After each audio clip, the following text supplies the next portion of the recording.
What's up, everybody? What's going on? What's going on? What's going on? I hope y'all can hear me good.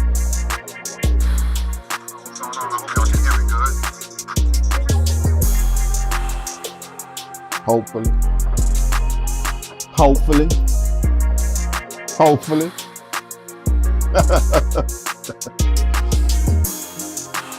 Huh? Yeah, brim's on the drain. Huh?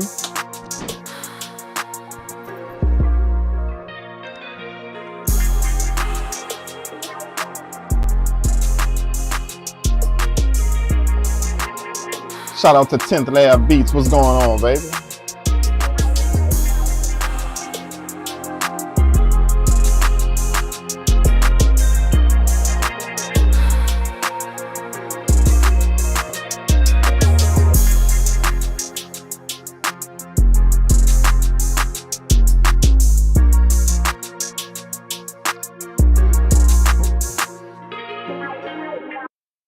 What's up, everybody? What's up? What's up? What's up? What's up? What's up? What's up? What's up? Let me turn this down, man. Make sure we good.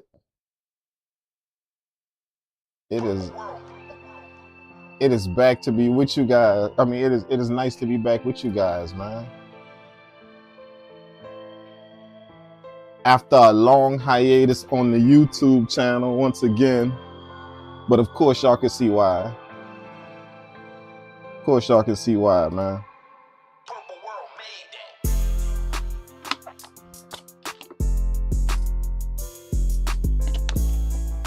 A lot of new developments that's been happening for the past few months, 2 months. You know what I'm saying? What's happening, 10th Letter Beats?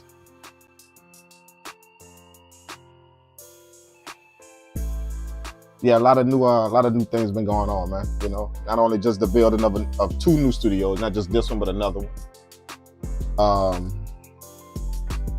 But just some different things. I've been traveling, you know, just a few different things that I've been kind of just holding down to myself and just making sure it get done, you know. I find that every now and again I have to make a choice. I find that every now and again I have to make a choice to play or work. You know what I mean by play or work is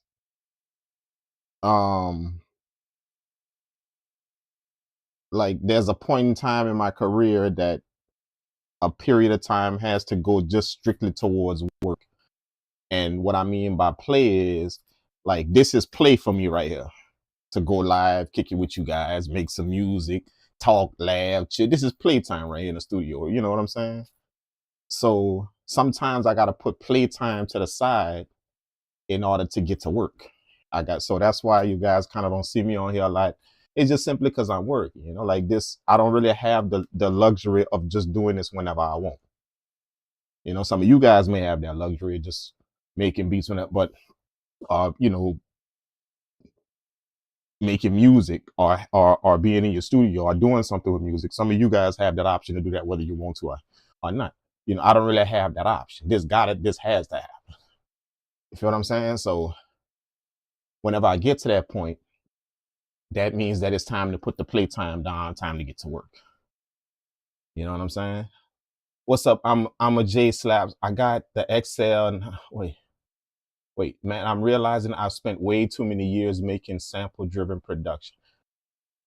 I've spent way too many years. I was the same way, man. That's how I came into this game. Yeah, that's how I came into this game. I came into this game on straight up sample stuff, you know. I came into music production, not into just music making, but into music production. Like I was just all my shit came from like records and you know stuff like that. But yeah, what helped me to kind of get out of that rut is just to learn some type of musical instrument. Once you start learning the music, you don't want to leave sample-based production because it's a comfort zone for 90% of people. It become a comfort zone. It's not just music making, you're just comfortable because them sounds already there. You already got a certain type of sound. You don't have to worry about being out of key. You don't have none of that stuff like that. Musical notes, chord progression. You don't have to really worry about that. You're just taking somebody else's shit and doing something else with it. It's just simple. And that's just simple sample-based production. Whether you want to put it that way or not, that's it. You're taking somebody else's shit and doing something else with it.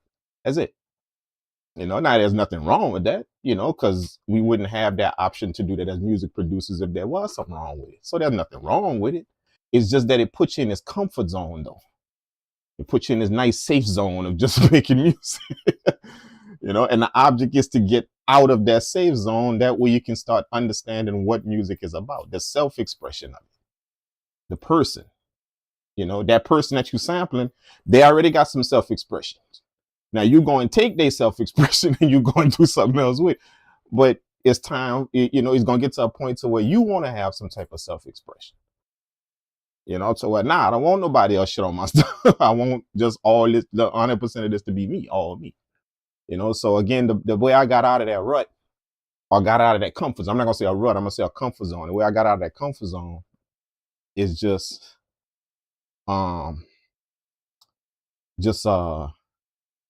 learning some type of musical instrument, you know, like I had already kind of understood the piano, but I just started taking piano lessons again years and years ago. And that's what really did it, broke me out of that. So, cause I started playing my own melodies, I started playing all types. And once I unlocked that key, it was no who was boy after that. You know, then the guitar came and all of that. You know what I'm saying? So that's the advice I would give anybody that's on that sample-based production thing. You know, there's nothing wrong with it. Sampling is an art. So if you know how to sample music, just understand that's a very good skill and a very good art form to have. You know, but at the same time, you just want to make sure that it don't become a comfort zone to you. You know, to where you just sampling and you start to, this is when you really got to know that it's time for you to divert a little bit. Is when the sample-based productions start coming out way better than the shit you can make on your own. That's when you know it's time to, you know, take a whole nother route somewhere. You feel what I'm saying? That's a key.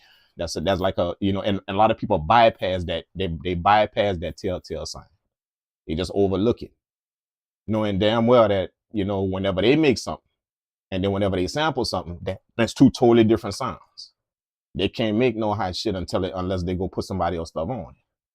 That's what I'm saying. That's when you know it's time to divert. It's time to, you know, when you start finding that's happening. Because the reason why it's time to divert or take another route, or I'm gonna say add another skill to your repertoire. And the reason why it's time is because that's evidence that the comfort zone is real. That's evidence. That's evidence of it. The reason why the sample stuff sounds so amazing and your shit don't sound that hot is because you're comfortable doing it. See, that's evidence that the comfort zone is very real. It's very factual. See what I'm saying? No, I don't have to tell you that. Nobody don't have to tell you that. Just look at your music. It's gonna be right in front of your face or right in your ears. When that sample stuff be sounding hot, but then when I go make my own stuff with no samples, no nothing, just later, all of a sudden it take a nosedive. Not saying it don't sound good, it just don't sound good at that sample stuff. See, that's when you know, okay, the comfort zone is definitely real. That's facts now. Ain't no opinions of nobody. That's facts now. It's real. It's in your face.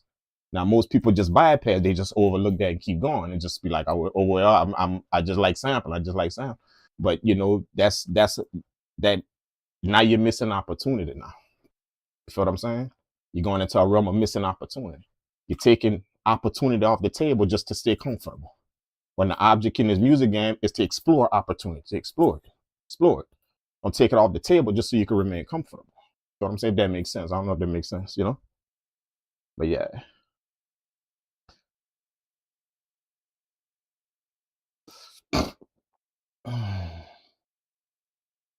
Yeah, no success in the business. Yes, I'm still learning. No success in the bit. Well, it just depends. Success. Well, my man said no success in the bit. Just remember this, man.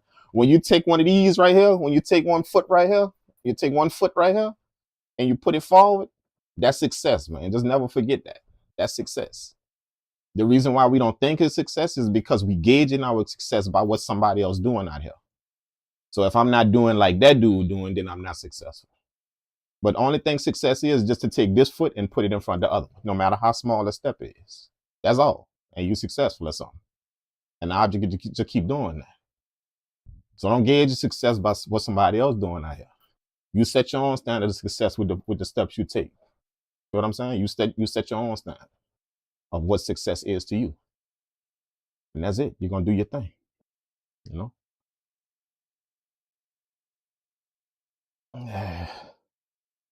But I feel yeah, just remember that, man.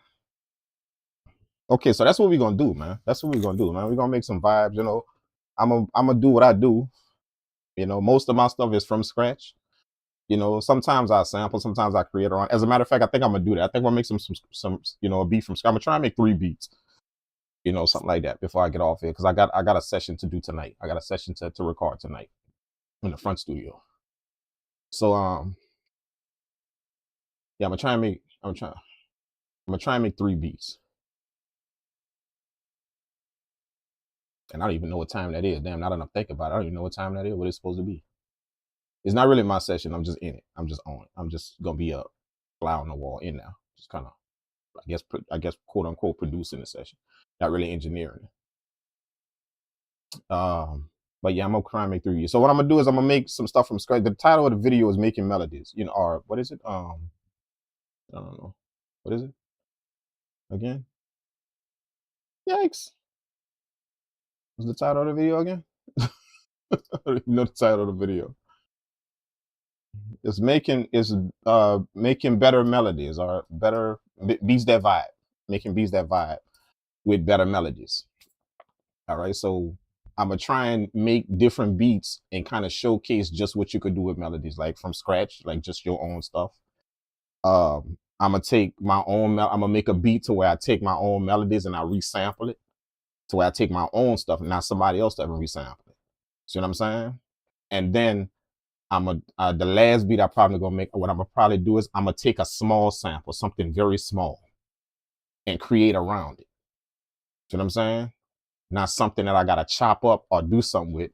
It's just something that give you a direction, and you can create around it. What you end up doing is either taking that sample out or leaving it in there as your choice. So I'm gonna do all of that just to kind of showcase how you can get some vibes with your melodies.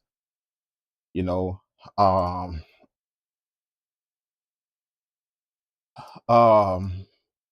also the sound quality. That's another thing that I want to kind of talk about for a minute, the sound quality of what you guys are doing, out there, and the different things that you're going to hear about the sound quality, about your sound quality, just watching YouTube and watching all of these guys talk about sound quality and all of that, you know. Um, Understand this very, very well, that gear is nice to have. It's nice to have. It's very, very nice to have. But your skill level, the information you have will always trump anything anybody has in their studio. It will always trump that. the person, what you can do up here and how well you study and learn your craft. Now, when you have both of those things, go do your thing. But just understand what you do in your music production always stems from what you have up here. Even messing with hardware gear, you still have to be knowledgeable about it. See what I'm saying? So it's what you have up here. You can pull up your hardware gear, you can get a certain sound. You can pull up your DAW, you can get a certain sound. You see what I'm saying? You can do that. Now, if you want to put your stuff up against somebody else's stuff, then that's your business if you want to do that. If you want to put your sound up against somebody else's sound, that's you now gauging your stuff from other people's stuff. See, that's what you're doing. If you want to do that, that's fine to do. I even do that. I even put my work, put my mixes, my masters, not my mixes, but my masters, my mastered albums that I create. Which, by the way, I just crossed over 530 mastered albums in my career. 530 mastered albums, dude. You know, they just held a party well, I'm not gonna say a party, but just like a little congratulatory thing last week for me in the studio. So that was nice. It was like a surprise thing. That was nice. Really, really nice for her. But yeah, I compare my masters to a master album to engineers that train me. I compare it to that. The drums, and when I say master, I'm not really talking about much of this, this hip hop type stuff, the trap type stuff and all of that. I'm talking about like albums that actually take work to mix and master. You know what I'm saying? To me, it's easy to mix and master them, those type of albums, the normal hip hop music that we making. It's easy to do that to me. I'm talking about when you're dealing with like 35, 40 track sessions. Like a rock and roll song, a rock song, a pop rock song, or something like that. When you're dealing with 35 to 40 track sessions. To master those, and that's song after song, to master those type of, I compare my sound to the people who train me. I compare my sound to that. See, the guys that I interned in their studios, I compare my sound to that. See, and the reason why I do that is because I know that I know the type of quality that comes out of their studio. So my studio is known for a quality that comes out of it as well. It's known for that, and I got that from them. I got all of that training from them. So I'm constantly doing that. But what I'm saying is that no matter it's not a bad thing to compare your sound to someone. That's not a bad thing. Just don't mistake me when I'm saying it, to compare your sound to an accurate sound, because you've done that your whole life. If you think about it, you had to understand, you had to watch somebody tie their shoe in order to tie your shoe. You had to hear somebody say the ABCs before you could learn the ABCs. So you compare it constantly in your life. It's just that somebody warps our brain to believe that when we get older, that's no longer a good thing, to match your stuff up with somebody else's stuff. But when that's how your whole life then came about, somebody else had to do something and show you before you did it. So a comparison was made in how you tied your shoe and that person that showed you how they tied their shoe. A comparison was made so you could now get better at tying your shoe. A comparison was made as to how you say the ABCs versus how that teacher say the ABCs. So you had to compare the two, that way you could get better at saying the ABC. See, all of that. When you was doing your math problems, you had to get better at your math problem by taking your math and comparing it to somebody else's math. You feel what I'm saying? All that. So the comparison is not the problem. Comparing your music or comparing your sound to somebody, that's not the problem. The problem is the intention you comparing it with. The intent. See, intent is everything. What's your intentions when you compare? See, are you trying to one up somebody? Are you jealous of somebody's stuff? That's why you're constantly watching them, but you don't want them to know you're watching. You don't want them to know that. You see, you're taking every piece of game from, but you don't want them to know you're doing that. See, what intent you're comparing with? Somebody showed you a bunch of stuff, you know, and literally shaped your whole music production career, but you don't want to give that person that respect that they did that. That they the ones put that game in. You shit you use until this day. See, all that type of stuff, that's a comparison being made, but you have bad intentions comparing. You got bad intent. See? What intentions are you comparing with? Good intent is to learn. That's good intent when I'm comparing. See, comparison isn't the problem. Is the intent behind my comparison. That could be a problem. See? That's what the problem. that could be a very, very, very bad problem that you have. See what I'm saying? So what you do is you make sure that when you compare, you constantly have the idea that I want to learn something from this comparison. Not I want to one up this person. I want to be better than this person. I'm jealous of what this person doing. I'm all none of that. You compare to learn, because that is how you compare. That is how you learn. A comparison has to be made for you to learn anything in life. You have to compare what you're doing to this thing you're trying to learn. And once you make that comparison, you now take whatever you can and better what you're doing. That's learning anything, not just music. But that's a good intent when you compare. See? So for all of you guys out there, what I want you guys to understand is that it's okay for you to match your music up against this, or match your music up against that sound, or even how you're making your melodies or how you're doing it. But just make sure you have a pure intent when you're doing that. You give the people the credit that have shaped you into whatever you are. You give those people credit. You pay the homage to those people who have given you some type of game that you have prospered and got something from. See, that's good intent. That's good intent. You see what I'm saying? Just make sure that you have that good intent. And if you have that good intent, you're going to find that it's a bunch of things that happen to you because of that. It ain't because your music is good or because you're better in your music. It's just because I now have that good intent to make sure that I pay homage to the places that I learn from, that I understand things from, that I got something from. Even if it got me started to doing something and I furthered it after that, it still came from somewhere. It got you pointed in a certain direction. See, that's comparisons, but that's good intent. I constantly pay homage to the people. Y'all hear me talk about my internship all the time, both of them. And the reason why I talk about them all the time is because I pay homage to them guys that trained me. I would not have what I have. No studios, plural. I wouldn't have the accolades I have. I wouldn't have the placements I have. I wouldn't have the career of touching people's music, mixing their music, having hands on a specific album, a specific sound, having that come through my studio. I wouldn't experience none of that if I didn't take those people and hold those people up high here and tell myself, you know what? I'm going to set a line to where that's the type of sound I want to have. See, that's a good intent. See what I'm saying? So just make sure that that the intent you have whenever you're doing that is real, and it's gonna come out. It will. You see what I'm saying? There's a lot of people that learn things from people along the way. They learn something from people along the way,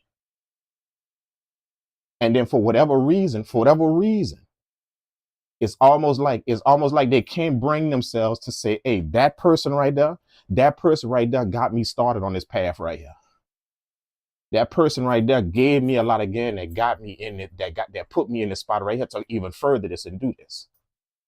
They can't say that. And they don't want to say that. See what I'm saying? Now you got something wrong with your intentions of comparing. So now you're looking at comparison as a bad thing. That's something wrong with your intent, not the comparison. You feel what I'm saying? You have something up with your intent out here. See what I'm saying? So just make sure y'all understand that. You know, that's a key part in delivering a good sound. A piano teacher, when I sat down to learn the keys long time ago, I constantly compared how she played the keys to how I was playing the keys. See? And when I got to a certain point to where I could play the stuff she was giving me, I paid homage to her for that. Now, mind you, what I'm doing now, 10 years later, I really didn't learn from her. That's all shit that I put together myself. But see, that basis that she put in me, that basis, that foundation to pay attention to some things, to understand a few things, the talks that me and her had, that gave me a line of sight when it come down to making my to playing these keys. See, all them type of things, I pay homage to that lady for making sure that she pointed me on that road. See, that's good intent. That's what it is. That's good intent. See, a comparison is made. But I ain't trying to outdo that lady, outshine that lady, nor am I pissed off at her for the skill she got. And she could do something better than me. So I stay away from her because she could clearly do that better than me. So I make sure I stay away from her. See, I don't do that. That you got something wrong with your intentions when you do shit like that. There's something wrong with your intent. Not the comparison. Something wrong with your intentions. Something is up with that. See what I'm saying? So you make sure you pay the respects to the people that gave you the pathway.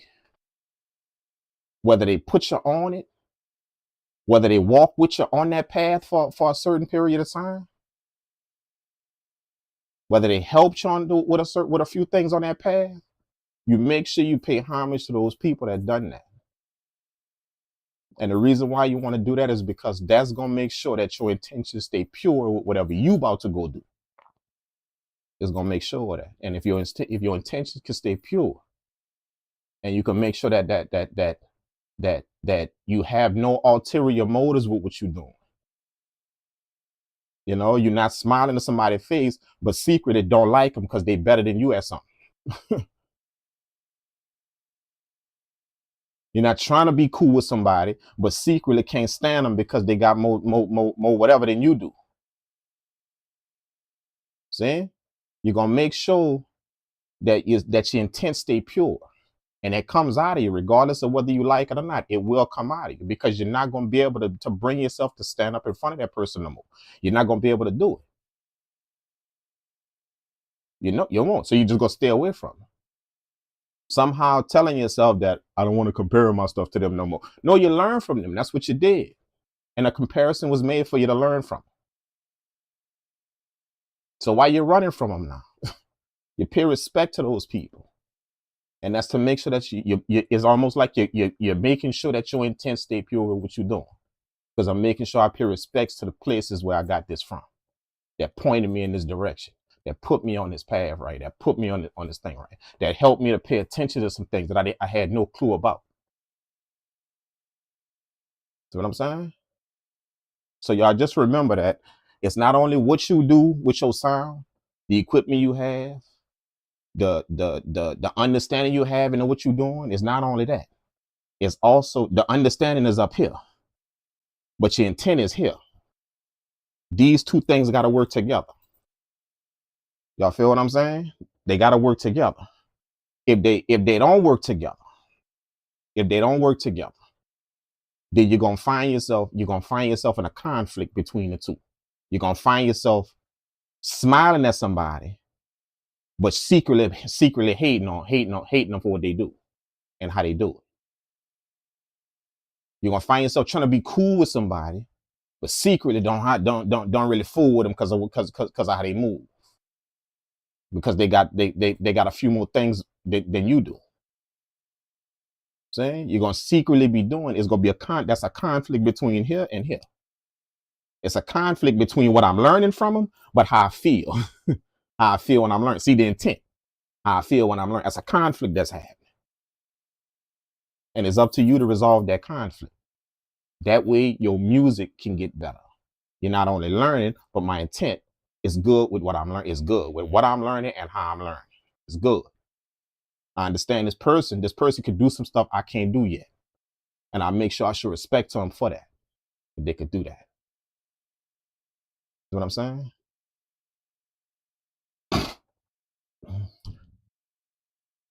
EA Ski said, "You are a great channel," and he is correct. This is my first time checking in. Appreciate that, brother Blink. Thanks so much, man. Thanks so much, man. Shout out to EA, man. EA is definitely a pioneer, man. Becoming a pioneer, you know, is amazing to see him grow into a leader now, not a person that's just doing it.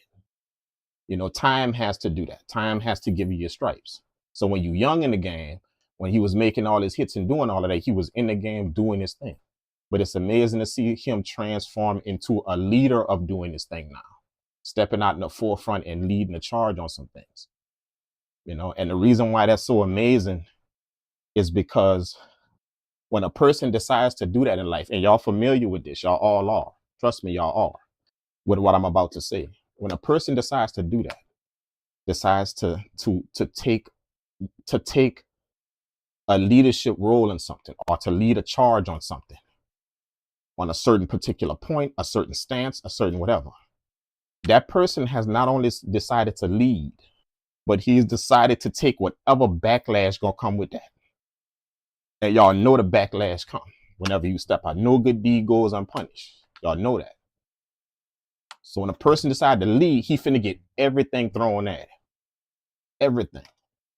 Everything but the kitchen sink, right? He about to get everything thrown at him when a person decides to do that. So that's why I have respect for people that step out and do that. Now, what I don't have respect for is when people doing that and don't have the stripes to do it. That's what I don't have respect for. I don't have respect for people that shooting empty thought out here. They ain't got nothing behind them with that thought that they're coming with. See, people respect the dirt you got under your fingernails, not the shiny polish you got on. You could polish your shit up nice all you want, but where the dirt at? Where the scars at? What you done went through out here? That's what people respect. To where they can now pay attention to what you're saying. Where they at? What you done built out here? You see what I'm saying? When you could say it, when you could stand behind that, that's what's gonna make people. That's what's gonna make people want to pay attention to what you're saying. The dirt underneath your fingernails, not the shiny polish you put on top of them. Always remember that. You feel what I'm saying? So that's amazing to see not only him, but a few people jump out and take the lead and stuff, knowing that they're gonna get that backlash. They know that before they even take that first step out, that they know it's coming. But to still say, you know what? I'm still gonna do it. That's respect. And all of y'all never forget that, man. People that's doing this right here, that's jumping on a live stream and doing this type of shit. That's respect, man. Like, for real. Because they're not sitting back. They stepping out and saying, you know what? I want you to see this. I want you to hear this. See? So once you do that, backlash coming. Not everybody out here clapping for you. Not everybody, dog. Be very, very aware of that. Not everybody out here clapping for you, bro. They got people that's smiling and shaking your hand right now. But you don't see them nowhere. You don't see them nowhere. See what I'm saying? Not everybody out here clapping for you. So whenever you take that lead forward, whenever you decide to take that lead forward, just understand it's gonna be some backlash come with that. 100% it's coming. But the backlash, this is what people like to understand. The backlash, the shit you about to get thrown at you whenever you take that step whenever you take that step in the forefront, the shit you about to get thrown at you, what they understand is that's the stuff that's gonna make me. That's what they keep in mind. Most people run from that backlash. They run from it. But see, what make a diamond? What make a diamond? What makes a diamond? What? It start with a P. Somebody put it in the chat. What makes a diamond?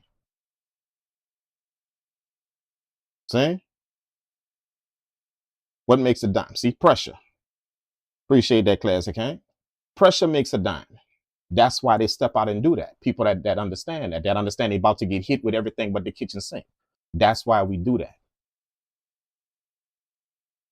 Because somebody patting you on the back, that don't make a dime. Contrary to what the public wants you to believe. Somebody that keep patting you on your back, that don't make a dime. Pressure make a dime. All that shit you finna get thrown at you, that's going to shape you into something. Most people get that shit thrown at them and they retreat, they run. You see what I'm saying? They don't like that pressure. That pressure uncomfortable. They even form things in their mind about that person that's applying the pressure. Nah, I can't fool with that person. Not understanding. That's a diamond. That's a diamond. That's a diamond that person trying to produce. So if you're looking for them to keep patting you on your back, that ain't what's gonna make a dime. It's the pressure you could take. It's what you could take. See what I'm saying? Like when we drop music, it's very few people that drop music or drop beats and look for what I'm doing, what I could better myself with. Nah, when we drop a track, what we look for when we drop it and we put it out here, what we look for. We look for everybody to say how nice it is, how good it is, how amazing it is. That's what we want.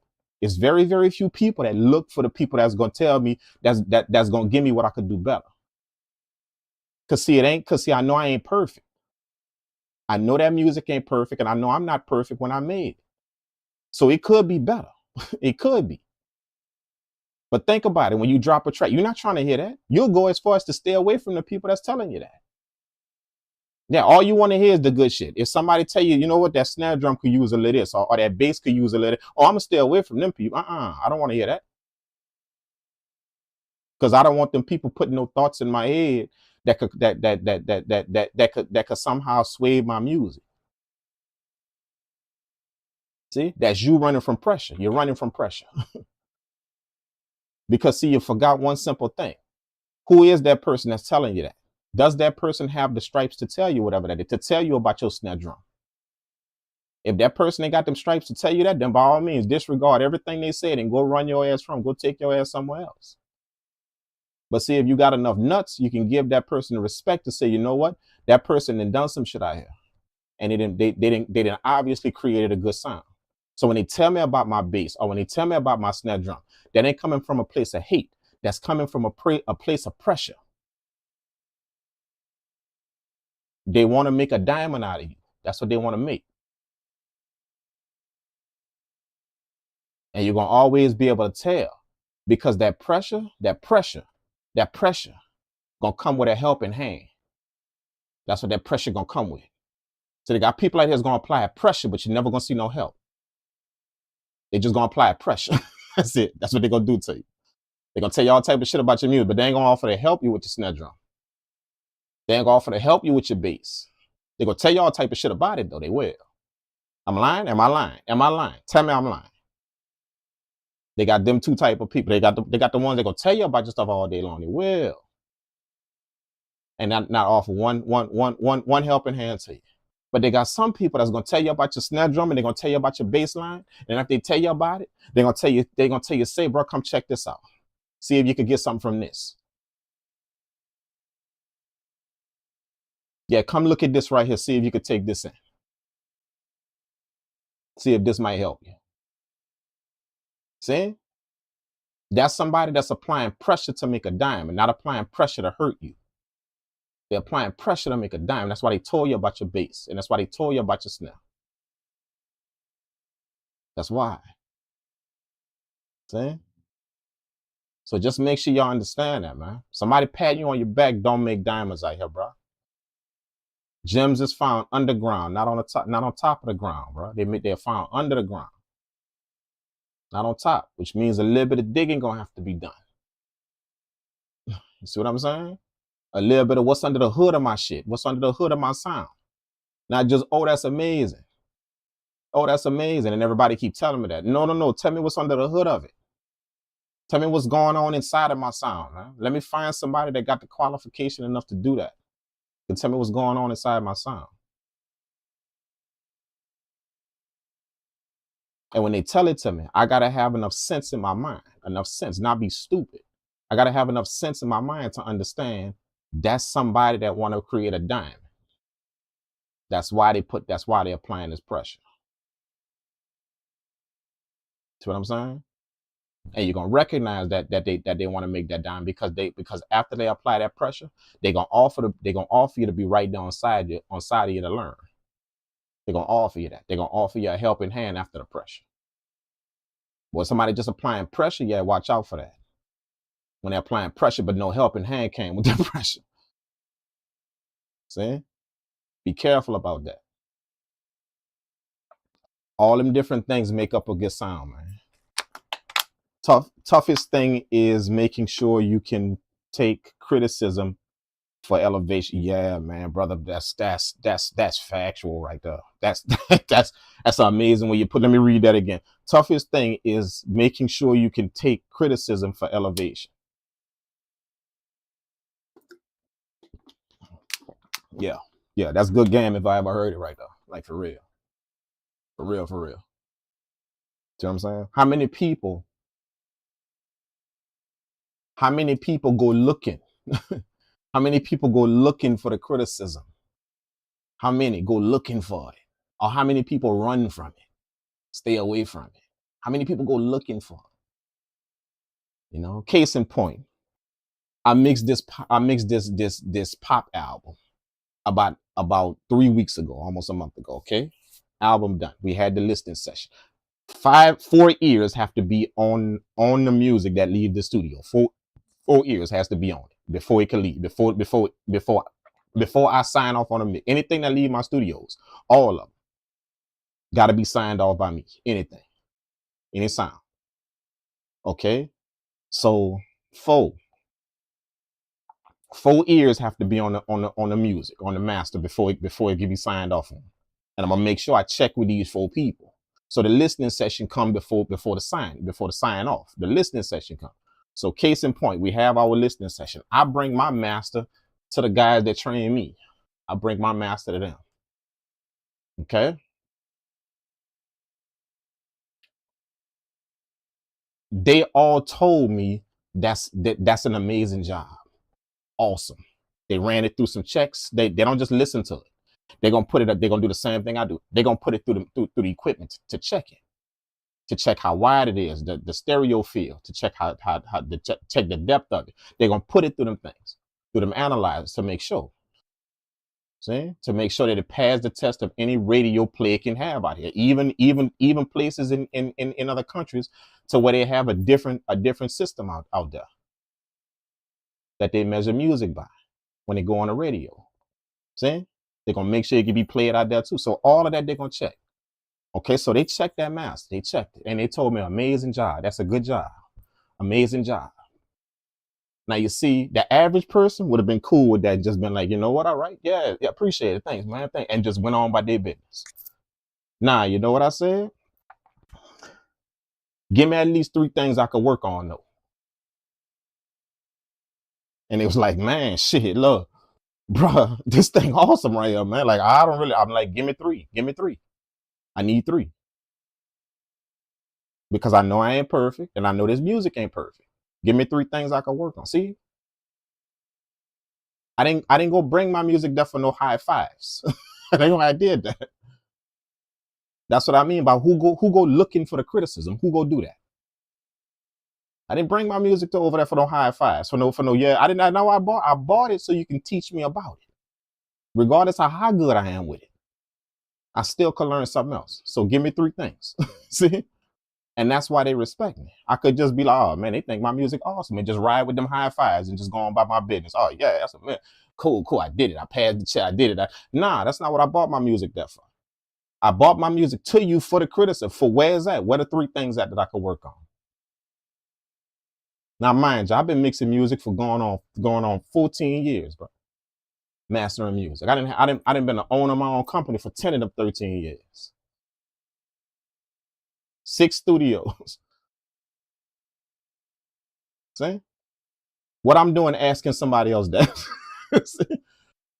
What I'm doing asking somebody else that. Why you would think that I do. Well, he don't really need to do that. Boy, then pretty much paved the way for himself and what he could do and the sound he could deliver. Why you think I'm asking him now? Why you think I'm bringing my music over there? Well, so they could tell me it's all good. I already know that before I bring it to you. I ain't stupid. I know how to do this. I know it sounds good.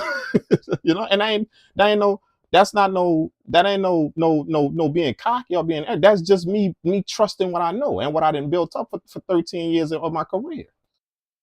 The projects I done worked on, the knowledge, the information I done took in, I trust that. Say, I know it sounds good. I know. That's not what I'm coming to you for. Bring him up so I can hear you say it sound good. See, that's what I mean when I say who going out here looking for the criticism? Who doing that? Literally going look for it. How thick is your skin? Mr. Music Producer, Mr. Audio Engineer, Mr. I want to be in this game. How thick is your skin? Or you tucking your head every time somebody tell you, hey man, you can fatten up that kick drum a little bit. You can fatten that up some. Your tail go between your legs. Like you were supposed to deliver something perfect. Nobody was supposed to tell you nothing by nothing. You see? Like that's the point. That's what I'm saying. See, that's what you call pure intent. Pure intention. That's what that is. Pure intent. I'm going to look for the credit. I ain't running from it. I'm going to look for it. And I ain't going to look for the good jobs. I ain't going to look for the high fives everywhere. But I'm bringing my stuff to a place to where I know they're going to apply that pressure. They're going to apply that. And when you apply that pressure, you're going to see the result that come from it. Pressure put me in the position I'm in. Not high fives, not good jobs. Understand that. Pressure put me in the position I'm in to where I can make music for a living. To where I could live and eat off of what I done built. To where I could pay my team off of what I done built. Pressure made that. Not people pat me on my back and saying good job. No, bruh. And the thing is, y'all know that. But as soon as somebody apply pressure, I promise you, y'all gonna run. You're gonna run from it. You will. As soon as somebody do that to you in your music, you're gonna run. That's somebody you don't want to be around. Trust me, I know that. I know it all too well. Totally forgetting the stripe that person got to apply pressure. And totally forgetting the fact that when they apply pressure, it seems like they always have a helping hand when they apply that pressure. They seem to always have one when they apply that pressure. Let me show you this. Maybe you could get something from this. Check this out. Let me give you this little piece of information right here. That way you can add it to what you're doing. See, that pressure always comes with something like that. I wonder why that is. That's true intent. See, comparison, but good intention. That's the whole purpose of this talk that I'm having with y'all. Comparison is not the problem. Comparing your music or comparing it to this sound, comparing your sound to this, comparing it, that's not the problem. Get that out your mind. That comparing myself to stuff is a bad thing. It's not the problem. What's your intent when you compare it? What is it? Are you comparing for a good job? Are you comparing for a pat on your back? Or are you comparing to learn something? Because you know you're not perfect. You know this piece of music ain't perfect. I know I ain't done everything correct. I know I ain't done everything spot on them. I know I ain't done that. I know there's a different set of ears that's on my music. And I know they have a different perspective. I may be able to learn something from that perspective they got. See, did you go with that? See? What intent did you have with your comparison? That's the problem. That's the question. And it's going to always come out. The intent that you had. It always will. Good intent. Trust me, that person going to become a stone. They're going to become a stone for you. And the reason why they're going to become a stone for you is because you're going to need their friction to sharpen your stone. What sharpen what? Y'all been rocking with me, so y'all been rocking with me this long. What sharpen what? Leave it in the chat. What sharpen what? What sharpen what? See how that work again? How does that work again? I wonder. See? What good job, good job, sharpen good job. That's how that go.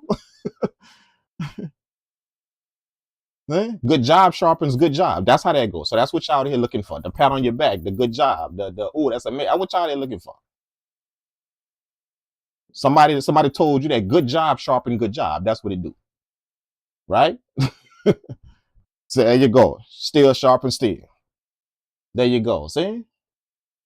Appreciate that 10th of little beats. And I am Josh Slaps. Appreciate that, man. Thank you, Brother Blink, for the $5 super chat, man. Iron sharpens iron. These words tonight have powerful. Thank you, bro. Appreciate you so much, man. Thank you for the $5 super chat, man. Thank you so much for that, bro. I really, really appreciate that, man. Thank you, man. Yeah. Iron sharp. Not you don't hear good job, sharpen good job. Emma J. Got it. Got it. Emma J. Emma J. Is that it? Emma J or Emma J? Emma J. Emma J. That that that that is that is that's the backbone of of the places you wanna be in with your music. That should be the backbone of it. What can I get to better this craft, to better this thing right here? You know, I don't want to be out here looking for the ending of the road. Put it that way. I'm not out here looking for the ending of the road. See, yo, good job, yo, ooh, you there, ooh, you made it. That's the ending of the journey. I'm not out here looking for the ending of the journey. I'm out here looking for the next step to it, not the ending. See? Because at the ending, ain't no more journey. That's why it's called an ending. Ain't no more journey. Now I want to stay on the journey. If however long I'm alive, I want to stay on the journey. I don't want to get to the ending. So I'm bringing my stuff and putting it in the company of people that's gonna give me the next step to it, not the pat on the back for it. You don't have to pat me on the back for my music, though. I know it sounds good. You see what I'm saying? And that ain't that, and that's that. Like I keep saying, that ain't no flex or no being cocky. That's just me having solid faith in what I learned. That's me having that 100% faith. Now it ain't my fault if you don't have that 100% faith in what you're doing, but I do. See, so I can understand why somebody would look at me and say, "Oh man, that's him being arrogant when you say that." I can see why you would say that. That's just me having 100% faith in the shit I know, and what I done for the information I had. That faith didn't put a whole bunch of stuff in my career. It didn't done that. See? So that's not why I'm pulling up on somebody. Here you say it sounds good. I already know that before I get that. I already know that. I'm making sure I put my music in a place that somebody gonna apply some pressure. They're gonna do that. They're gonna apply some pressure. See? And the way I'm gonna understand if they got intent with that pressure they're applying, if they got good intent with that pressure they're applying, because as soon as they apply that pressure and tell me, hey man, this could use a little touching up. Or this right here, you can work on this right here too. See, that's pressure. As soon as they apply that pressure, the next thing I'm supposed to hear if they have good intent is how they can help me with that shit they just said. See, if I don't get that attached to your pressure, then best believe I'm Xing you off. I'm Xing you out. If I don't get that attached to your pressure. See? Soon as I identify that, that's me just making sure you got good intent with your pressure, dude. And I gotta make sure of that because it's pressure. See, so I gotta make sure. Is this pressure to hurt me, or is this pressure to shape a dime? See? So the way I'm gonna understand that is what come after your pressure. You know what I'm saying? What come after your pressure? What come after that? And y'all gonna notice they got a lot of people that apply pressure and nothing else come after that. Nothing. They don't show you nothing. Want to show you nothing. Help you with nothing. Nada. They just apply the pressure and then they out the door. That's it. Yeah, you tried to hurt me, kid. That's what you tried to do. You trying to keep me down. That's what you're trying to do with that pressure, bro. Because I ain't heard nothing from you I ain't heard nothing from you come across to where you can help me with this pressure. I ain't heard nothing. You see what I'm saying? Confidence and insecurity can never share space. Insecurity will always look to crush confidence, man. It will. Insecurity is like a disease, bro. Insecurity is a disease, and you can feed it. It's like a hungry disease that's looking to devour your spirit. That's what insecurity is. It's hungry and it's looking to devour every piece of your spirit. That's what insecurity is. So insecurity is like this thing that grows. It don't stay the same. It grows. It's gonna grow. It's gonna grow. See? It never stay the same. It never stays small or stay. It's gonna grow. Your insecurity on something is gonna grow. It's gonna grow. See, and this is how you know it's growing. This is how you know it's growing.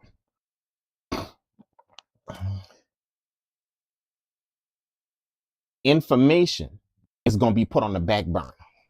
You know what's gonna become important to you? What's gonna become important to you is if somebody approves of this. If they approve of it. Learning from it gonna go on the back burner. You ain't gonna want to. I don't care about that. I just want to know if you approve of it. See, because that's the only way that I could feed this insecurity is if you approve. See, so approval don't have shit to do with information. See, so information go on the back burner. I don't want to learn nothing. I don't want to know nothing you got. I just want to know if you like this. See, that's all I need to know is if you like it. If you rock with this. And as soon as they tell you, no, I don't rock with it, see, you're crushed. And it's because you're bad intent. See, bad intent.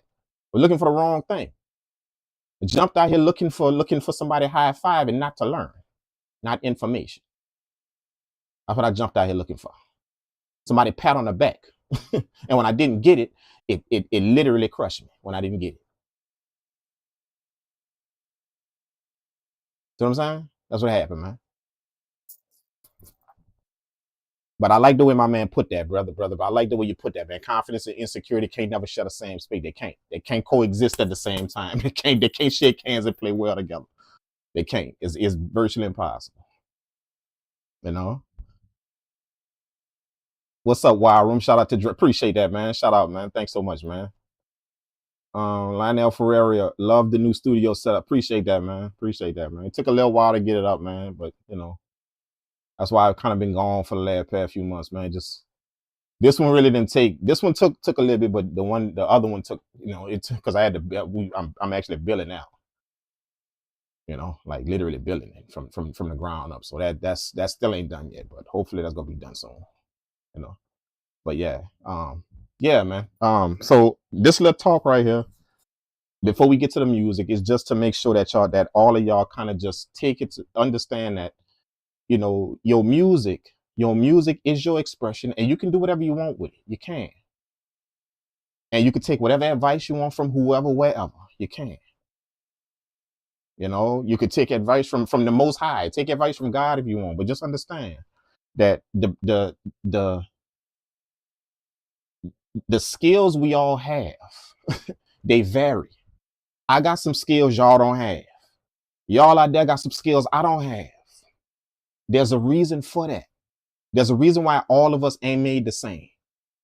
We all know the same shit. There's a reason why my ear a little bit sharper, but your ear is not. There's a reason why your rhythm is a little bit sharper and mine not. There's a reason for that. Why we all not just carbon copies of the same person.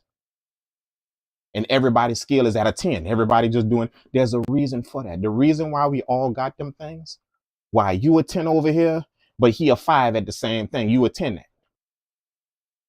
You a 10 over here, but he a 5 at the same thing. You a 10 at. See, that don't make you better than him, and that don't make him better than you. What that provides is that provides something that all of us need to keep going in life. It provides that for us. That's called opportunity. That's what it provides for us. Whenever somebody could do something you can't, there's your opportunity.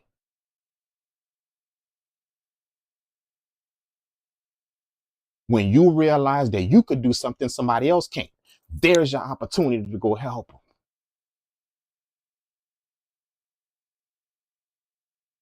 You realize this person a little bit better at this than me. There's your opportunity to go learn from him. Not get pissed off at him because he could do it better than you. Not X him off the list because he could do it better than you. Not X him off the list because he got more than you. He didn't accomplish more than you. He didn't. No, there's your opportunity. So how much of that opportunity you gonna keep throwing away?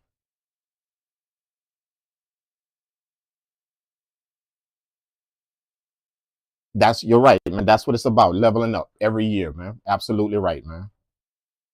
Gotta run. About to put my son to bed. Great sermon tonight. you have a new supporter in me. Appreciate that, man. Thanks so much, man. I'm glad that you pulled up and you got something from this, man. Yeah, man, definitely, man. Yeah, pull up anytime, man, and say what's up, man. Definitely, bro. I'm gonna be on the lookout for you, man. Yeah, man. But um Leonel Ferreira,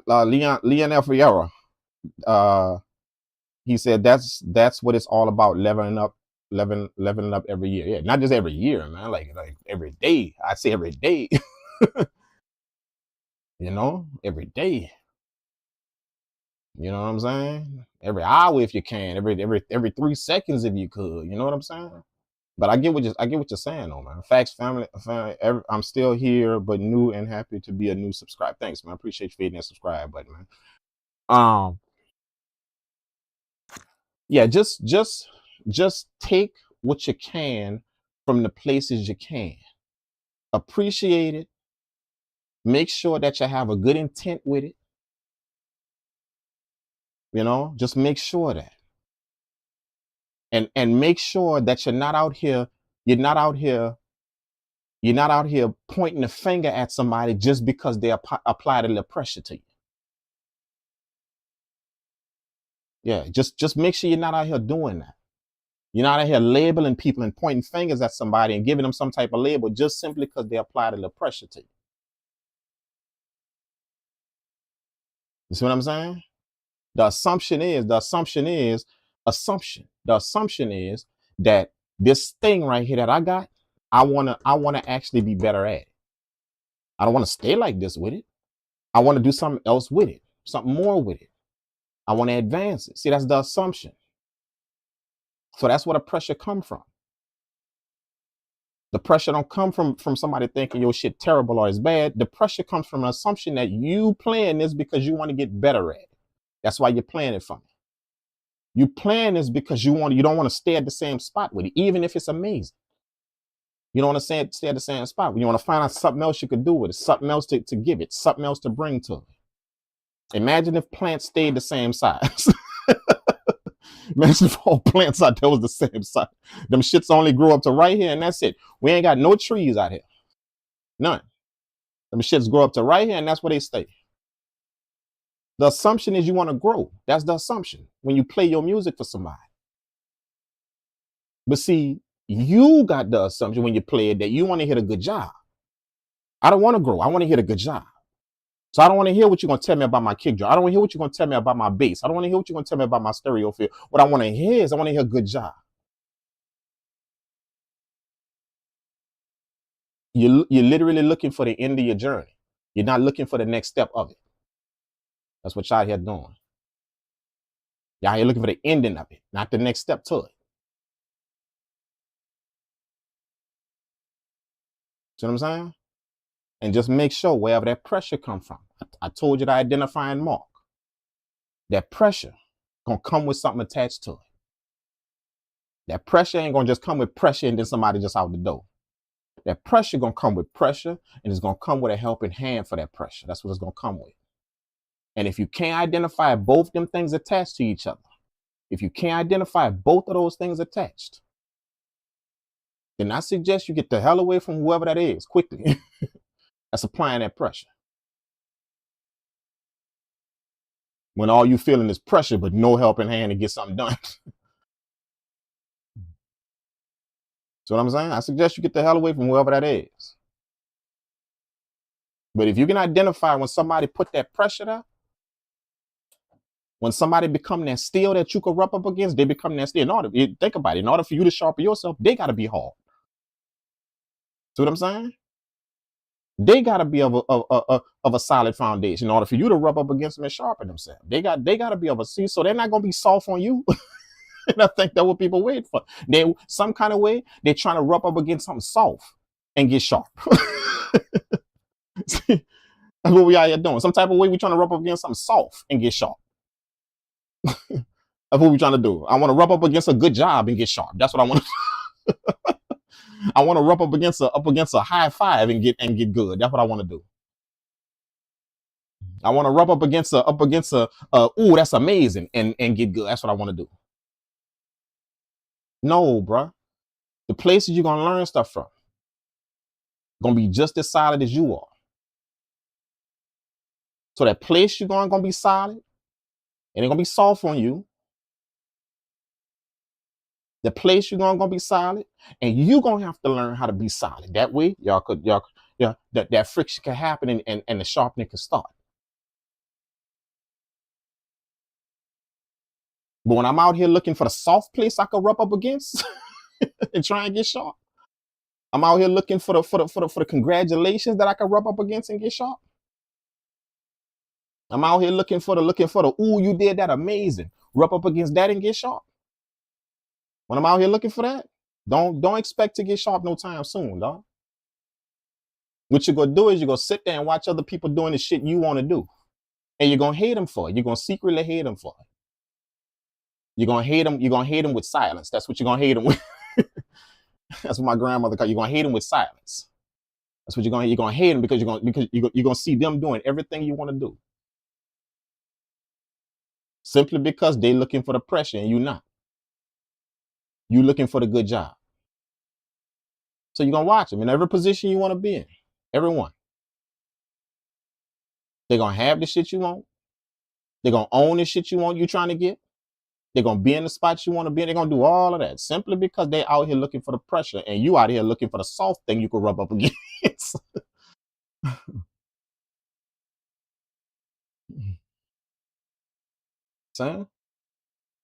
So have your fans of your music, have the people that like it and love it, and oh, that's amazing, that's awesome, that's tight, oh, that's great. Have them, because I'm sure that's gonna boost your ego and your confidence. Gonna do that.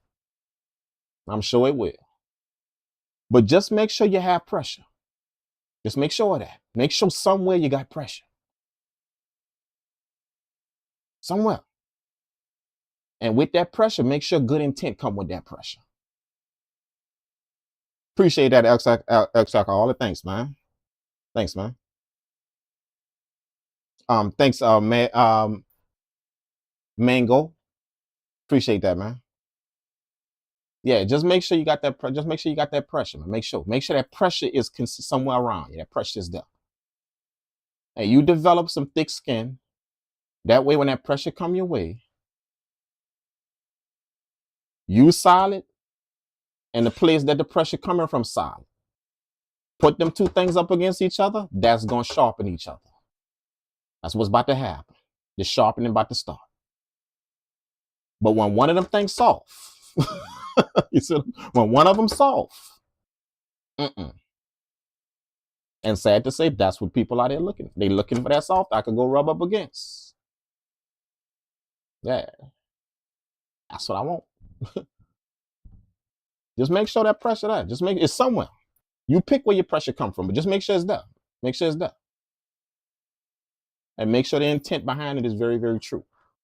And again, the way you're gonna tell that intent is true with that pressure, that a pressure gonna come with a helping hand. It will always when the intent is true, it will come with a helping hand. It will 100%. That pressure will come with a helping hand. It will. See what I'm saying? One of the people a long time ago when the social media thing kicked off. This is something that was told to me, and I want y'all to pay close attention to this. Okay? Because it changed my whole perspective when it come down to the social media thing. Us trying to do everything for likes and views and likes and more likes and likes we get this is something that changed, and this is when this took over. The social media thing took over. It shaped my perspective of it, which has allowed me to guide myself through it and not make this my world. Being approved by everybody and being liked by everybody. This is what a wise person told me about this social media shit. When you post something, when you post something, you know how you're gonna tell it's amazing? Not by how many people like it. It's by how many people stayed the hell away from it. That's how you're gonna know. When you reach the nerve with whatever it is you say, you're gonna notice people stay the hell away from it. See? Absolutely. That's how you're gonna know. Yeah, so when you offer some information that's edgy, and that people and that's not really spoken, and it goes against the grain of what people believe or feel, understand, you're gonna know that you offered something worthy when people stay the fuck away from it. They ain't gonna want to mess with it.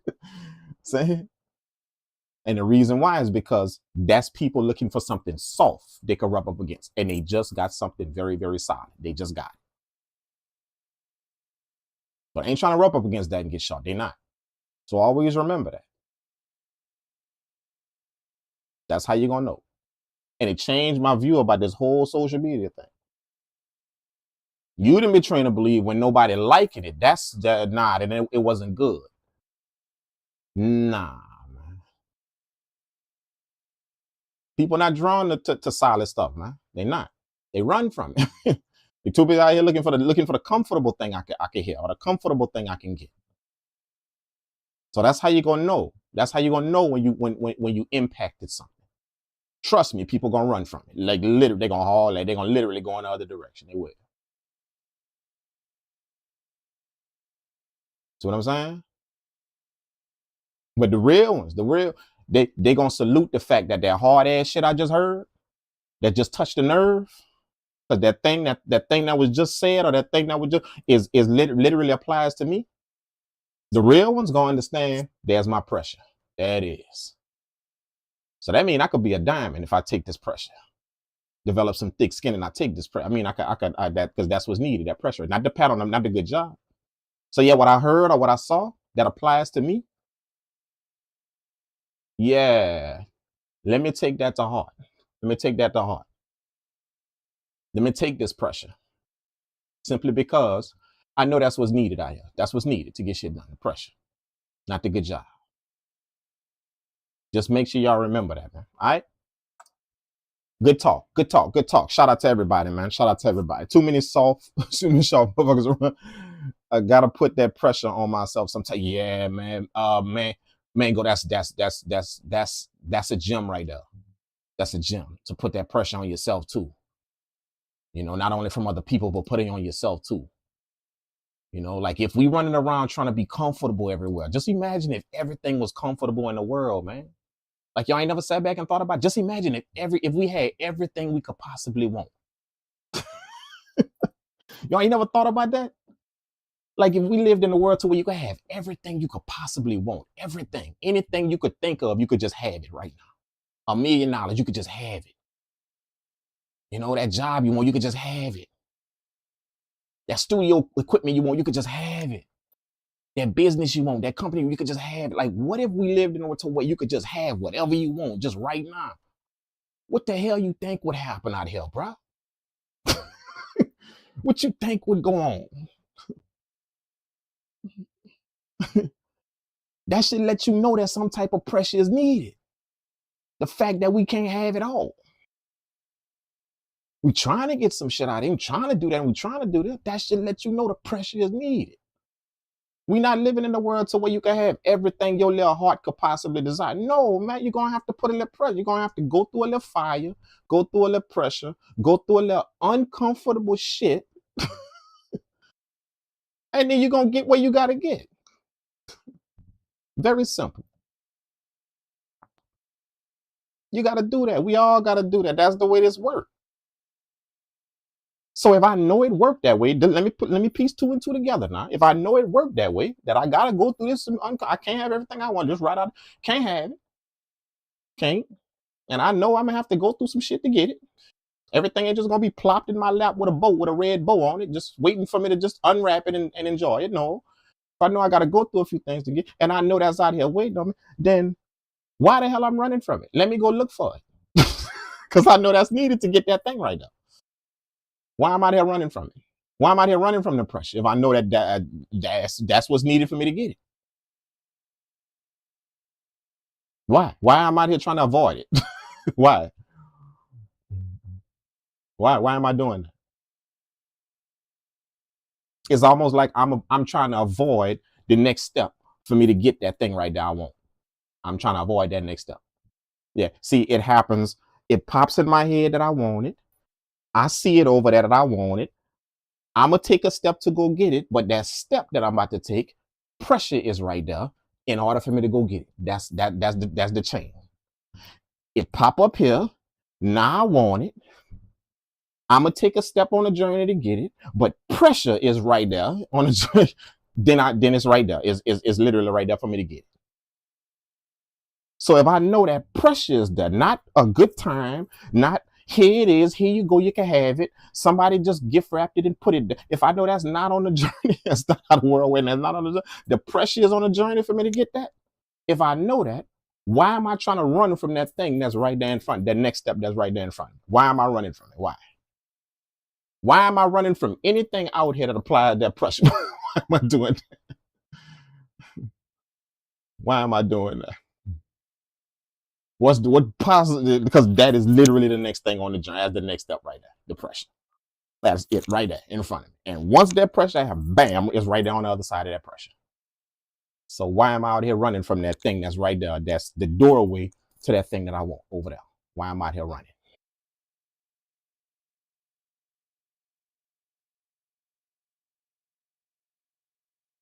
Fight the fire or fight reality. That's true. That's true. I feel that. I feel that.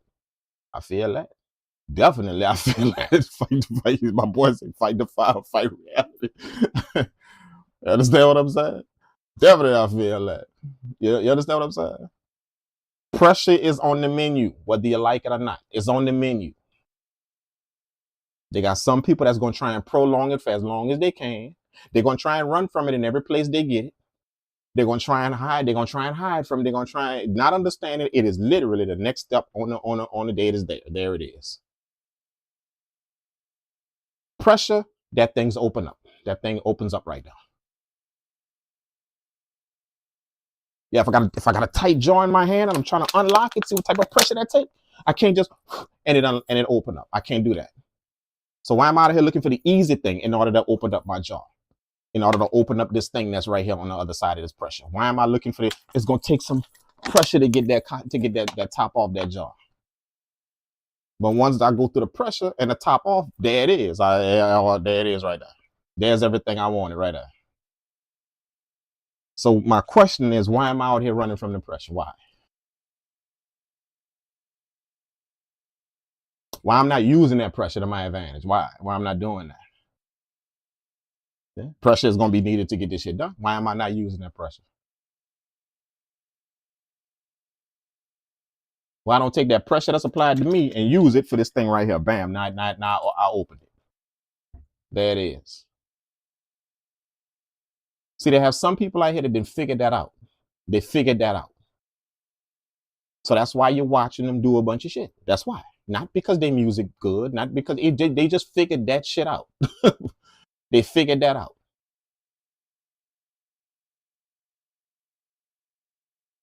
That they got three people sitting down there, and the person that's up there at the forefront right there tells the other two, yeah, man, y'all could kind of work on a few of them things right there. Y'all can, man, just to upgrade that a little bit. Y'all can.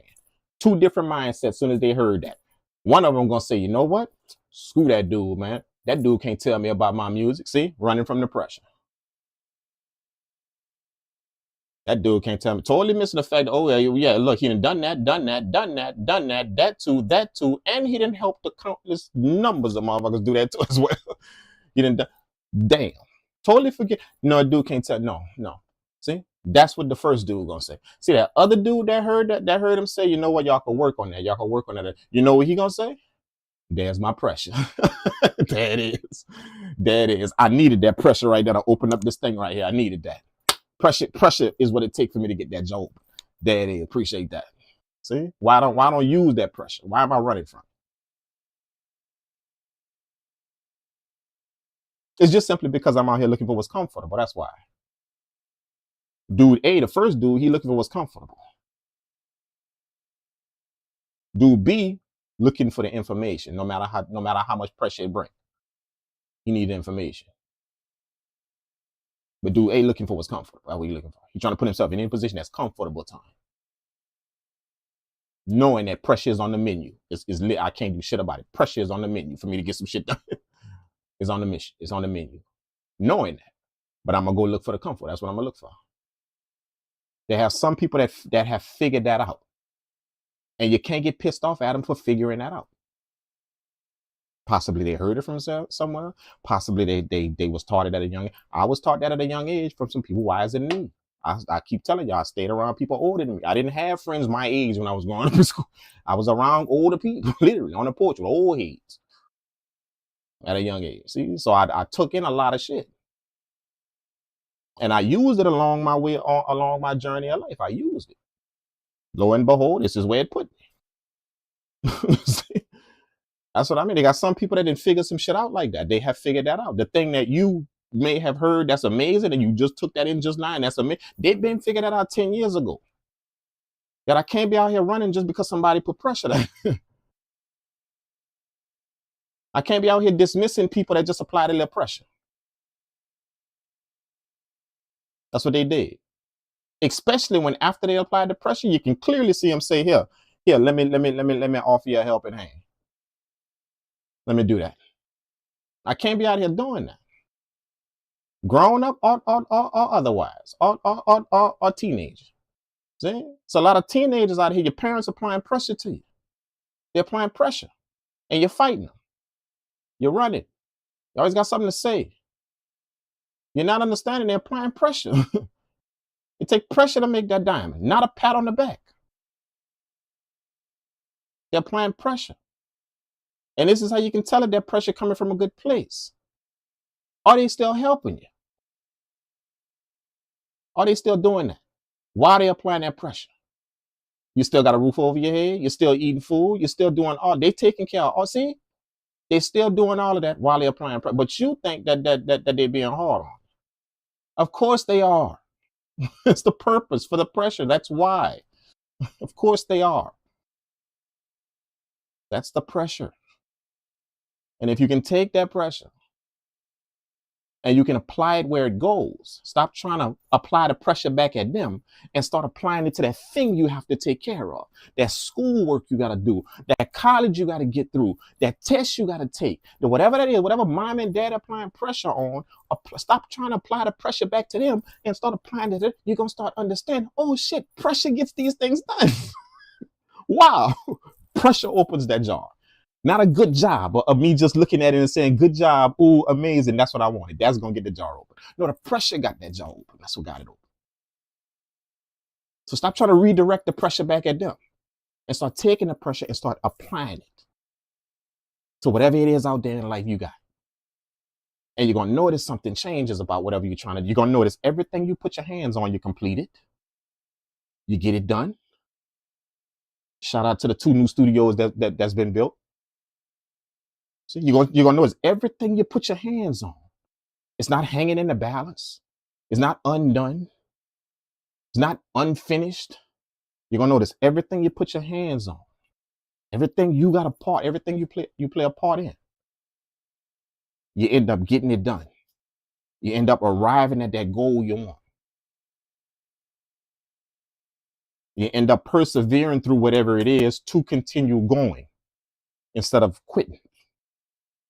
You're going to notice you end up doing that. It's because I'm taking that pressure and I'm not redirecting back to the place that the pressure coming from. I'm starting to take that pressure and I'm directing it over here to this thing I got to get done. Because that's what it's going to take to get it done. Some pressure. I'm going to have to apply some pressure to get that thing done. I'm going to have to do that. So somebody over here giving me the pressure. Why am I trying to throw it back at them? Why I don't take it and throw it over there at that thing I want to get done?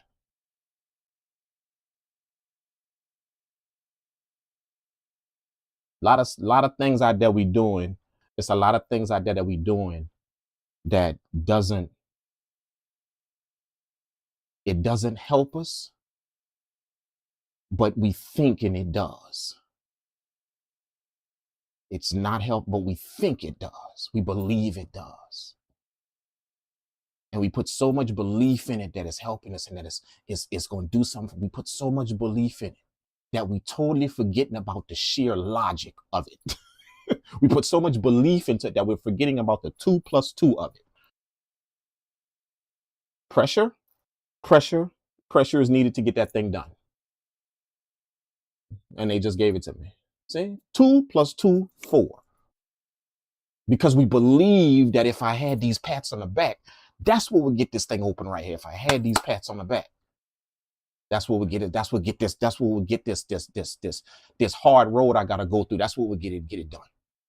If I just had people blowing smoke in my ass every day and telling me, "Good job, amazing, awesome," or I had people tapping the like button all day long, that's what's gonna get it done.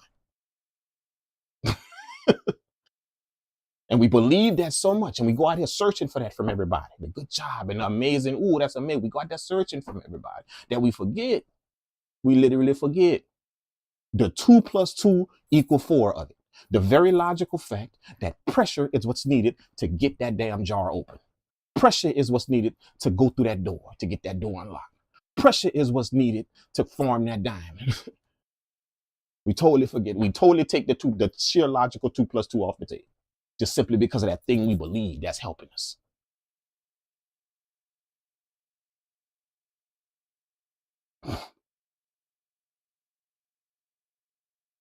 So the question remains, am I going to be the one out here that's looking for the good job? I'm telling people, thank you for the good job. I appreciate you telling me good job. I appreciate you telling me I'm amazing. Thank you for that. Am I going to be that person? Thank you for telling me that I was awesome at this. Thank you for that. Am I going to be that person? Am I going to be the person that's going to start thanking people for just, I appreciate you putting pressure. Thank you.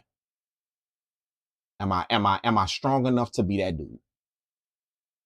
Do I have the nuts enough to be that dude? Thank you for applying pressure, man. I appreciate it. Which one? Which one we gonna be? That's a question for you and you alone. Thank you, man. I appreciate you applying that pressure. May not have felt too good, but you know what? I understand that pressure is needed for me to get some shit done. It's needed. It's literally 2 + 2 = 4. The doors don't just open. They just don't fly open. And just no, they don't.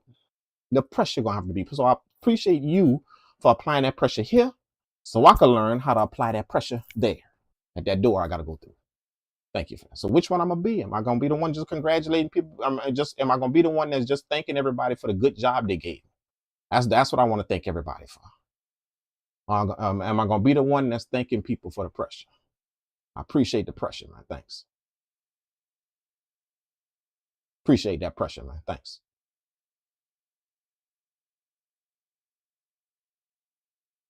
Damn, it didn't feel that good though. It didn't, because it's pressure. It's pressure. But it didn't feel that good when I heard that. Didn't feel that good when I took that in. But I appreciate the pressure though, because I know that's what's needed out here to get it done. It's needed. That's all, man. That's all. You see what I'm saying? Let's get to the music, people. Let's do it. Let's do it. Let's do it. Thank y'all for the conversation, man. Shout out to all you. Shout out to X Alcohol. Shout out to Mango. Shout out to Emma J. Shout out to Lionel Ferreira. Appreciate that. Shout out to Brother Blink. Appreciate that. Shout out to Wire Room. Absolutely, man. Shout out to all of y'all, man. 10th Lab. Appreciate y'all, man, for the discussion, man.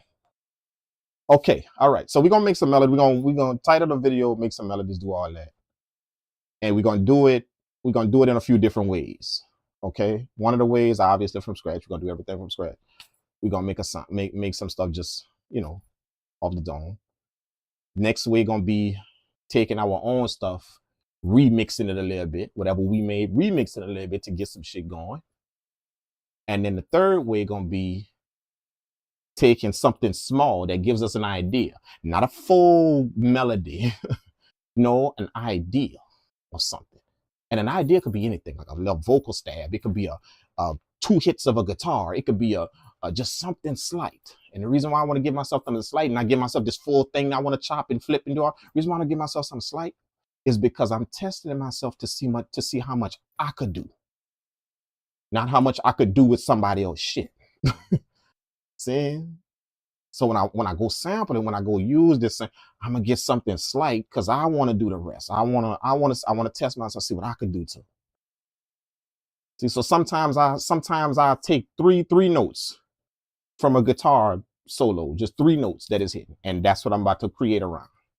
Just them little 3, just that. Pull that in here. Let's make something around that. See what I'm saying? That's me pushing myself to see what I could do to the music, to see what kind of creativity I can have instead of relying on somebody else's creativity to make my stuff sound good. You know what I'm saying? So we're gonna kind of get into that a little bit. Okay. Oh.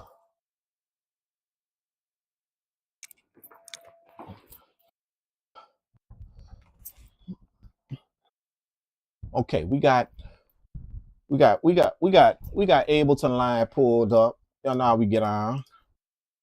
Okay, we're gonna play a few keys off up in Ableton Live and see if we can see. I'm gonna kind of freestyle something on the keys and see if we can come up with something nice. And depending on what we come up with, that's gonna kind of guide the vibe of what we're doing.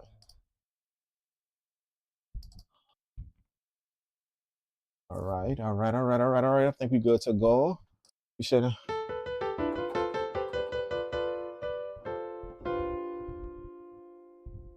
Do I even want to use that?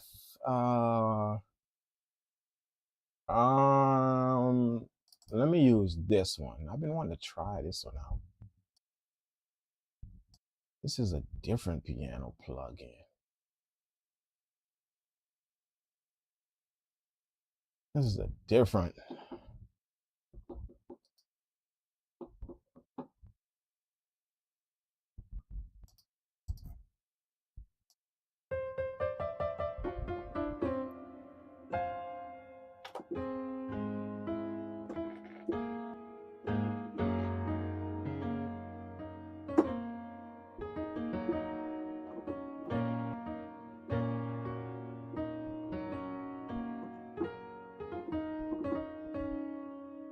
I kind of like that.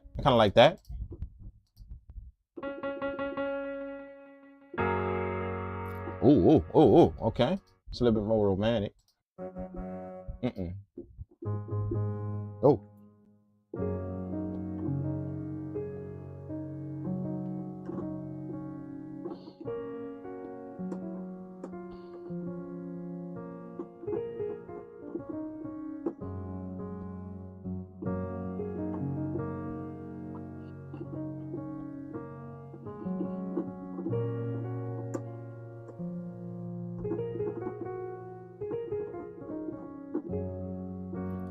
I kind of like that.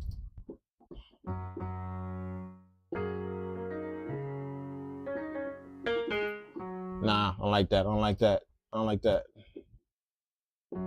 Oh. Ooh. Let's use that. I like that. Let's bust a little melody with that.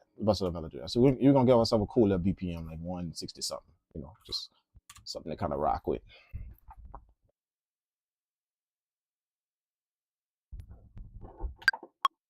Yeah.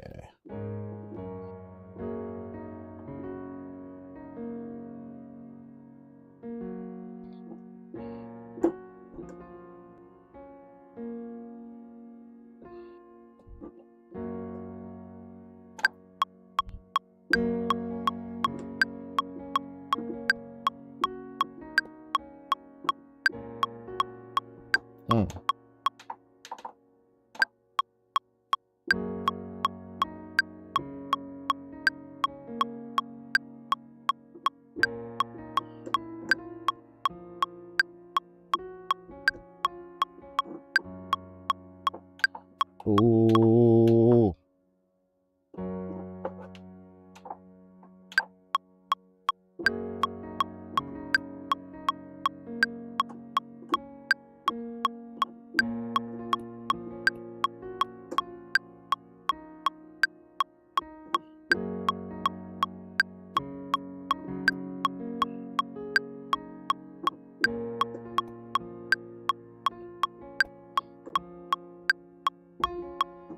Oh, let's do that.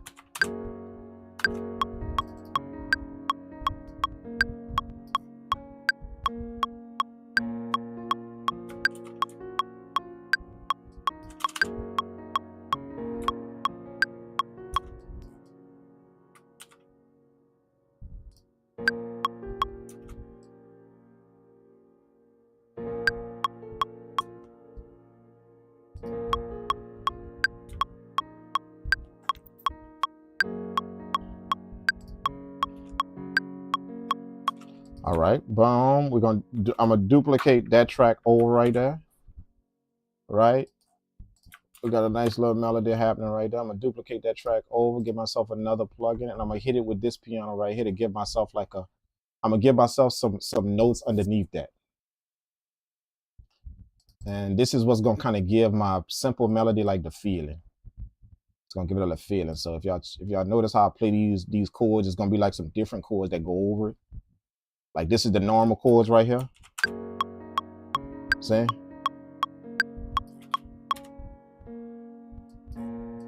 But I'm gonna purposely play something. I'm gonna purposely play some different type of chord just to go over the top of it. So I'm gonna add like some fifths and some sevenths on it, just to kind of give myself a different type of chord.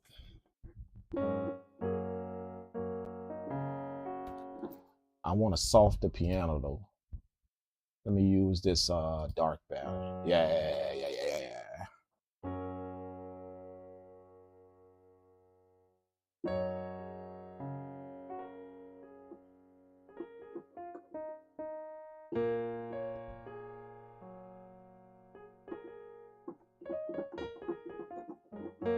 Let's go. Oh shit.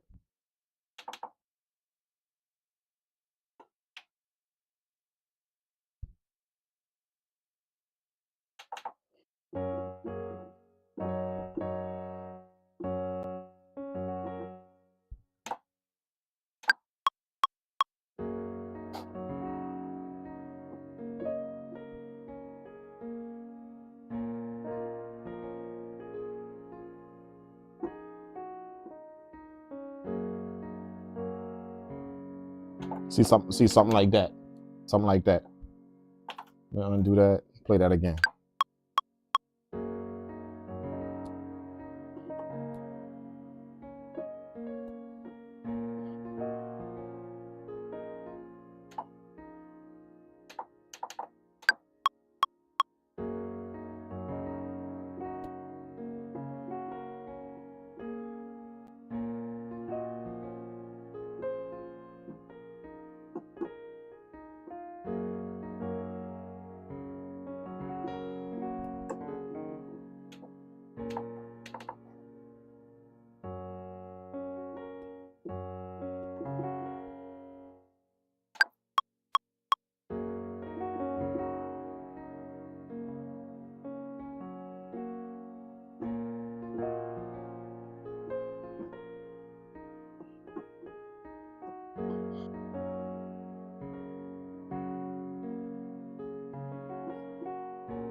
I want to play that one more time. I'm not satisfied with it. Not satisfied. I thought I was, but I'm not.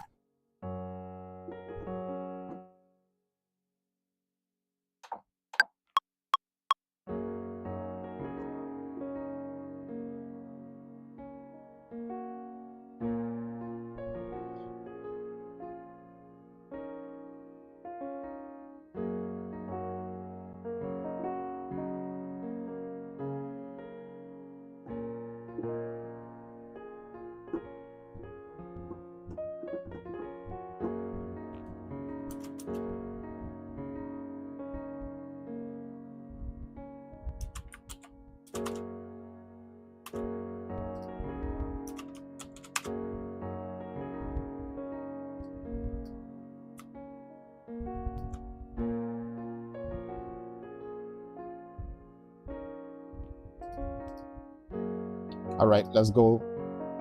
Let's go get an E piano. And I'm gonna layer this with an E piano.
All right, I'm gonna do one more layer.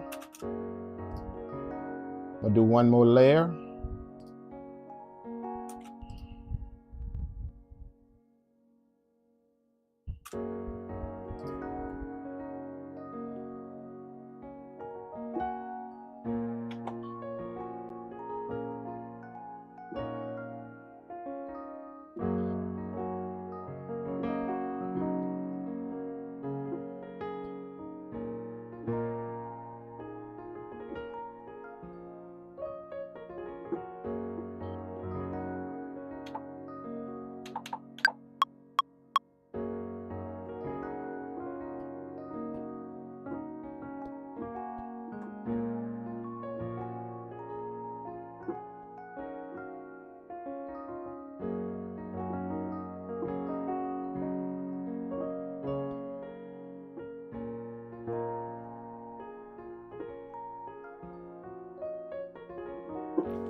If y'all notice, I haven't quantized anything yet.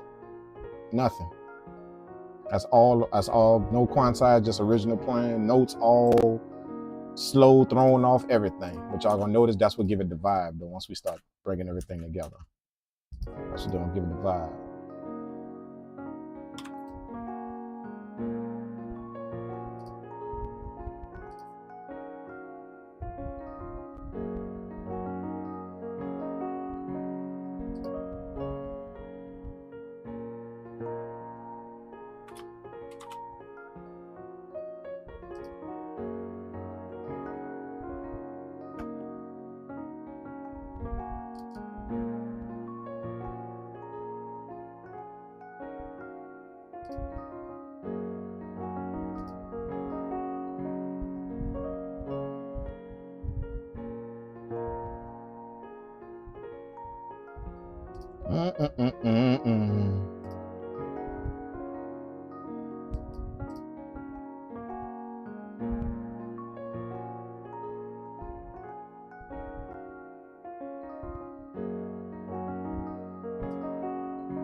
Woo!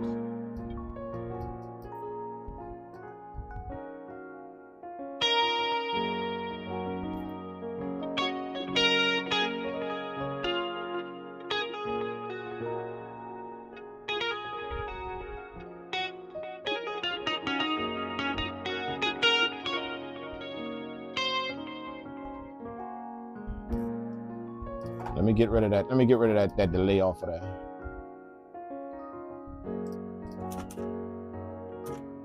All right, let's bust a little something.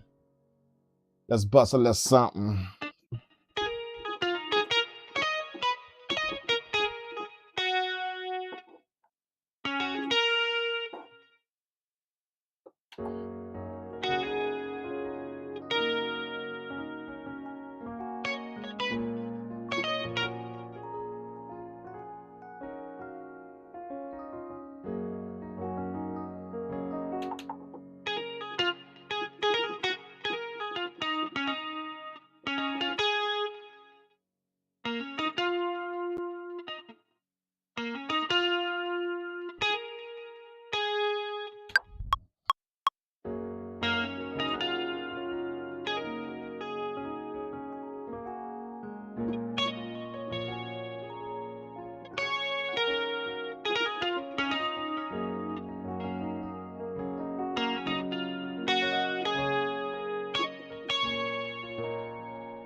Damn.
Is there some automation to this? There's some automation to that. I think there's some automation to this, man.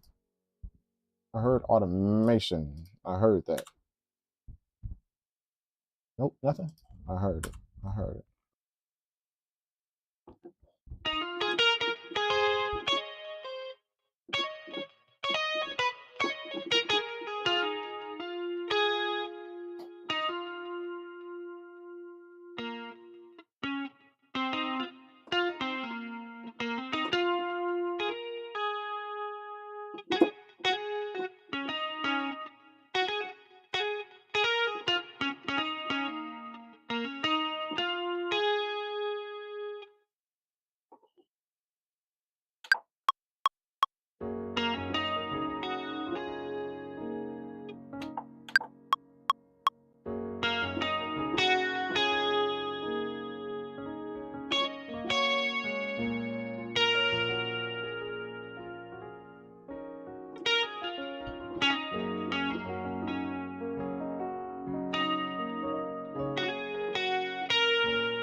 Mm-hmm.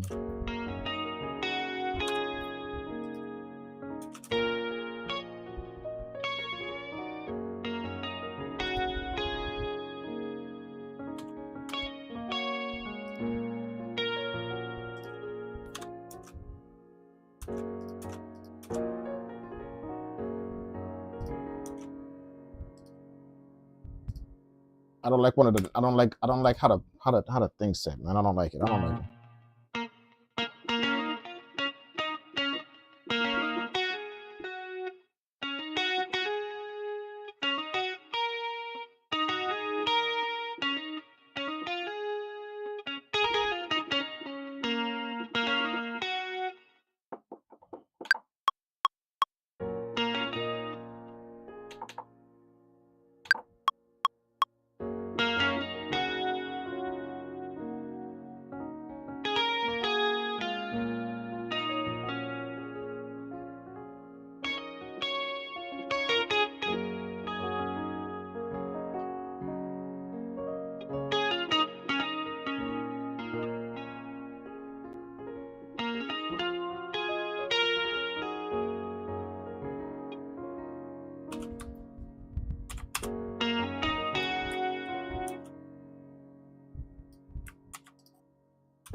All right, let's bounce them. Let's bounce them. Let's bounce them. Let's bounce them. Let's bounce them.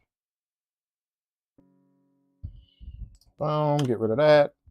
Bam, put these effects back on there. Control V, got it.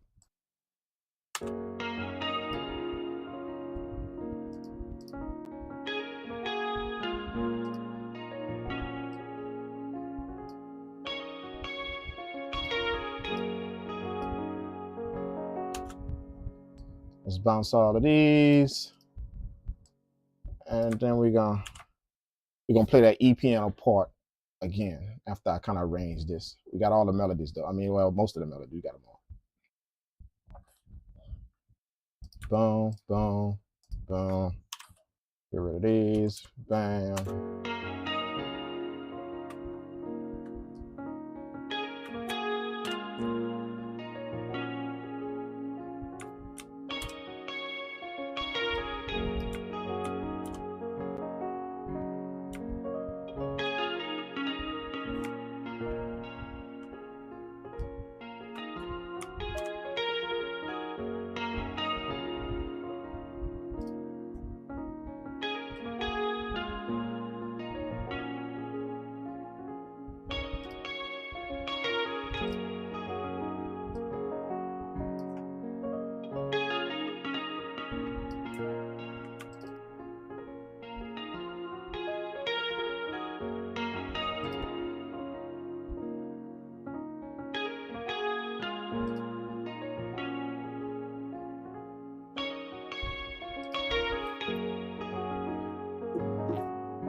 Baseline, baseline.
All right, what I'm gonna do is turn the velocities down the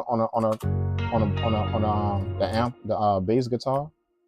I'll turn the velocities like all the way down to where they low. So look, let me play this track right here. Look. That's how low the velocities are.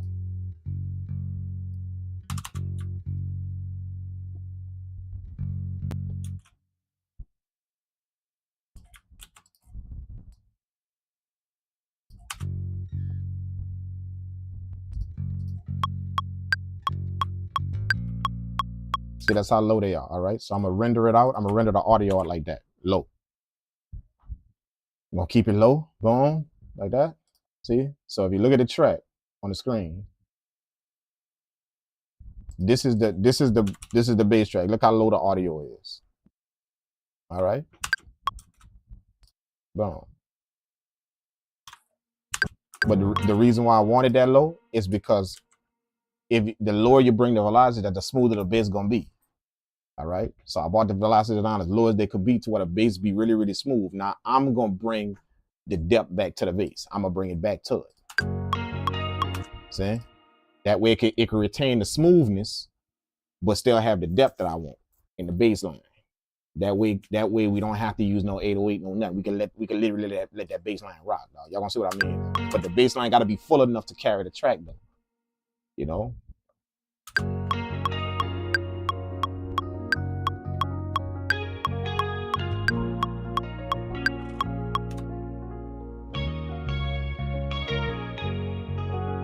All right, so let's do it. First thing I'm gonna do to amp up the bass is I'm going to hit it with the true dynamic. No, not that. Nope. Wrong one. The true iron. There it is. Bam. I'm gonna bring this crush up, bring this boost up, and give it some strength. That's gonna make sure I catch the pluckiness of it. The pluckiness of the bass without overdoing it. Okay. Now we're gonna squash it now, and then I'm gonna bring it up underneath the compressor. So we're gonna squash it now, which that's not the one I want. Not that one. I want this one. I want the retro one. I want where is it? Holy shit, where is it? Damn, I always lose it, dude. I know it's here, and I always lose it.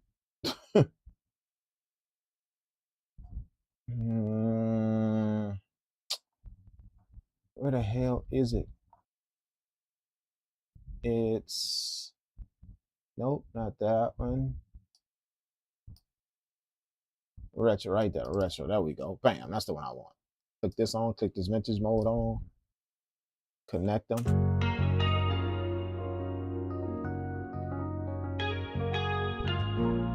And I want when that bass go right above, right past 10. Right past 10. There we go. That's gonna make sure you catch the peaks. See, so when it spikes up, when it does that climb up, in the second part, right here, this right here. This right here. See that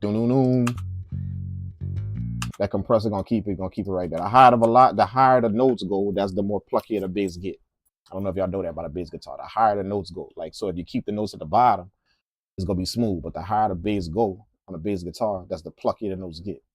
So you put a compressor on it to make sure that no matter how high the notes go, no matter what notes is being plucked, they stay smooth like the lower notes.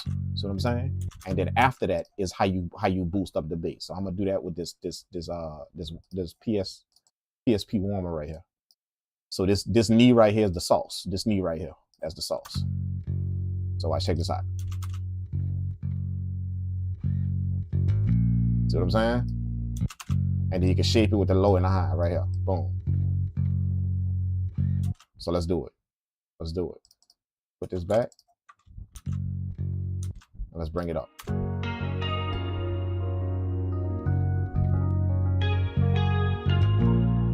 Look at that. Nice.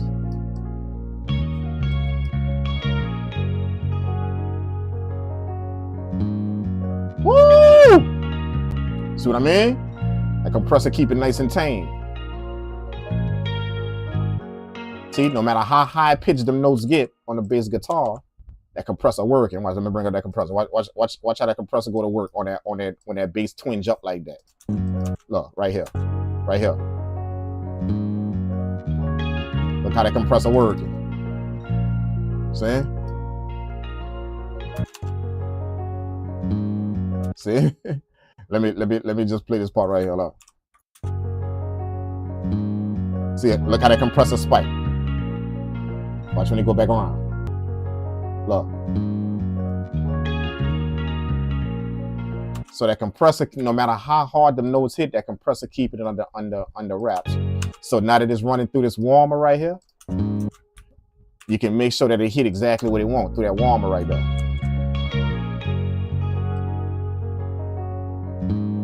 See?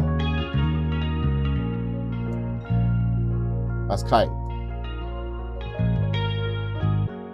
All right. Let's get these melodies tight. Let's get these melodies tight. First melody is this one right here.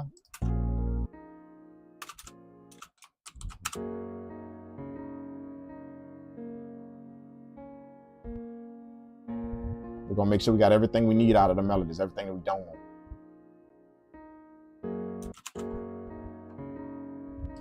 And get rid of everything we don't want.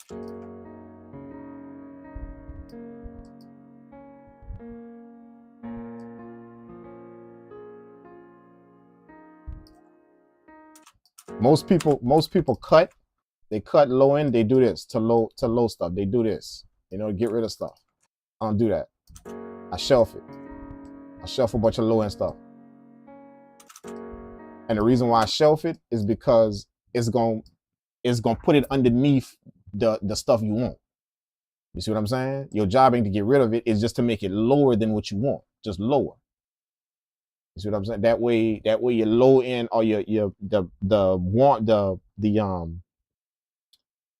body of your melodies, of your piano, anything like that, don't come out like it's hollow. You know, like that DAW type of feel. And I think that got a lot to do with why a lot of melodies sound thin, and it have that DAW type of sound, that DAW type of sound. You're looking for that analog type of sound, that full type of sound, but a DAW give you that thin sound. And I think it's because everybody adopt the idea of going cut the low end to make room for the bass. Like that, I hear that over and over again. Like cut the low end, make room for the big. Cut the low end, make room for the 808. Cut the low end, make room for the. And I don't think people understand that that's what a life for your music is. That's what a fit. Because remember, think about this. Think about this. The bass is what you feel. The lower end frequencies is not really what you hear, is what you feel. So I'm getting rid of these frequencies that's gonna clash with stuff. Telling myself, get rid of the low end to make room for the 808 or whatever gonna be down there in the low end. Get rid of this low end in my melodies. Get rid of this low end in my. That's what I'm doing. But I'm totally missing the fact that, wait a minute, hold up. That's what a feeling of my music is.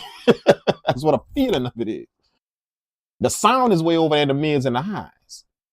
But the feeling, see, feeling and sound, two different. The feeling is down in the low. So wait a minute, hold up. If I keep cutting the low end, I'm cutting the feeling out of my music. So it's going to give me this DAW sound, this DAW sound, this thin, you know, computerized sound. It's going to give me that. You feel what I'm saying? But if I figure out a way to know, wait, hold on, not cut the low end. I figure out a way to keep the low end tamed, to keep it tamed and only let it come out when it's supposed to come out. So when there's no drums, boom, you hear my shit get full. And then when the drums come in, you hear kind of, you hear the low dissipate a little bit in my melody to where all the instruments shine. Then when the drums stop a little bit, boom, your head get full again. See? So what I'm doing is I'm shelving my low. I ain't cutting, I'm shelving the low end. And the idea is to put it underneath, the rest of the instruments, not to get rid of it. Just put it underneath. See what I'm saying?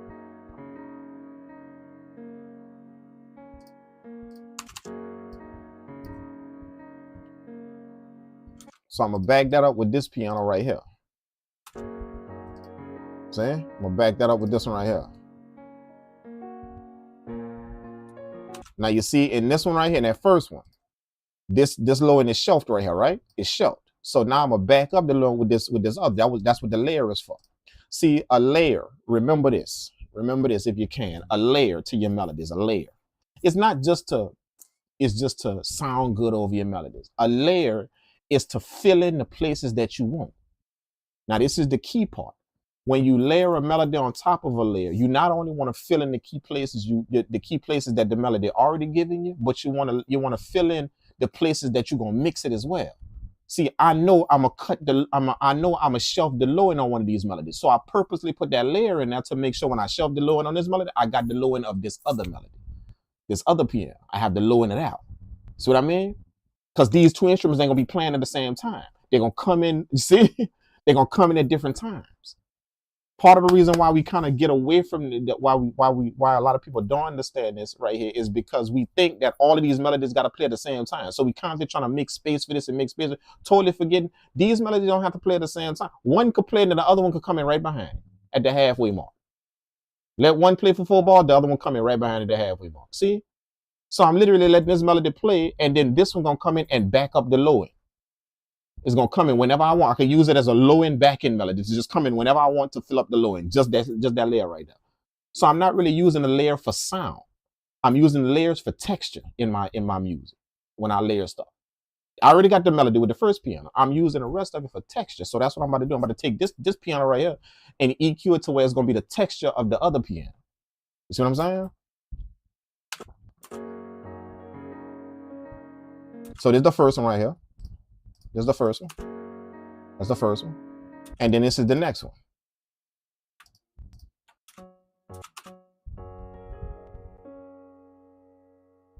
See? That's the next one.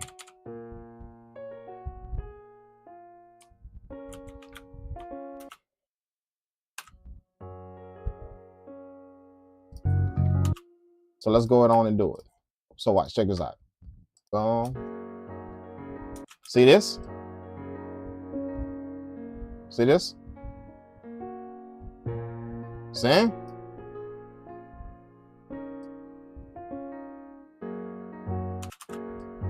So that's what I want. I'm just not gonna do it with this EQ right here. I'm not gonna do it there. I'm not gonna do it with this EQ. What I'm gonna do with this EQ is I'm gonna put it in mid. I'm gonna put the EQ in mid side mode or mid.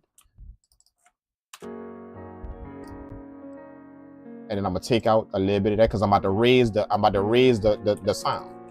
So I'm gonna make sure it's cut first. See? I'm not cutting it out. This will be cutting it. This will be coming into the sound, shelving into the sound. I don't want to shelf into the sound. I just want to keep it to where once I raise it up, it's go automatically cross this. I'm gonna show you what I mean. So I'm gonna keep this up. Okay, now check this out. I'm gonna put an EQ before that and use that. This one right here. Use this one as that's going into this one right here. So this one is going before, even though I pulled it up after, I'm putting it before the other EQ. So now I'm gonna take the low end and raise that up. Watch, check this out.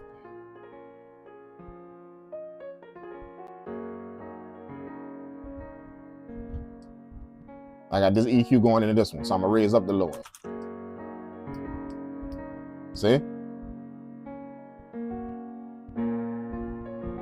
See? There's my texture. Now check this out. Watch. This how you're gonna tell. I'm a play it, and then I'm gonna mute this second track. This one right here. I'm gonna mute this track right here, while this top one is playing. This top one. I'm gonna mute this second one. So check it out. Y'all gonna hear something. It's almost like the beat gonna get thin. The melody gonna get thin.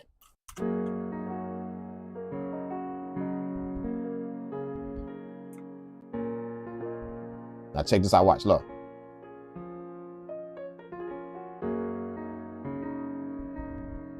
See?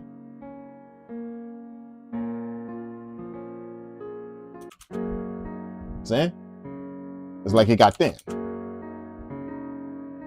Now this is with it back in there. Check it out.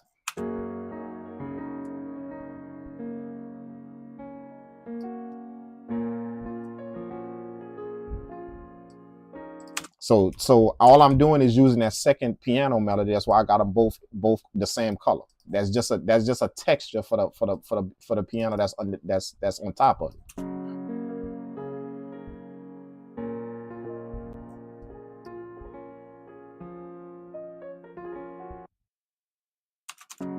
There we go. And then I'll give it like some reverb, kind of soften it a little bit. See? And then because of the top line melody that I added, it got a top line melody in there too. This right here. See that little dun dun dun dun? That's the top line melody. So because it got that, I'm gonna put the delay on. If it didn't, if I just played regular chords, then I wouldn't put the delay on it. But because it got that top line melody, I want that top line melody to delay. See?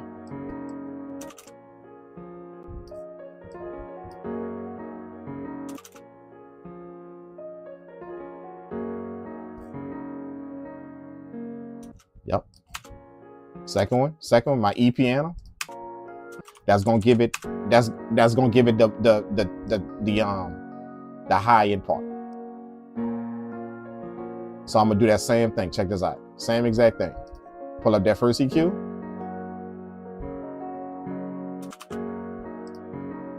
I'm gonna put it in mid, and I'm gonna grab all this. See? Just in the mid, not the sides. As a matter of fact, let's bring this down in a minute. This is all I want right here. All right, now this EQ right here, boom. We're gonna go grab this one.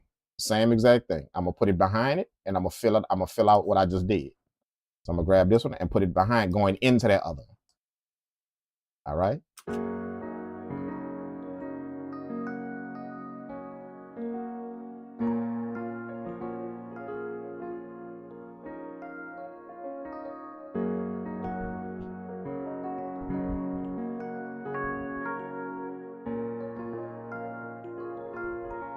Yeah, see.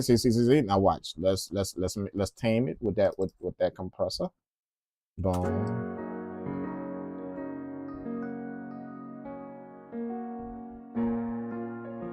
I want it to go to 10. There's a note that I wanted to hit and go to 10. It's coming.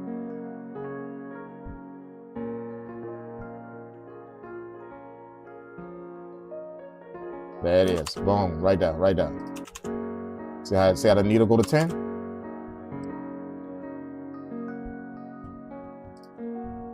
And then we can shape it. Let's shape it. I mean, let's make it softer. Same thing.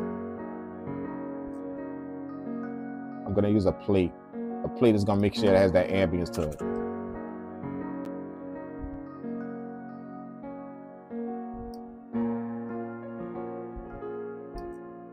Nice. Oh. That's 3. That's 3 we got. All in the pocket. Let's go. This one next.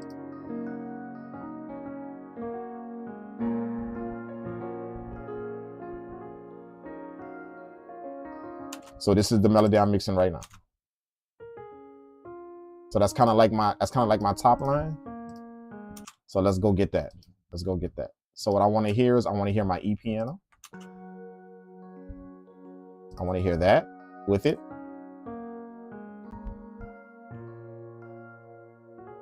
And I want to hear this one. There we go. So let's grab our first EQ. Same concept.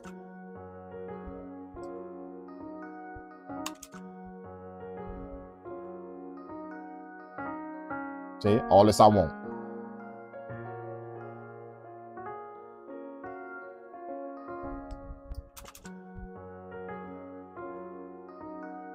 But I don't want it there. I want it in the mids, right? Not the whole song, just the middle. Not the sides. The sides is gonna come with the EQ, and I'm feeding into it.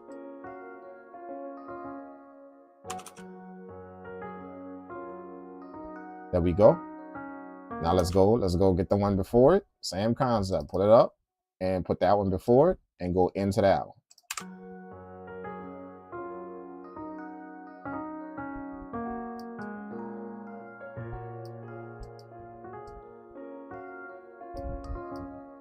Nice.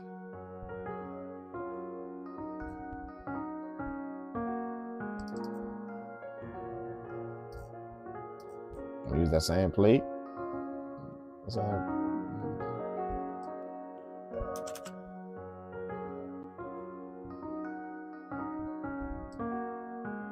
Nice. Look at that, man. And then we're gonna put the delay after that. Let's go. Delay. Remember, it's a top line melody, so we kind of wanted to delay a little bit. Top line melody the delay always gives you top line just like a little bit of a, it doesn't make it sound dry. The top line, just some dry notes hidden. It doesn't. See?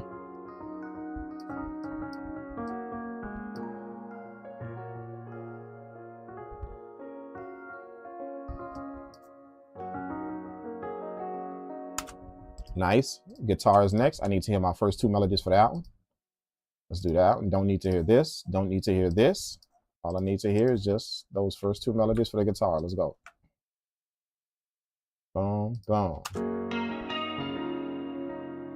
First thing we're gonna do is keep them spikes. We're gonna get them spikes under control from the guitar. So we're gonna do that with, see, I lost it again. I lost it again. I lost it again. I lost the compressor. Where is it? Shit. I lost it again. Damn it. See, I keep losing. Same compressor. Retro right here. It be hiding from. Bam. Change this to vintage. Bam. Lock this. Put this on double. And put the recovery time fast. That way it's gonna catch that guitar, the spikes of that guitar, and it's gonna back off real quick. See? This is without that compressor. This is without. Check out the guitar without the compressor. Turn it off. Look. See? It's out of whack. Now look at this with the compressor. It's gonna set it in there. See?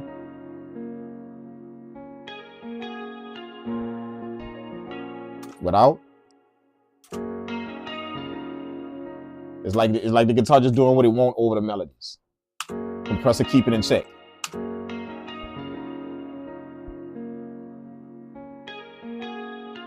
Now that I got it in check, let's go ahead and spice it up a little bit. Let's take the chorus. Chorus. Nice.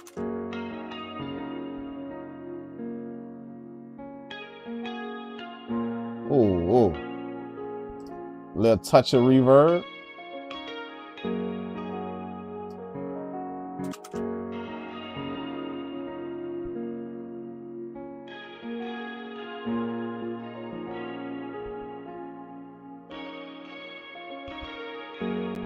I'm gonna use that hall one, that lush hall one. I like this one.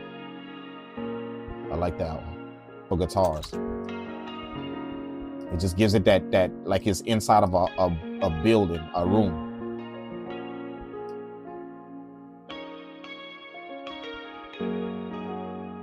Wow, I love it.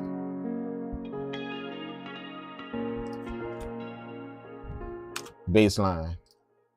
Bass line should slide right in. Now let's go. Bass line should slide right off up in there. Let's get it.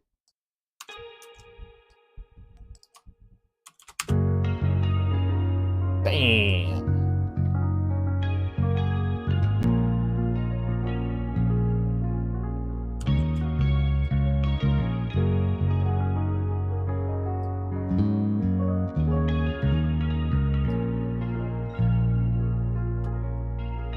All right, now I'm gonna take my heavy piano, just the heavy ones. So that's gonna be this one, and this one, and the E piano. And I'm gonna group those. Okay, put those in a group. I'm gonna take this EQ right here, and all of that. Y'all remember all the EQs that I was boosting? They have a bunch of EQs that I was boosting. So let me show them to you again. All in there. Look, the one before. See, all this I was boosting. Bam. That's the first melody. Second melody. Y'all remember the EQ? Let me pull up the EQ. I didn't do it there. I did it in the E piano. Look, bam. See, all this I'm boosting. See. Same exact thing, all that I'm boosting. Okay, so that gave me the tech. Remember, I'm using the melodies as texture for my main piano. So that's why I want all of that low end to be boosted. We cut it with the first EQ. We did this. Remember, we did the shelf with the first one, boom, and then we put this behind it and drove this into this EQ, not ahead of it, not after it, behind Even though we pulled it up second, we dropped it behind the EQ, fed this back into it. So you see we cutting this out, boosting it here. We cut this out, boosted here. Okay. This should be it right here. There we go. Okay, boom. Now because of that, we can group everything. And now, because we got all of them sides going on, boosted. Remember, we dropped the mid, so all of the sides came up. In all of the melodies, all of the sides came up. So this is how we're gonna deal with that. Check it out. The reason why we did that is because the group is coming. On the group of all of those melodies, now you take this and you put it in sides. We was boosting the mid. Remember, we was taking the mids out, letting the EQ boost the rest of the melody. Now we putting it in sides right here. So watch what we could do now. See all this? We can now trim it. Look. See?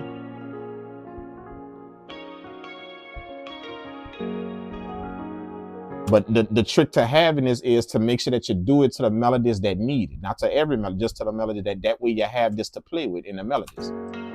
See? I can do whatever I want with all that and make it sound however I want. But I wouldn't have that. I would have this thin feel with all these melodies layered on top of each other. Remember, the mids and the highs would be heavy because that's where the melodies sit at. Mids and highs would be heavy. In the next melody, mids and highs would be heavy. In the next melody, mids and highs would be heavy. I would have all of this clogged up, all of the mids and highs clogged up out of all 4 of the melodies. And now this right here, I wouldn't be able to play with none of this because the mids and all this would be clogged up. See what I'm saying? But if you notice all that stuff we did with them EQs, putting them on each one, now we have all of this to play with and we don't have to worry about nothing being right here that's clogging up the melody. Listen to it. See? Everything's sitting nice. And we got all this to play with, love. See?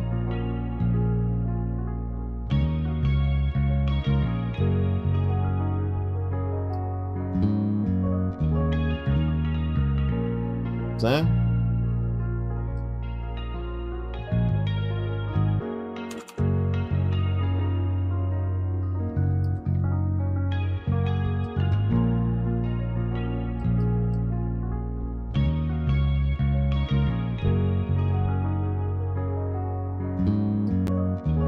So my job is to smooth it out with that bass line.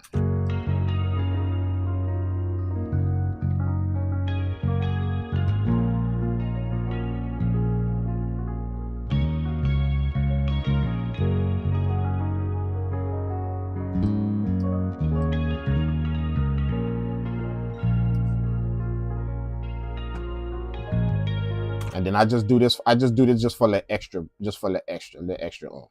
Just a little bit. So I'll go here, go take this micro warmer right here. This is the baby brother to that other plugin that I use. All right, and then I just go to the low right here. See?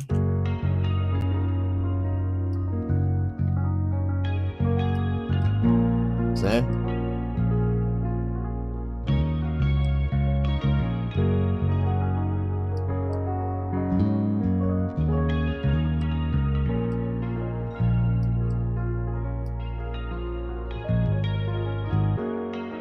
So now my melodies is sitting nice with the bass. The bass don't seem like it's overshadowing my melodies, none of that. All right, now we can go ahead on and start messing with we can go ahead on and start kind of giving ourselves a little range. So I'm gonna do that is I'm gonna just kind of take this out and just figure out what I want to play right here. So let's just delete this. I'm gonna drag everything over that I want to play. So obviously I want the first melody to play, the first piano to play. I want the guitar to play as well.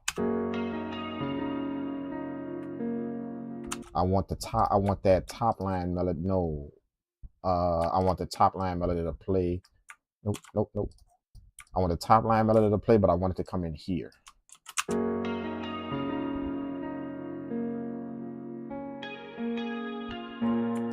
Then I want my bass to come in at right there. See, right here.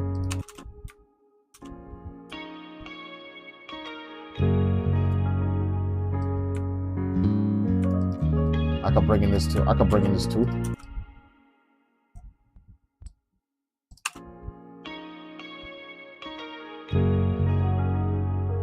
Woo! Let's go. And then I'm gonna bring this little piece in right here at the end.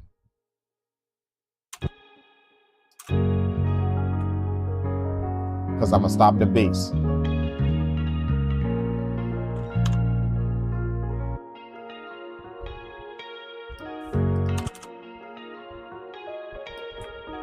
Oh, that's it.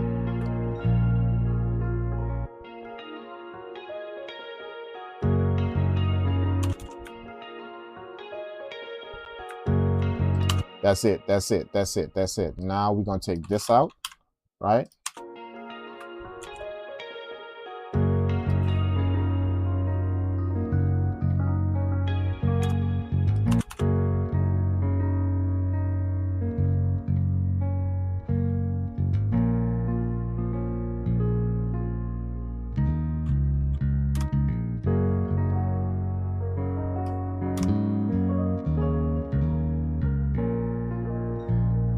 Nice.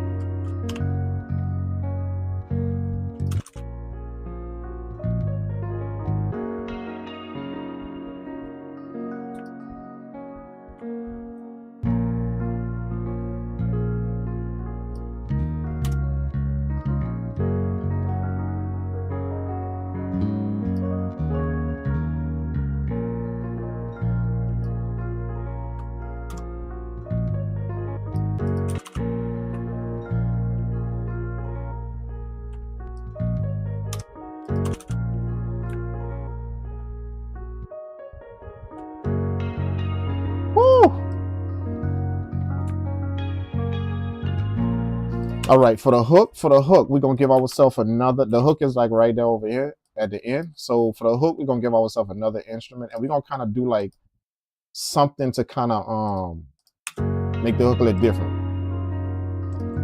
So that's gonna be like a pad sound or something, just to kind of make the hook just pop out a little bit.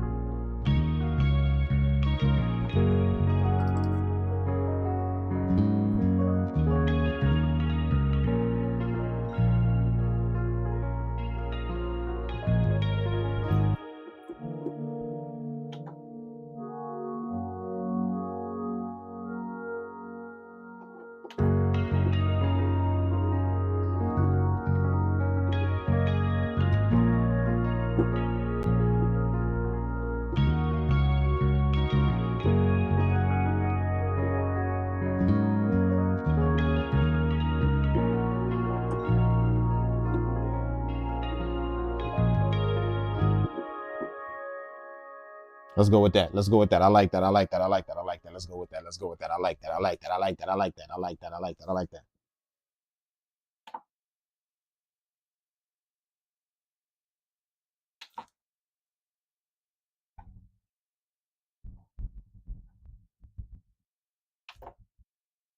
Let me put it right here, and then we're gonna kind of just freestyle it.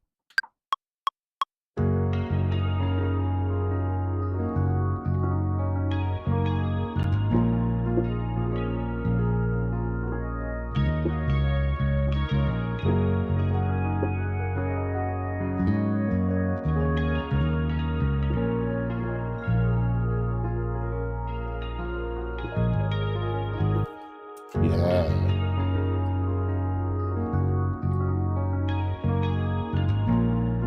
All right, now let's layer that. The reason why I picked this plugin right here is because we could layer it.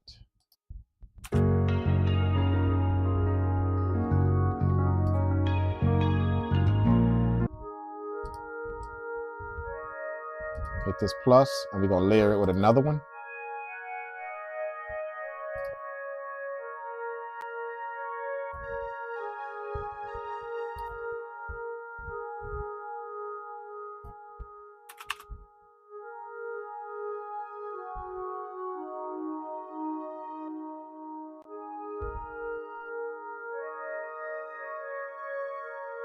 I like that. Layer it with another one.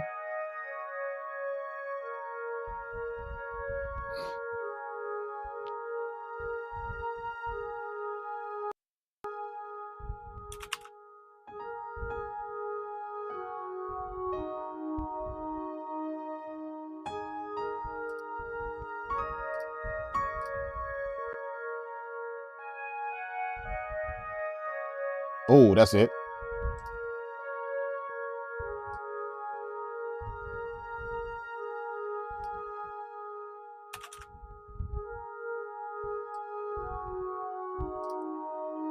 That's it. That's it. Bam. Haha. That's the start of my sound. I just layer like 3 different pads and they, all trigger at the same time. And then I'm gonna render it out to audio. And I'm gonna play my top melody. This one, I mean my main melody right here. And play it with the pad sound. That way I could kind of blend it in. Okay, first thing I'm gonna do is put this this vintage thing right here, this tape. Turn this on. See?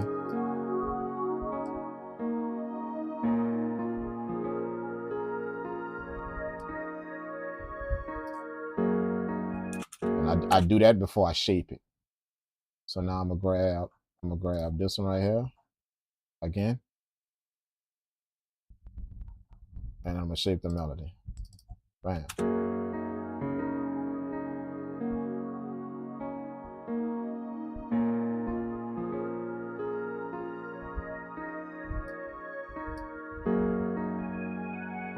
All right, now you see the second part. The second part of the melody gets high pitched, right?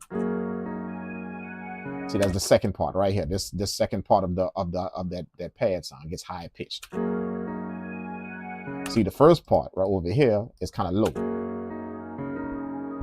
See? See, low and then high right here. Okay, so I'm gonna boost the low end right here. Boost the mids and the low mids right here. Okay, and I'm gonna take down the mid highs right here, kind of take it down. And what I'm gonna do is I'm gonna use this high right here and I'm gonna automate this. So when you get to the second part, I'm gonna start backing off of this right here, lowering it down, lowering the highs down a little bit. All right, so check this out. Okay, I'm gonna let it play. Hit the record, let it play, and then we're gonna automate this right here. Automate this now right here. Let's go.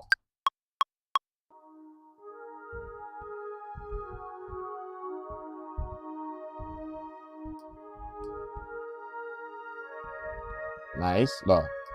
Now watch.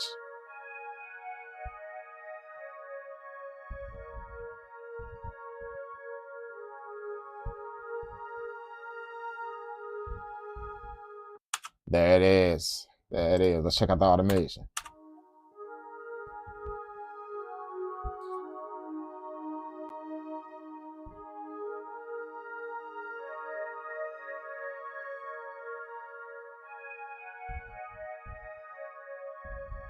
See?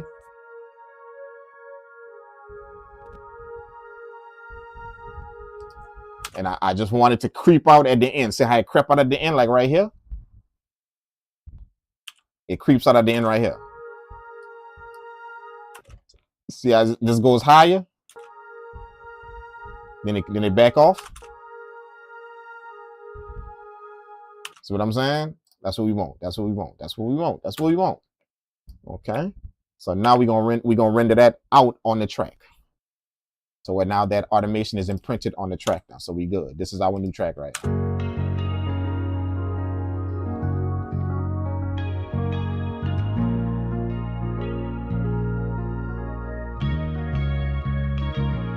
And I'm gonna show y'all how I can push it, how much I want to see right now. It's fighting with the rest of this background noise right here. It's kind of fighting with everything. Because I just got it on top of the, well, not on top, I just got it literally playing underneath the melodies, but with all the melodies. We got to put it in its own place. Okay, so the way I'm gonna do that is this melody right here kind of atmospheric. So this why I go to getting kind of crazy with the moves. Okay, so for that pad right here, to make it set how I want it to set, I'm gonna go in here and put it in mid, and I'm gonna take out all of the mid of the pad like this. See?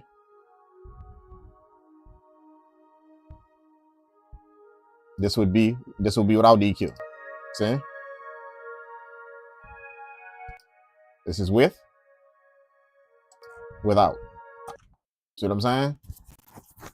So we took out all of the pad, all of the mid frequency. See all of this. So basically we got the pads swing around in the sides, just the left and right. So now I'm gonna play my top melody, the main melody. And now that's gonna tell me how much of my mid to put in. I mean, how much that I can play with the sound and bring it up. So with all of this out right here, we're gonna go to the micro warmer again, right? And see this high right here, and these right here, we're gonna start picking that up.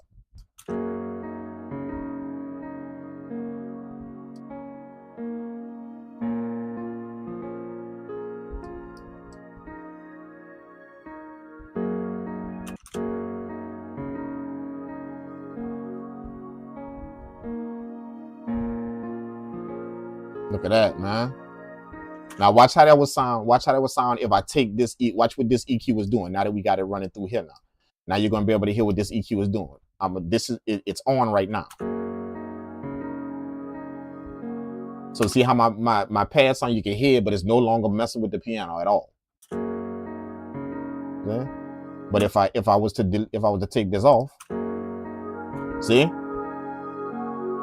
now it's on top. Put this back on.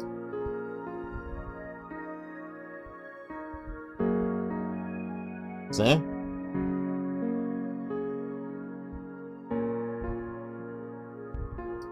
On. This is off. On. Okay, not to make sure. See, the melody is going up and down, up and down, up and down, just because of the low, high, low, and that's just because I played the melody, the notes going low, high, low, high. So now we need to make sure that stays in check. So we're gonna do that with, you guessed it, the EQ we never can find. This one right here. Put that in vintage. Put this on. I'm gonna put it on triple because this sound right here is very thin, very light. So I put this compressor on, put the mode on triple. And I'm gonna put this in the middle. Not really fast, but in the middle. See, that's gonna make the needle react. See? See? Now our object is to boost it through here, and compress it through here. So we're boosting through here and compressing through here. So basically this plug, let's put it this way. Boom, like this. This plugin is going into this plugin, right? So we're using this plugin as the gain, the input gain that's coming into the compressor.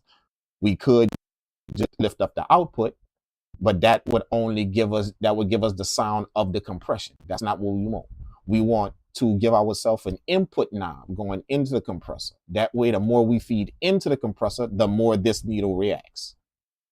The other way, this needle will stay the same, but I will be giving it more volume, which I don't want to just give it volume. I want to give it that actual compression. That's what I want to come out in that pad sound. Again, this is how you make your melody. This is how you get your melody to kind of set a little better to where it don't sound like it's out of a DAW. It don't sound thin like it came out of a DAW. You feel what I'm saying? Now, this may look like a lot to do, but when you learn how to do and understand it and get it, you're going to be able to feed these things through different things to give the VSTs and all of the electronic, the digital instruments. You're going to be able to feed it through different things to get it to a point to where it now sounds, it fills out your speakers.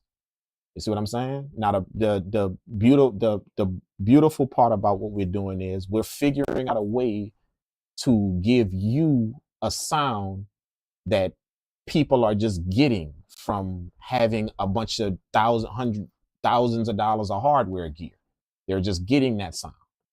It's very, very true that in order to achieve a certain type of sound, you have to do a few things to it in this digital world. If you don't, then you're going to have this thin sound. That's just how it's going to go in this digital world. So that's what you hear people say or producers say when they tell you that you can achieve a quality sound in a digital DAW. You just have to know how to do a few things to it. See? And these things get simpler and simpler the more you understand what you're doing to the sound, feeding it through different things. pushing the low here while you cutting the mids out of a sound here.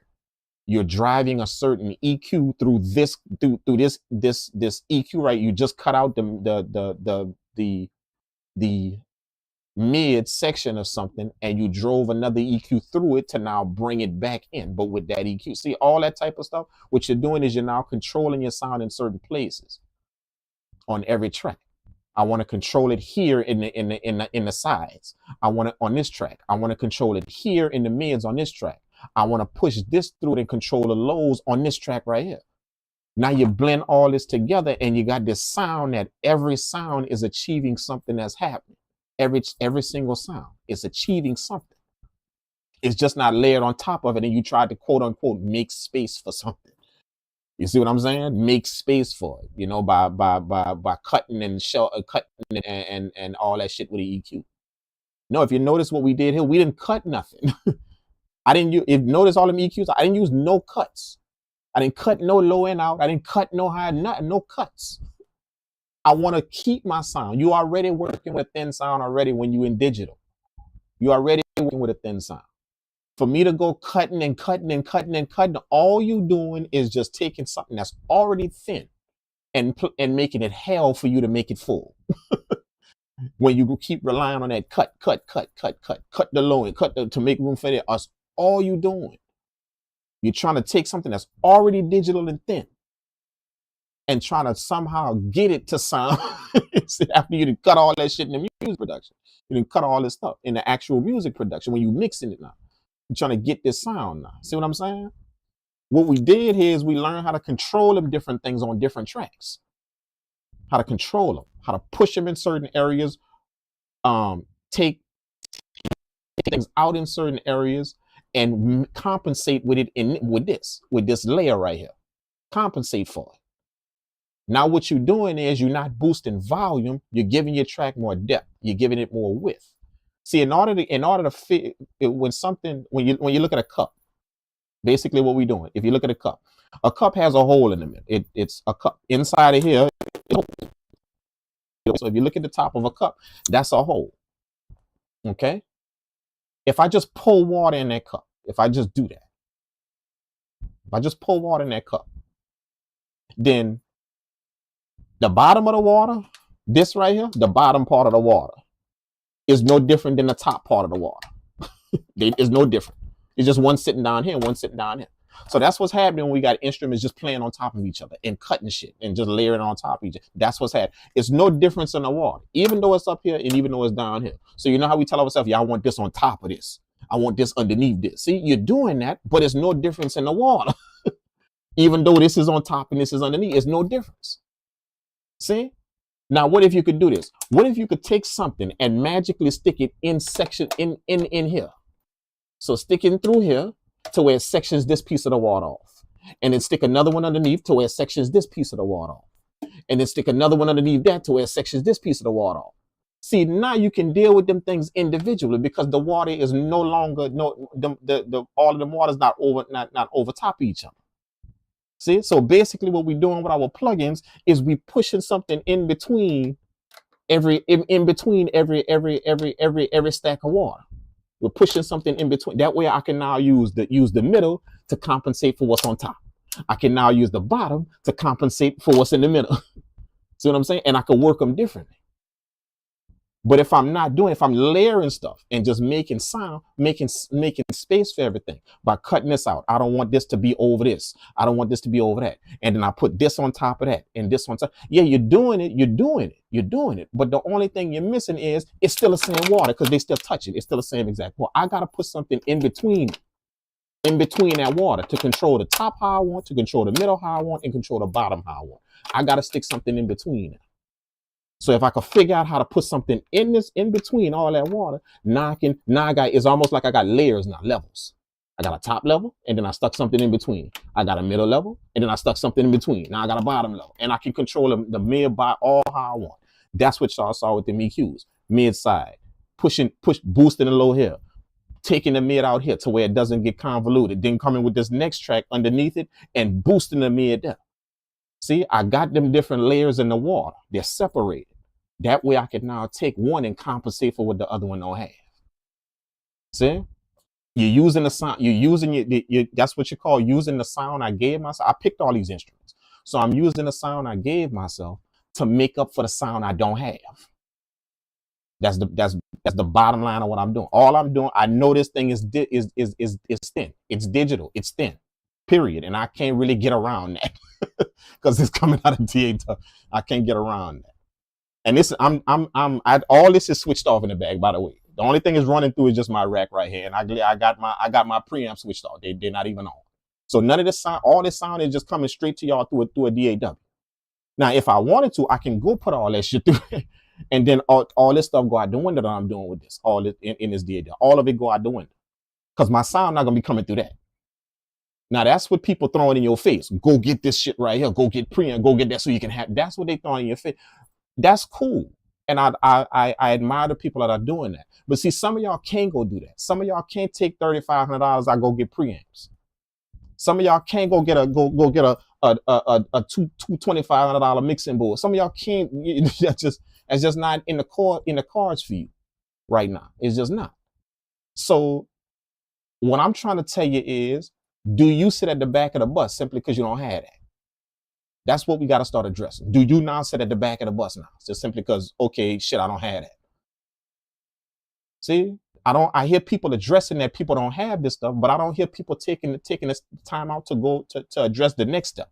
How do I achieve this because I don't have it? I don't hear that. I hear people just stopping at, you ain't got it and you need to go get that stuff. Pushing that in your face. You ain't got that hardware game. That's what you need to get. I don't hear people saying you ain't got it. So let me show you a few things to where if you ain't got it, this is what you could do. Now, do you count on that? No. Eventually, you want to get into that world to where I can achieve this quality sound. So to have this gear, I can have this gear to achieve this quality sound. But because I don't have it at this particular point, I shouldn't have to sit at the back of the bus because of that. I shouldn't have to. See? That's what you hearing, right? And funny, I don't hear people do. I hear people just telling you need all that shit and go get it. And that's where it stops. Yeah, impossible. Nope, you need all of this right here. And that's how it goes to have this sound. You need that. Go get that and go get these preamps and go get this stuff. As I said before, that's fine and that's cool. And you're gonna get a certain sound. But what about the people who that's just not in the cards for you at this particular point? Maybe it may be later, after you save up a few ducats. It may be for you later.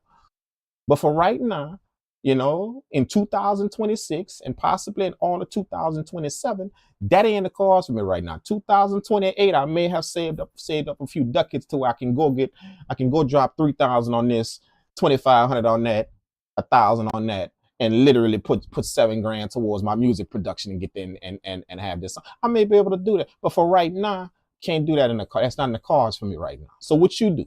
What do?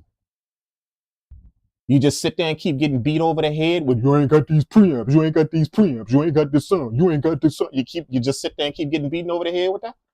That's what we're gonna do? No, I'm gonna help you fight. I'm gonna help you fight. That's what I'm gonna do. I'm gonna help you fight. Simple. I'm gonna help you fight. I'm gonna give you a few little techniques. That way, now your sound you could possibly thicken your sound up. Am I saying that you're gonna have the most craziest sound in the world? No, but as you can clearly see, you can do a few things. You can. 1,000% you can. You just have to know how and know where to go do it at. That way you now can have this. That's a contender. It's a contender. Even though somebody telling you need $25 million worth of gear in your studio to get a quality sound out here. See what I'm saying? I don't hear people going to that next step. As I said before, y'all remember the beginning of the stream? The beginning of the stream. See, if I have good intent, then I'm not gonna keep beating you over the head when you ain't got preamps. You ain't got this, you ain't got that, you ain't got this stuff. I'm not gonna keep beating you over the head with that. You know you ain't got that. You can look around in your studio and know you ain't got that already. I'm not gonna keep beating you over the head with that every time you see me on a video. I keep beating you over there. You ain't got this. You ain't, and man, you just shit sounded wet because you ain't got to get. I'm not gonna keep. What I'm gonna do is after I tell you that, which is absolutely true. After I tell you that, my intent gotta be good to be like, okay, what do you have? What do you have? You don't have this, but what do you have? Oh, you got a DAW and a computer? Let's see what we could do for you. I don't hear that. I don't hear that. I just hear just people keep beating you over here that you don't have this shit. You don't have all of this shit. You don't have. And quite frankly, I'm getting tired of it. I'm literally getting fucking fed up with it.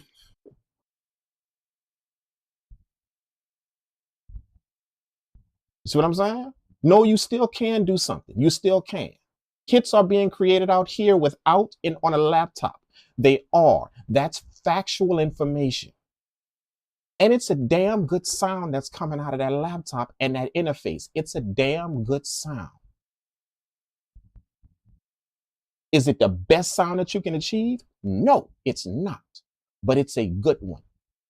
And you absolutely can achieve it. You just need to know how to do it. And if you understand that, that is the beauty about audio.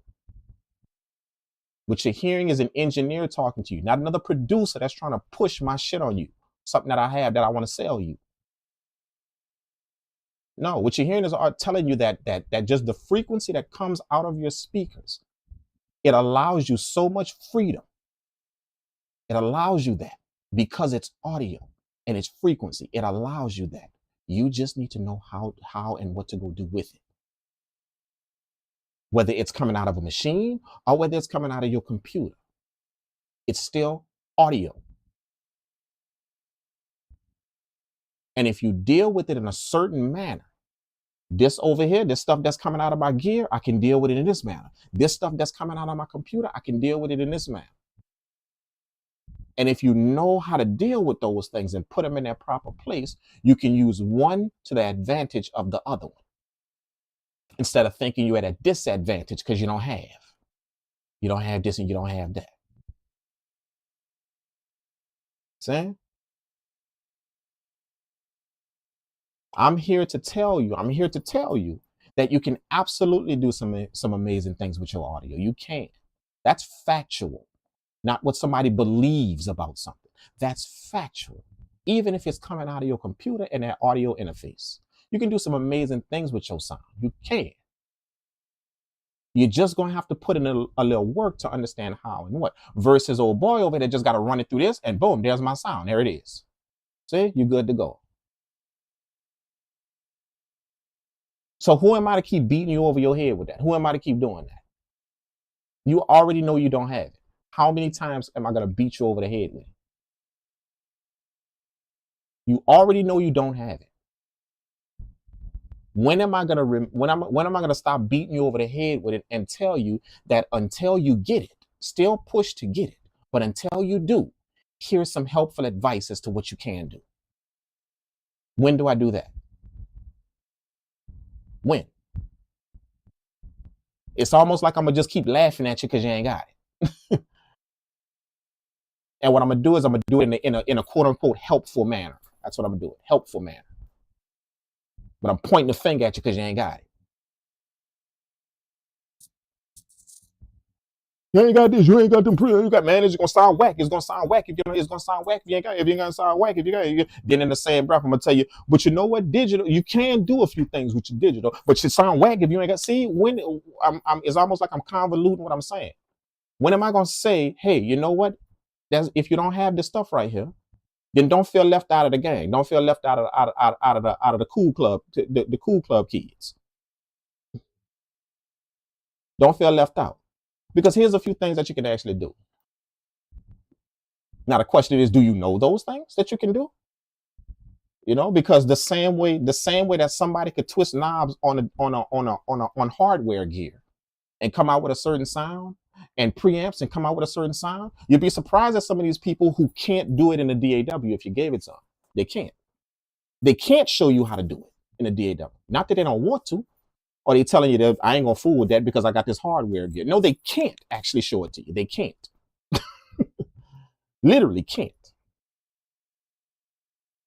And it's just simply because it ain't because they're ill advised or they don't know things. It's just simply because they spent so much time working on this gear, so that's what they know. They spent so much time working on this gear, so that's what they know. See?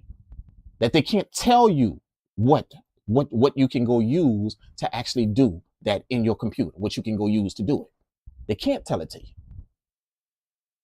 You got some people out here that actually know both sides of the coins. They know both of them. They know all that hardware gear you can go get, all of it. There it is. They know the mixing board you can go get. They know the preamps you can run it through. They know how to instruct you on how to build a rack to where you can now have a certain sound coming through it. They can do that, and they can also tell you, "Oh, you got a laptop? Don't worry, I got you too. I got you. Let me show you a few things that you can go get and make sure you have a couple of these things. That way you can get the shit rocking." See? If I spent so much time on this right here and this right here, and you never saw me in the other thing, you never saw me in it, you never saw me do it, you never saw me in it, you never saw me deal with it. It stands to reason that I know more about this stuff over here than I do that stuff over there. It's simply because I keep practicing on that stuff over here. When it's hardware, I keep practicing and practicing on that, and that's what I do everything, and that's what I stand by, and that's what I do. So it stands to reason that I don't even know much about that stuff over there. It stands to reason that I don't even know too much about it. I don't even know what you can go get. I don't even know the news. I don't even know the things that came out that kind of helps you in that digital world. I don't even know those things. It's just simply because I'm always fooling with my hardware gear. That's what I'm doing. So all I'm telling you, just be aware that there are people out here like that. There are people out here like that. Kudos to them because their hands is on hardware all the time. My hands are on a lot of hardware all the time. But see, I make sure that I'm very familiar with both.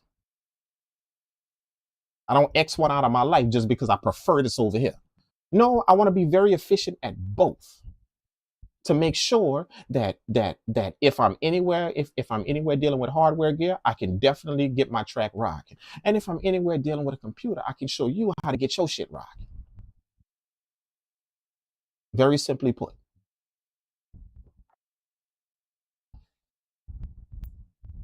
Do you buy MPC? Did I buy the MPC XL? No, I didn't purchase the MPC XL. I didn't. I don't. To be honest with you, I really don't want to purchase another MPC until they do something with the sound. You know, I'm not really into the more buttons. You know, the more shit you could press and the more stuff you could press and the more lights it have and the more buttons. I'm into what come out of it, the sound that come out of it. So when they do something with that, then y'all might see me start grabbing MPCs again. But at this particular point, yeah, I'm not fooling with no more MPC until they actually do something about the sound of it. Yeah, that's just me and and I'm not telling nobody else to think that way. Just me. I'm really not fooling with another repackaged machine. They just repackaged this machine right here with the same sound and gave you more buttons and some more flashing lights and called it workflow. But it's just literally some more buttons and some more shit you can fool. But it sound the exact same. Your snare drum and my snare drum sound the exact same on the pad. Your kick drum and my kick drum sound the exact same on the pad. You understand what I'm saying? I'm not really going to pay for that, dog. Not really paying for that. So nah. To answer your question, I'm not really the XL, the Live 3. I'm not really going to be purchasing the machines, until they actually do something with the sound quality or something. Just upgrade. And not to say that it's a bad sound coming out of MPC, but just upgrade something in that thing and make sure that when I buy a new machine, I'm buying a new machine. I'm not buying a repackaged version of the last machine. It's just a repackaged version and got more lights and more buttons on it. And I called it workflow and sold it to y'all for $4,000.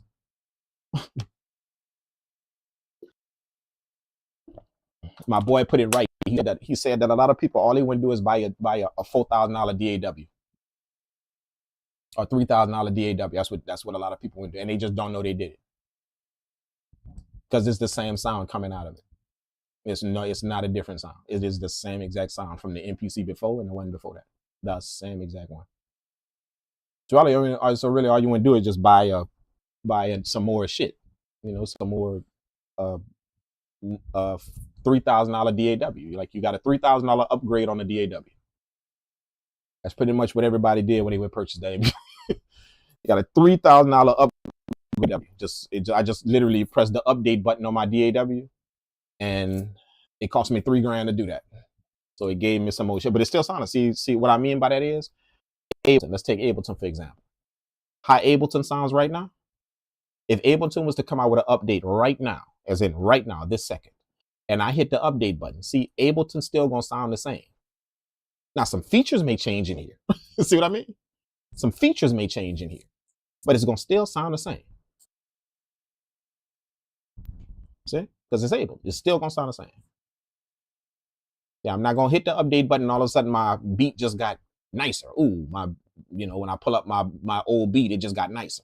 Ableton still gonna sound. So a lot of people can't really understand that's what they're doing with the MPC with Akai. Akai just really, really good at covering that up and getting everybody so in tune to, some workflow and work. They're just very good at that to sell it to you. But all you did was you got a $4,000 upgrade on the DAW, $3,000 upgrade on the DAW. That's it. Like literally, that's what you got. Like 100%, because it didn't make your shit sound no better. It didn't do nothing. It just gave you some more shit to fool with. That's what it did. No different than me hitting the update button on Ableton. I'm gonna have some more shit to fool with. The only thing is, Ableton didn't charge me $3,000 for the update. It didn't do that. Understand what I'm saying? So, yeah, just remember that, man. Just remember that, man. Like, people buy what they want to buy and get what they want to buy, But just all I want people to remember is that your sound quality is not changing. That's not what you bought. I just want everybody to, and I keep saying that the same exact thing. That's not what you bought. Your sound quality did not change. You when you went by that, you were worried about something else, not your sound. You weren't. You were not. To go say, oh yeah, I'm gonna go get that thing. Just all of y'all that's sitting with that thing at y'all, you were not worried about your sound. You were not. You were worried about features, some tech shit in it, but you were not worried about your sound. You weren't. Just understand that. You weren't. And for me, that's pretty much all I'm worried about, just the quality of my sound. Not some more features you can give me that I could just play with and mess with. No, help me with my sound. Give me something that's going to contribute to the quality of my sound. And I'll pay you $10,000 for it if it's good. I don't mind. That's it. So that's my stuff. That's why y'all. And I feel like I kind of discredited that by not really saying that, by not really going, making a video or doing something that says that, although I've said it on many live streams. I kind of discredited the MPC community because y'all know me for being one of the people in the forefront of the MPC community. That's how y'all all got here. Watching me on them videos, mess with this machine, go off with that machine. That's how y'all all got here. Or most of y'all, the majority of y'all. That's how y'all all got here. But I felt that was just a personal prayer. That's why y'all ain't heard me really do nothing and say nothing about it. It's just a personal preference to me. That's all it is, just a personal preference. I'm concerned with my sound. Now, everybody else out there can be concerned with how many buttons they have and how much they light up and what you can now connect to this, and you can now, USB-C, you do all this shit. If you concerned with that, I'm just concerned with that thing that people listening to, my sound. Ain't nobody stopped me out there and asked me, did you plug, somebody that purchased my beat. None of them ever stopped out there and asked me, did you plug up a USB-C cable and get that sound? Or did you plug? Nobody out there want to know that from me. That's buying my music. Nobody. See? So that's not what I'm concerned with. They are concerned with how that shit sound when they go get it. When they go get it, listen to whatever. They are concerned with that. So I just wish Akai would start helping me with the thing that I'm concerned with. The thing that other people are concerned with when they go purchase music.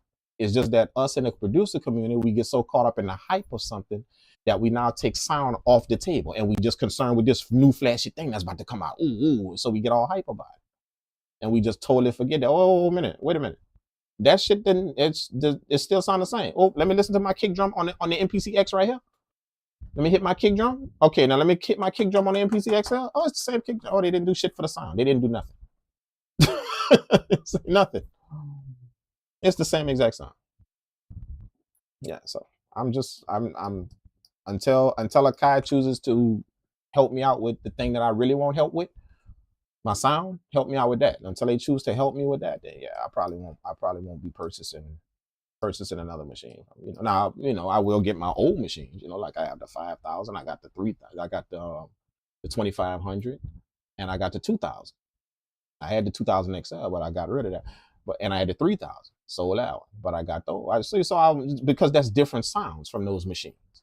Different sounds. The 2,000 sounds different than the 2,500. It does. Sounds different than the 500. Sounds different than the 2,000 XL. They sound different. That was different type of circuitry, different type of sound coming out of those machines. All amazing, but just different. See? So I like that. I like that they was doing that with those MPCs. They were doing that. Now, yeah, it's more cost effective to sell you a duplicate copy of an MPC with the same exact sound, and then hype up every piece of workflow they can about it. Oh, it does this now. Oh, it does that now. But did you help me with my sound? No. Oh, but it does this now. But did you help me with my sound? No. Oh, it does this, dude. It does this. But did you help me with my sound? No. Oh, it does this too, and it does that. See, that's it's like they're trying to brainwash. They trying to brainwash me to get my mind off of that sound thing, right? So they throw this, ooh, USB-C, you do that. Okay, that's cool. But did you help me with my sound? Nah, we didn't do that, but we got this. And now you can hit 4 corners of the pad and not one. You can hit 4 corners of the pad now. You have some more buttons you can press now. Okay, yeah, that's cool. But did you help me with my sound? No. Oh, yeah, but wait. Yeah, we didn't do that sound thing, but we gave you this now. We gave you, see? It's like they're trying to divert my attention from that thing that matters with all this workflow shit. You understand what I'm saying? I don't know if y'all feeling what I'm saying. It's like, and I'm a focused little dude. So if I'm stuck on my side, and that's where I'm gonna be. So until you help me with that, I don't really see nothing else. I don't give a damn if you could change 6 MP. They put something in them to where you could change 6 MPCs together and play on them all. I don't give a damn until that shit sound different. See, I'm locked into that sound. So you can't trick me, fool me, sway with nothing else you put on them MPCs. Nothing. I don't give a damn what you do to it until you touch the sound. Then I'm gonna pay attention to everything else you got going on about the MPC, all the new shit and all the amazing features it got. But until you touch the sound, I really don't want to hear nothing about none of that shit. None of it. It's just me. You know?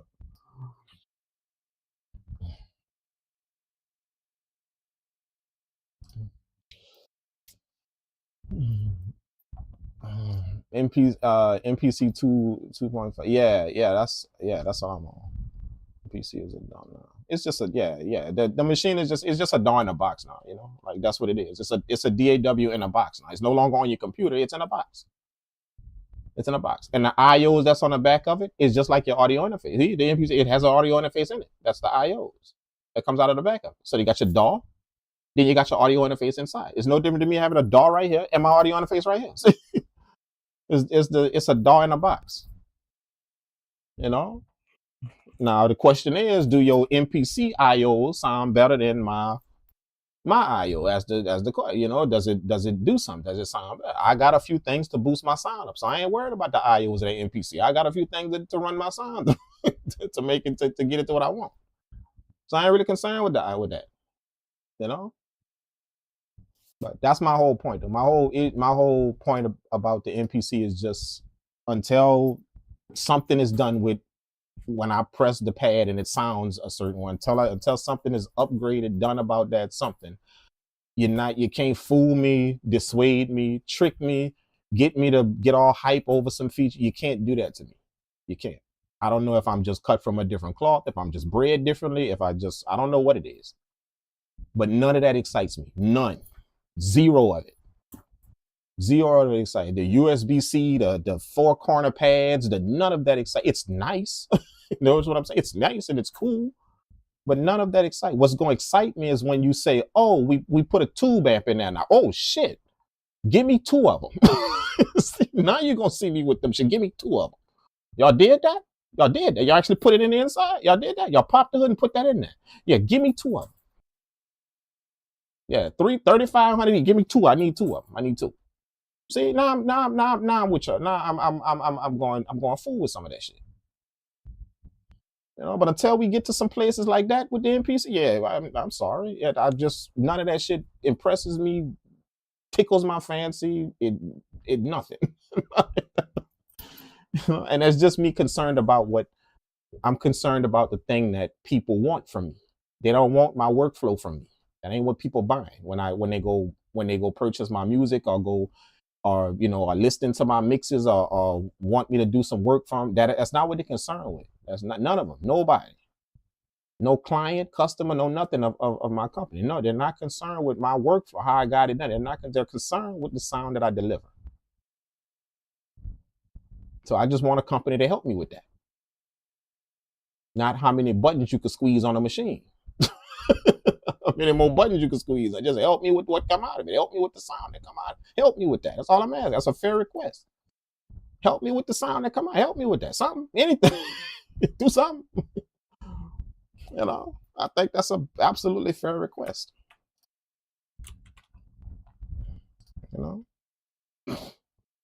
Akai learned from NBA 2K selling the same thing every year. Yeah. Bobby Bean, yeah.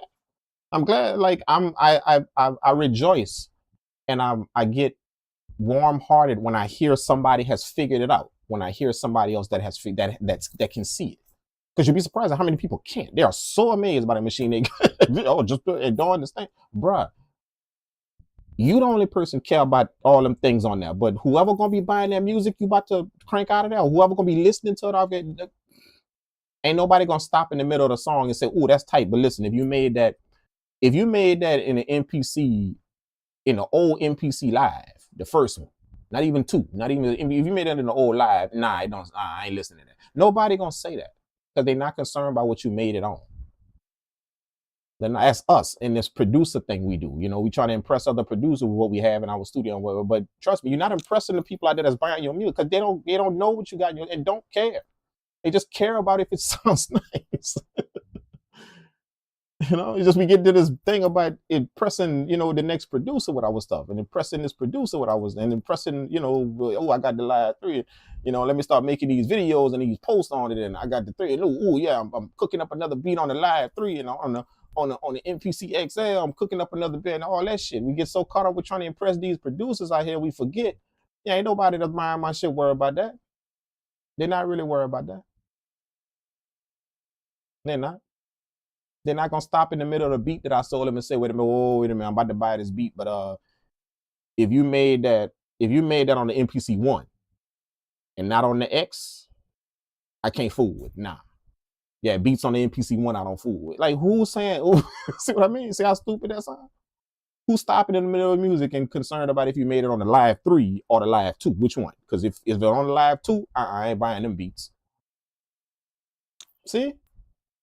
That's us. We get caught. That's the job of the marketing people out here, the marketing team of a company. That's their job, to not only push something in your face, but the other half of that is to get you to forget about something else. That's how marketing is done out here. If y'all haven't figured that out, that's how it's done. It's designed to not only push something to you. Most people that can't sell a product or can't get it done is because they forget the second half. They promote this product to you, but they forget that they have to somehow make you forget about something else. That's when the thing is gonna sell. See? For a lot of y'all marketers that's trying to sell something, that's the piece of the pie that a lot of people miss it in their marketing strategy, whatever they're doing. I can't just put this in your face. I can't just throw it in your face and keep throwing it in your face, keep throwing it in your face. Everybody doing that. For mine to take effect, I have to somehow make you forget something. I gotta get you to do that, to forget about that thing over there. Now all of a sudden, yeah, see, mine is the thing now. My thing is that's what you need now. But as long as you keep that in mind, you're not gonna fool with my product. You're not gonna fool because you never forgot that thing. You never forgot it. That thing that I want you to forget, you never forgot. So it's like Akai trying to get everybody to forget, literally forget that, yeah, that's the same exact sound. It is the same exact sound. You're trying to make it, and they do it with the see. So they're very effective at selling it because they made you somehow forget that. Because if you kept it in mind, trust me, you'd have thought twice about spending. Oh, wait a minute, hold on, wait a minute. You mean to tell me my beat? If I take one of my beats that I made in the MPC X and I transfer it to the MPC XL, you mean to tell me the sound ain't gonna change? It's gonna stay the same. See? That's gonna make you think twice about pulling your money out of a Guitar Center and saying, okay, yeah, I'm gonna give you $3,500 for that. It's gonna make you think twice. Long as you got that in your brain, you standing up at the counter with that in your brain. That you mean to tell me if I just take one of my old projects out of this old MPC one and I open it up in the new, this thing I'm about to get for 3,000, if I open it up in there, nothing gonna sound better off rip? Nothing. Nothing. It's just gonna be the same exact with the same sound. That's it. And all I'm gonna do is just be able to do is just press some more buttons. But the sound is nothing ain't gonna, nothing. See? That's kind of hard for me to give you 3,000 up there if I'm sitting up there with, if I don't forget that. See that thing I told you, a company got to make you forget something. See, it's kind of hard for me to shell out that 335 if I got that up here. It's hard for me to do. It's just very hard. See? But if a company can get me to forget that, not only push this product to me, but get me to forget that, then yeah, oh man, you're gonna go buy it. You will 100%. You're gonna buy it, long as that's not on your brain. Because if it is, trust me, you're gonna think twice. But yeah, I'd rather go give 3,000, go get that. See, go get another synthesizer, run it in. I'm gonna go get, see, because I know I'm gonna get a better sound out of that. I'm gonna get another sound, different sound, something else out of that. I'm gonna come out of that. See, let me go invest $3,000 in this rack right here, this rack gear right here. See, I know a better sound. See, I'm gonna take that $3,000 and do something else with that. You know what I'm saying? But that's what happens when you don't forget. When you forget. When a company is very successful at doing both of those things to sell a product, that's what happens. It's a little game for y'all that are selling shit to people. You got two things to do if you want to sell something effective. The first thing you got to do is push your shit. Push it. Like every time somebody breathe, they seeing your stuff. Every time they turn their head, they seeing it in their face. They seeing it in their face. Every time they sneeze, they seeing it in their face. See, that's the first thing you got to do. But that's usually where people stop. Just keep pushing it and pushing it. The second thing you got to figure out how to do is somehow make them forget about whatever the hell else that is over there. See, if you can do that, you're good to go. You literally will sell your ass off. You're gonna have customer after customer lining up, but you gotta pull off them two things. You gotta interchange. See what I'm saying?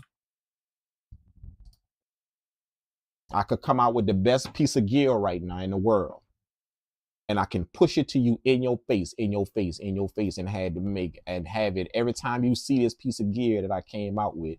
This piece of thing that I came out is in your face, and it's in your face, and it's in your face. You know what I got to attach to that to get it to sell? You know what I got to attach to that? Somehow I got to discredit whatever the hell else you're doing.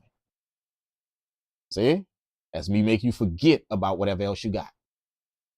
I got to discredit that some kind of way. I have to do it. I got to discredit whatever else you got. I got to discredit. I got to, nah, see? And if I do that and I get you to forget about it, oh, my shit gonna sell. Whatever it is, I'm always gonna say. You're gonna go get, you will. You will. It might take a little while, but you're gonna go get it. You will. That's the two things that marketing geniuses understand. The amateur marketer will just throw something in your face and keep trying to push it in your face. The genius marketer knows that after I push it in your face, whatever you already have, I have to make that disappear in your brain. I got to do that. So I got to keep talking about it and discrediting it. I have to keep talking down about it. I got to keep lying you with that. And keep lying you with it, and keep lying you with it, and keep lying you with it, and keep lying you and talking bad about it, talking bad, whatever that is, and make you. And once that disappears from your mind, my shit all of a sudden becomes the GOAT. It becomes the thing now. That's it. That's what you need. Bam! I just sold a product to you. I just got it to you. So y'all be on the lookout for that, man. That's marketing geniuses that do that. They understand the two-part concept. Push it, promote it to you, and then discredit whatever else you got. Even if y'all think I'm bullshit, let's take a dish detergent. Let's take a dish detergent commercial. Dishwashing liquid. Let's take that. Now y'all have all seen it, or soap, or anything like that. Any one of them products out there. If y'all think I'm bullshitting what I just said, just think about it. What you see on that commercial, do you see them just pushing their product to you on that commercial? No, you see them line it up with something else and discredit it. So they'll have this one in the shadow over here. See, whatever this one is, they just can't put the name on it because they're gonna get sued by whatever that company is. So if if Clorox is trying to sell you a new dishwasher, a new clothing detergent or whatever, and they going up against Tide, they're gonna make one that look like Tide, but just don't put the name on, but they're gonna put it over, and then you're gonna see them compare the two on the see. A true marketing genius understands that I not only got to push my product to you, but I got to discredit whatever else you got. Some kind of way I got to do that. And if I could do that, I sell my product to you. I don't know if y'all understand, if y'all ever saw that or picked that up, but that's literally what y'all see on them commercials, don't y'all? I see it all the time. They can't just push their product.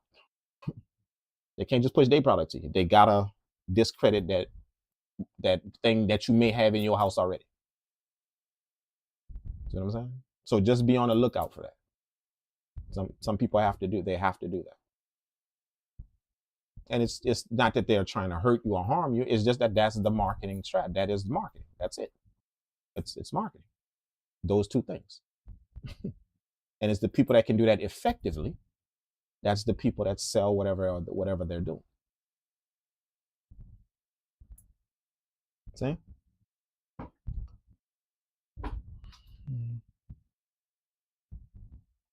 Sega do what Nintendo do. Yeah. Genesis does what Nintendo. Yeah. Like y'all see a lot of companies do it. That's how y'all know what I'm saying is true. Y'all see a lot of companies. It's just that people bypass that. They bypass the twofold technique. Marketing just isn't promoting your product, whatever you have. It just isn't promoting that. Somehow I gotta take whatever you already have in your studio, at your whatever, and I have to make that seem inferior to this thing that I had. So in a way, I'm gonna discredit it. I'm gonna talk down about whatever it is you have, no matter how amazing it has been to you. See, I'm gonna talk down about that. See, that's the twofold marketing technique to get anyone to buy a product. See? And if I can do that enough, then my shit just became amazing to you. See? But unfortunately, that's the world we're in. Very few people are able to sell you a product while promoting this over here as well. See? Very few people are able to do that. They're able to sell you Tide while they're still promoting Clorox. But their Tide is selling just fine. Very few people are able to do that. See what I'm saying?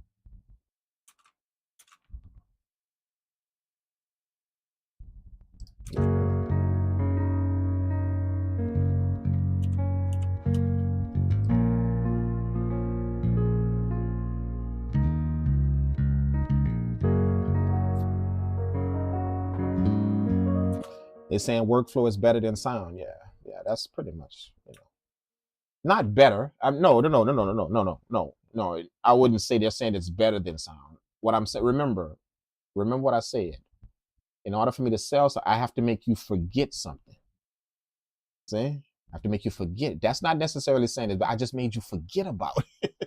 See, it's not really saying nothing what I got is better. I just made you forget. I took that thing out of your brain because I fed you something for a long time, so it made that disappear out of your mind. See, so in your brain, you decided that whatever I had is whatever this dude is selling me is better. In your brain, you decided that, but the company didn't do that. The person that's selling to you didn't do that. They just kind of made you forget about it. They made you take importance off of it and put it here. That's the strategy. I could push myself to you all day long, but eventually I got to line it up with something else and then show you the inferiority of it. I have to do that. And if I do well, you'll buy it. Whether it's a new machine, a new whatever.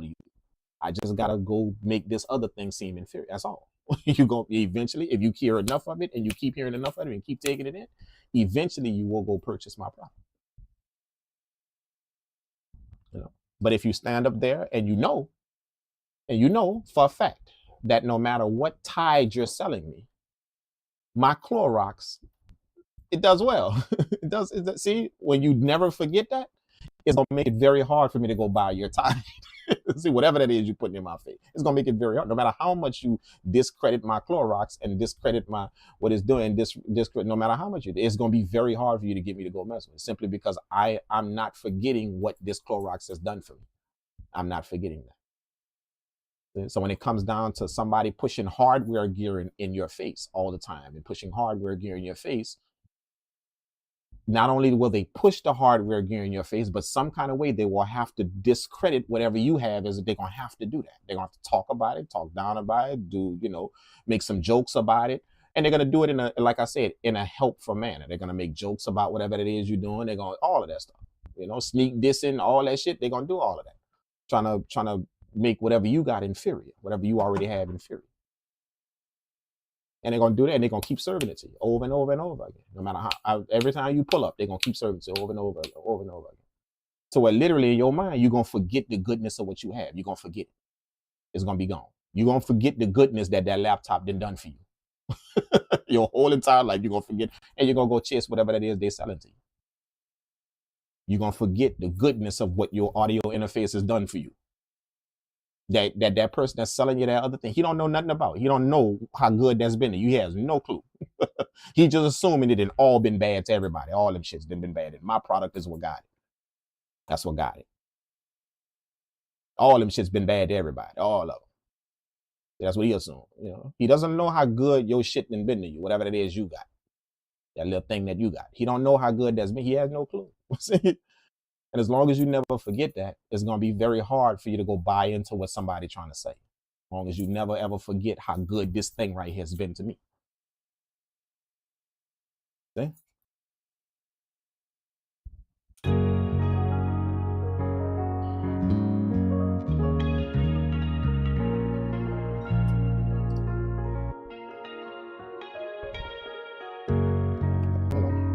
It's all mark. It's all tactic out here, man. It's all tactic, man. And just some people are just very, very good at disguising it, at disguising better than other people. They're very, very good at it. Just disguising that tactic of promoting my product while I'm discrediting whatever you have in your home. You know what I'm saying? But, some people are able to sell their product while promoting what you have in your home. Yeah, I got this piece of gear, and all you got is a laptop. Yeah, let me show you how to use that laptop really, really well. Oh, don't worry about my shit. It's still gonna sell. See, I don't have to discredit your laptop you got. I don't have to discredit your audio interface you got. I don't have to do that. I don't have to. I can actually show you how to get that shit right. And don't worry about my product. It's still gonna sell. This piece of thing that I'm trying to sell, right? It's still gonna sell. Don't worry about it. It's still gonna sell. I don't have to discredit that you got going on to sell it. I don't have to. I can actually show you how to work with that thing you got. See? Very few people know how to do how to promote what you have going on and still sell their product. They're gonna have to figure out a way to discredit your product, to discredit whatever it is you have in your house. And if they could do that, 95.7% chance of them selling their product to you.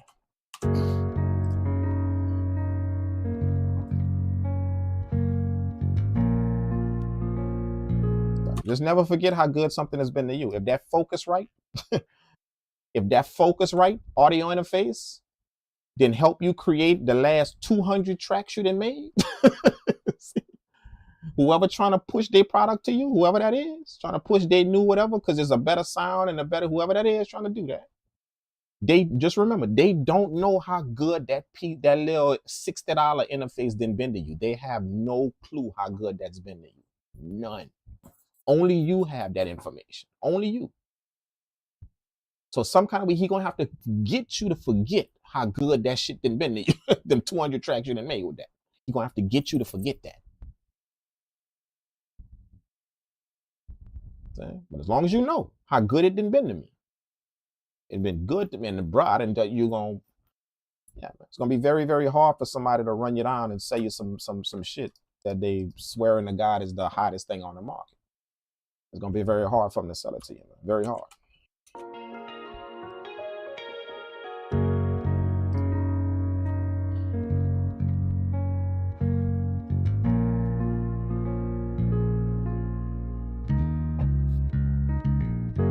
Okay, we got some drums to get on this thing, man. We got some drums to get on this thing, man. Okay, y'all ready for the drums? Like we got melodies, we got all of that, man. Let's start getting some drums. Like, holy shit. You know, let's break out with some drums on this thing, man. Let's do it.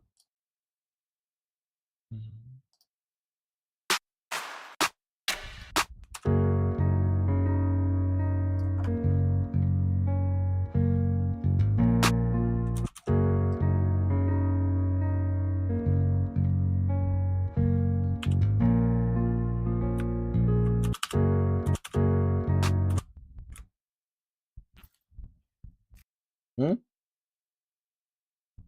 Yeah. I mean, I don't really have to be. I don't really have to be in it. I just said I was gonna sit in, but I don't really have to. Yeah, I don't really have to be in it. Yeah, yeah. Just tell them start. Tell them start. I just want to be. I just want to hear the end. I just want to hear the final stuff. Tell them do it, man. Tell them do it. If they need me for anything, just tell them come. You know, come shoot me a message. Shoot me. You know, just pick your head up and give me a if they need anything. Yeah, yeah, but just tell them start, man. Yeah, I'm good. I'm good. The session gonna have to start without me, man. You know. Truth be told, I kind of invited myself to the session. I'm not. I kind of invited myself, so it's not like I'm needed on the session. But I know they're gonna be concerned. Where the hell he at? What he what he doing? I'm on live right now, man.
Oh shit.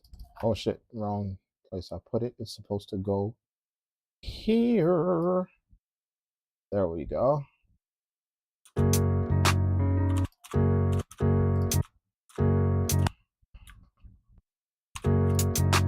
Yeah.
All right, I had to change my microphone.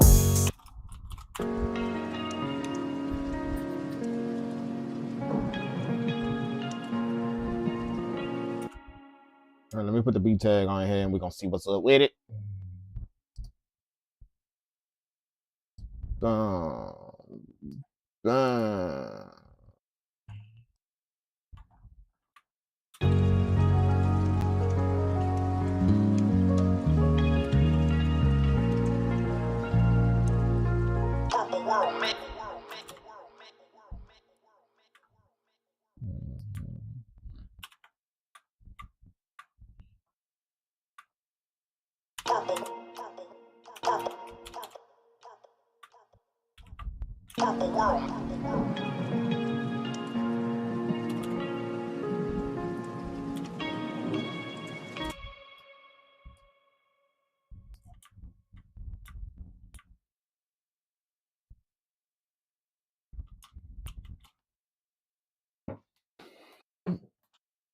All right. All right. All right.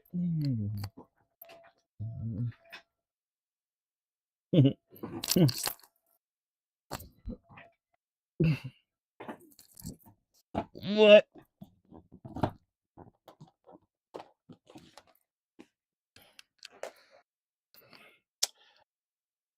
Yeah, let's listen to it, man.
Mm,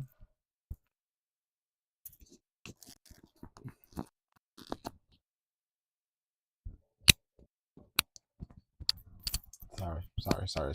My microphone. Yeah, I like this, man. I like this. Very smooth vibe. Very smooth vibe. You know, I didn't do too much to the mixing. I just kind of threw a little EQ on the whole track and just kind of cleared out a few things, you know, and that's about it. I really didn't do too much for the mixing, but to mix this beat right here, I would want to keep the raw sound.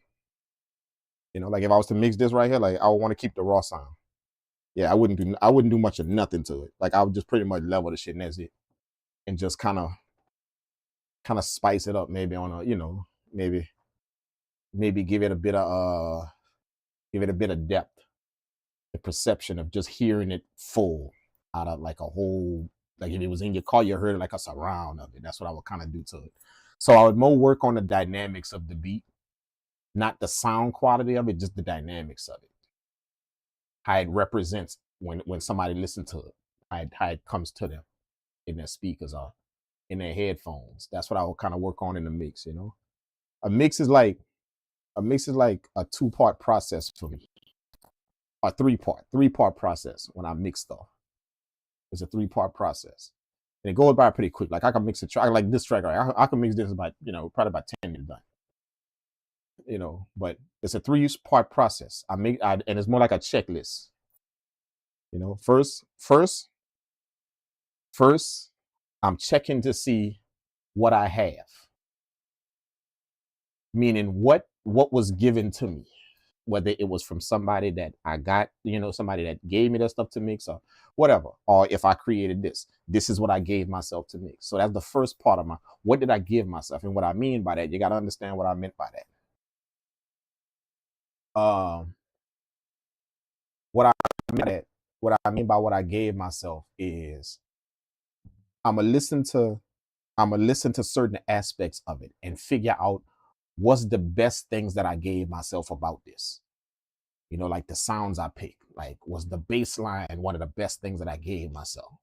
Is the ambience one of the best things I gave myself? So I'm gonna listen to it and try and figure out what did I give myself, and I'm gonna deal with that first. The reason why I'm gonna deal with that first is because I want to hear the beautiful thing first. Most people go to their mix and start fixing shit. So your mind switch the opposite. You're going to look for everything that's wrong with it to fix the part. So I don't really call that mixing. I call that fixing. You're fixing your shit. You know what I'm saying? Probably the last 3 minutes is gonna be some mixing you do. If you don't know the difference, but the rest, all that hour or whatever you spend, you're gonna be fixing the beat. You see what I'm saying? So I'm a firm believer in if I gotta get in my music and fix some shit about it, then I ain't had no business picking that in to put it in there to begin with. You see what I'm saying? For instance, just to kind of illustrate my point, why would you give yourself broken cabinet doors at your house? Why would you give yourself broken cabinet doors? Why would you do that? Why you just didn't buy a house with good cabinet doors? That's what I'm saying. Why you just didn't get a house they got some good cabinet? Why you gonna give yourself broken cabinet doors so you could go fix them later? See? So why not just start off with some good shit? See? So that's what I mean. Like when I help people to learn how to mix music, even when I train interns in the studio, that's one of the biggest problems that I see, with the mixing, with learning how to mix or learning how to perceive me. I'm not even gonna say mixing, because mixing, believe it or not, mixing you're gonna do on your own. You're gonna figure out how to mix a track on your own. Your mix don't sound different than my mix. Does it mean mine is better than yours? No. Does it mean yours is better than mine? No. It just means we mix differently. You're gonna figure out how to mix on your own. You will. 100% you will. What you learn is how to perceive sound. That's what you learn from people. Not really how to mix. You're gonna figure that out just like you will. It's no different than your beat making. You took in a few things from watching people, and then you figured out what you wanted to add to it. See, you figured out how you wanted to make your music. See? So that's no different than me. You're gonna figure out how to mix a track yourself. You will. 100% you will. But see, what a lot of people are doing, they figuring out how to mix a track without going and get the bass, without going and get that stuff first. They trying to figure it out. See what I'm saying? You got to give yourself a solid foundation so you could put the good stuff on top, put all that other stuff on top of it. So you get the basis from somewhere, you get the solid foundation from somewhere, and then you figure out what you want to do to that shit yourself after. That's gonna be between you, the mirror, and Jesus. How you want to mix your shit and put it out there, and, represent it to people. Maybe you might like a little high, and you might be a little high and heavy. Well, that's how you like your mixes. See? Maybe you might be a little low and heavy. The way you like your shit a little. You see? That might be just your flair and how you do your thing. In music production, don't we do the same thing? Some people like to crank their 808s out the speakers. Should be distorted in the mug, but that's what they want. See? And that's how they make their trap beats. Shit be my 808s be distorted. I like my shit literally cranked up, distorted. See? So they figured out how to do what they wanted to do themselves. That ain't gonna be no different when you represent your sound with mix. But see, what that person had to do some kind of way is he had to go get the basis of how to lay them 808s down first. See? He had to go get the basics on how to do that. See, what I see a lot of people doing is trying to jump into this without the basics. They don't know the basics, have no clue the basics. Like what to pay attention to. So the basics is one of the basics is your perception of sound. That's one of the basics. You got to always keep that in play. I don't care what plugins you got. I don't care what DAW you got. I don't care what you're mixing on or what you're mixing with. Though anything you're mixing with is going to come to you in some type of way. It's going to reach your ears in some type of way. And you're going to have to perceive it. You're going to have to cipher it out, what you're hearing. You're going to have to do that. See? So I don't give a damn what you got in your software, what you went buy or what you copying from somebody else. Your perception of sound needs to be trained. The perception of it. Perception means when this sound touches my ears, what are the things that I instantly lock in on about the sound? Bam, bam, bam, bam, about the sound instantly. My ears lock into that. See, now I could tweak it and oh sure, whoa, that's off. And it's because I can hear it because my ears lock into it. No matter what sound is coming my way, no matter how much of it you threw my way, I'm able to, my perception is trained to where it goes to these specific areas of the sound. And it's almost like a checklist I got in my mind. Does this fall like that? Nah, that's off. Does this fall like, yeah, okay, that's nice. Does this fall like that? Nah, that's off. See? Because I'm going through that checklist in my mind. So that's your perception of sound.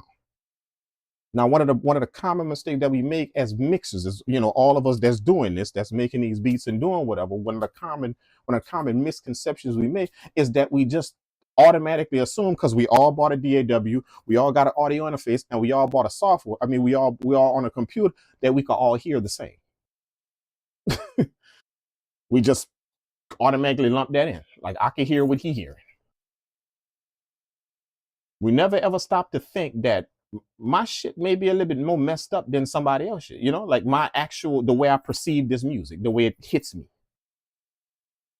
We never stop to incorporate. We just think that all of us got the same amount of hearing. We just got it, or it's just the same. Now, how we mix it or how we make the music or how we create it, all of that might be different. But some kind of way, we just all believe that we all can hear the same thing. That we can all hear everything that's happening in this music right here that I'm playing. Which is not the case. That's the reality of it. That's not the case. That everybody can hear the same thing. That's not the reality of it. See? So what you go to somebody for is to sharpen your perception of your music. Sharpening your perception means that when I hear something, it triggers this. I heard this, so it triggered this in my head to pay attention to this. I heard the way this guitar does this, so it triggered me to do this with it. See, that's my perception of it. Your perception is how you're receiving this. How is it coming to you and hitting your ears? What is it making you pay attention when you hear something that sounds like this? What is it making you go to? What is it making you think about? What is it making you go pay attention to? See, there are certain things that I've been doing this for so long that as soon as I hear it, it triggers this mind to go do that. See, as soon as I hear it and it comes to me, I hear it, go do that. So I have these certain things that my perception is high, is very high. The perception of audio is very high. Not just my skill of mixing. No, like I said, everybody gonna develop their own skill. No matter what you heard from somebody, saw from somebody, took in from somebody, learned from somebody, you're gonna figure out your own way you want to represent your sound. Same way you figured out your own way and how you wanted to make it after you watched a few things. So you figured out your own way and how you want to create. You're gonna figure out your own way and how you want to represent your sound. Okay? Remember, it's not how to mix, it's how you mix a track. How do you mix it? Because I mix it this way. How do you mix it? See? How to mix a track gives the connotation that there's one way to get this done. And if you don't know that way, you can't do it. But how you mix a track means that there's multiple ways we can get it. This dude mix like this dude mix like that, this dude mix like that. All of them 3 different mixes, and they all considered professional mixes. See? And they all sound different. So how you're gonna figure out how you want to represent your audio on your own. You will. 100% you will. Just depending on how the information you take in and how the consistency you have at applying what you learn. You're gonna figure out how to represent your sound. But what you train on, what you get help with, is how to perceive audio. That's where the help comes, not to mix it. How to perceive it, because if I can't understand what I'm hearing and cipher it out, how am I going to go and achieve a sound? If I can't even understand what's coming to me, I miss that, and all of that's in there, and I missed it all. I didn't hear it. I didn't hear none of that, and all of that's in my audio, and I didn't hear it. That's what I mean by some kind of way we just automatically assume we can all hear the same thing. All of us can. Just because we bought a DAW, we all bought some equipment, and everybody can hear the same. They can. So when I play this beat, he heard everything I heard when I played it for him. When that person that you played it for, his perception of audio might be a bit better than yours, might be a bit sharper than yours. So he heard that, and he heard this, and that literally flew over your head. See, that's what you train. That's what you get the help from somebody on. How to perceive, or not how to mix it, not how to, or even deal with it in that way. No, how to perceive it. What should I be paying attention to? And that takes a little bit of training, simply because it's different sounds that we hear. And it's almost like you're gonna start compartmentalizing the sounds. You're gonna start putting them in compartments, these sounds. So you're not gonna have a way you deal with every sound. You're gonna have a way you deal with these group of sounds when they sound like this. And I got a compartment for these type of sounds. And I do this type of stuff to them. And I got a compartment for these type of sounds. And you're gonna have that all up here, compartments. So every time you hear a sound represented, no matter if it's given or no matter if you created it, it's like you're gonna cipher through them compartments, and you know, when I heard this, I knew to go to this compartment and do this, this, and this. And then when I heard this in the music, I knew to go to this compartment in my head and do this, this, and this. That's the perception of audio. That's how the audio is reaching you. Saying? So how it reaches me is different how it reaches you. My perception of it may be a bit higher than yours. Not to you, you thinking I can mix better than you. No, my perception of what I'm hearing is better than you. So I'm able to deal with the things that you can't perceive yet.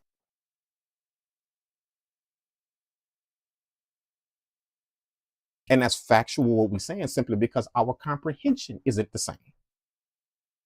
None of our comprehensions is the same out there. It might take you 3 times to read that paragraph before you understand the gist of what it's saying. Might take me 1. My comprehension is a bit sharper than yours. See, I just had to read, and I understood what that paragraph was saying. What that whole entire paragraph said, I could paraphrase it for you. But you had to read it 3 times before you asked, oh, okay, yeah, I missed that thing. See, none of our comprehensions are the same. That's why we had different grades in school. That's why we had none of our comprehensions are the same. You see what I'm saying? So that's how we know how we perceive audio is the same as that. Not only what we get up here, the information we get up here in school, but what we hear is the same exact thing. We all perceive it in a different way. Some people's perception is sharper than others. Very simply put, you can't get upset because that's the way it is, because you didn't get upset when somebody made an A in school and you made a C. See? You start hating on them. Oh, at least I hope you didn't. Simply because their comprehension was a little better than yours in school. That's what I mean. So that's what you get. That's what you get the help with, you know. And you know, people are surprised with how they learn how to, especially for me, how they learn how to deal with audio, because they thinking I'm finna take them through some plugins and how to work with it, how to work with that. No. What we're gonna spend time understanding is, how do you understand audio when you hear it? Can you even describe what you're hearing? Are you even catching certain things? See, I can't just jump in something with you and automatically believe that you can hear the same thing I hear. We don't know this. We have no clue what level of what kind of comprehension you got when it comes down to audio. So that's the type of stuff that you want to get the help with, and understand that my comprehension may need a little sharpening when it comes down to the audio I'm perceiving. And what's going to end up happening is, if it's no different than school. If we don't get some type of help, what we're going to start believing is that C we got, that's the best we could do. That C. That C that you got, that grade, that C average, that's the best you could do. You're going to start believing that. That's going to become your A. That's what happens when you don't go get the help at something. When you don't constantly put yourself around people that are a little bit more talented and a little bit more they can comprehend things a little bit better than you can. That's what's going on. You're going to start to literally believe that C is all you could do. That's it. No, that's all you perceived. That's all your comprehension is. That see, that's C. You comprehend a little bit more, that's going to turn into a B. You comprehend a little bit more, that's going to turn into an A. See? But if I don't go sharpen my comprehension nowhere, if I don't do that, comprehension, meaning how I'm receiving audio, how I am taking this in, if I don't go do that, how do I know that my comprehension No different than sitting in a classroom. How do I know my comprehension is up to par? How do I know? I just told myself it is. See, when clearly it's visible in the classroom that it's not. Every time a question is asked, I got the wrong answer. Every time they ask me to go up there and do a problem on the board, I get it wrong. See, like my comprehension is obviously off. I'm hearing the same thing everybody hearing, but I'm not understanding what everybody hearing. I'm not. See, that happens in school. That happens. I'm here to teach. I'm not singled out. The teacher not putting me out of the class, so I don't hear. I'm hearing everything. I'm hearing when she's talking. I'm hearing everything else everybody else hearing. I'm hearing. But some kind of way, I'm not comprehending it, which means I can't cipher this stuff out that she's saying. That happens to us with what we hear, not only with the stuff in our head, information in our head. So as such, it's a lot that's missed in a mix. It's a lot that you're unaware of. It's a lot that you're not even paying attention to. All of that. And when you deliver this, that's the best you can do. No, it's not the best you can do. That's what you comprehended, and that's where you put yourself. Because you didn't go get any more comprehension. You didn't go anywhere to sharpen your perception, your comprehension of what's going on, how you perceive this audio. You didn't do any of that. See?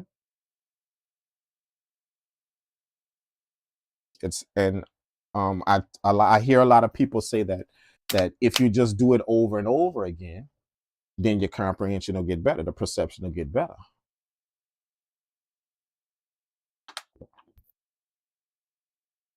No. No.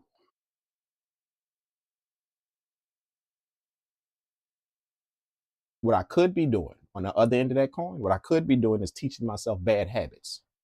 That's what I could be doing. And I'm thinking that just if I keep doing it over and over again, eventually I'm going to get better. No, you could be teaching yourself bad habits over and over again.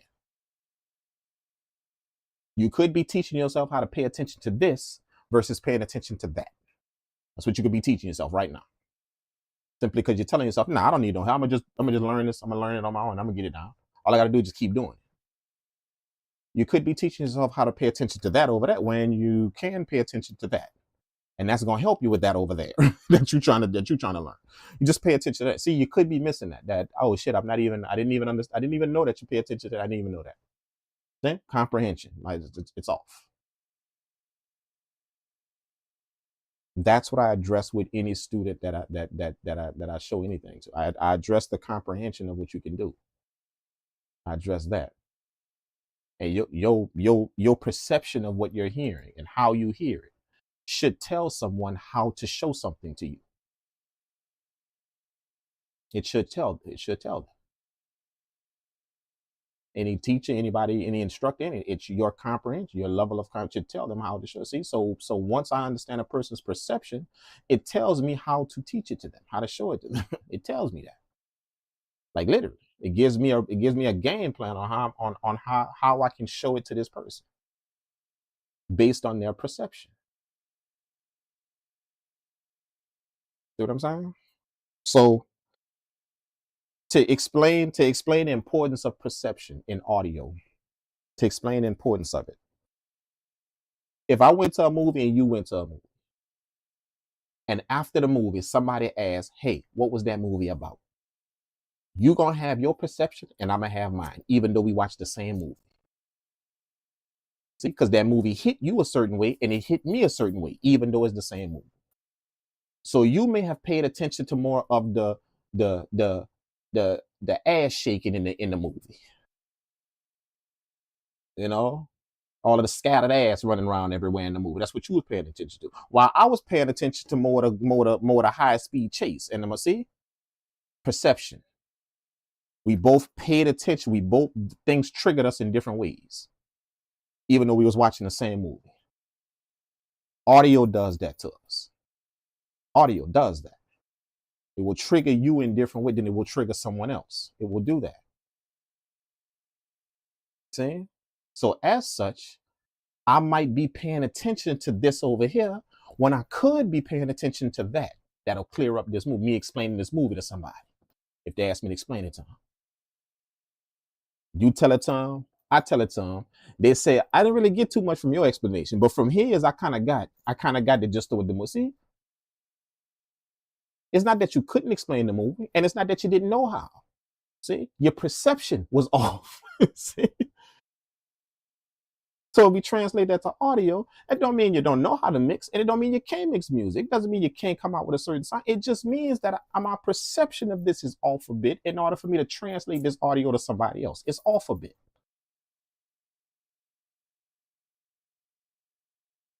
Sharpen the perception all of a sudden. See, I'm explaining the story to everybody.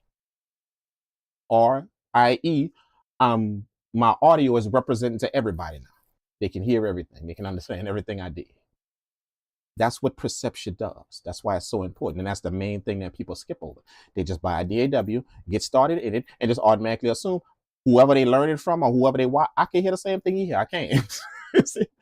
I could do it. I actually can. I can't. When that's not the case. No, your hearing is like a fingerprint. Your hearing. No two of us hear the same. Hear exactly alike. No two of us. None of us in here. Hear exactly alike. None. You pay attention to certain things when audio crosses your ear.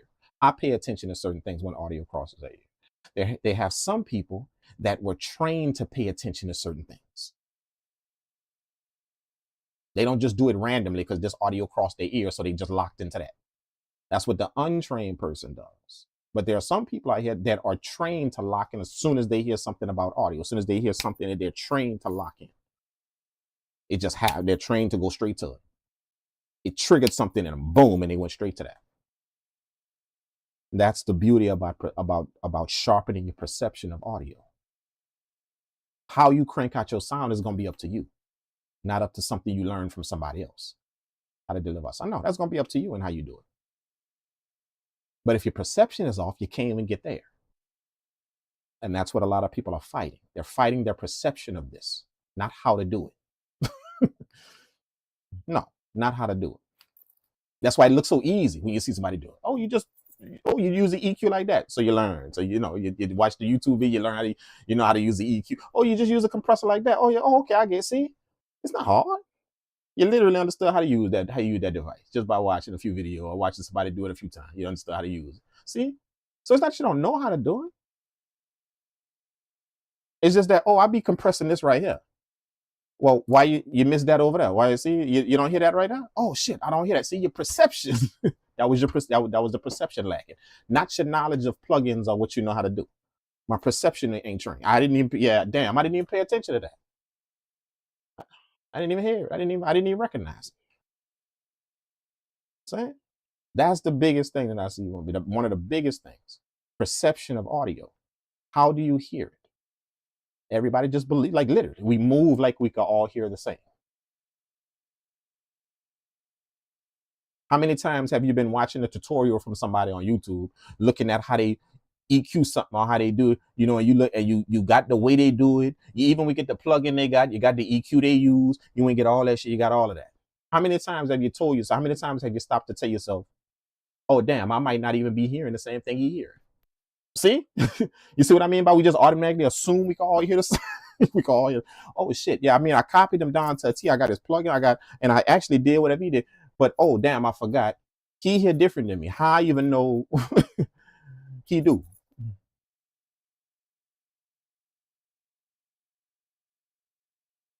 See?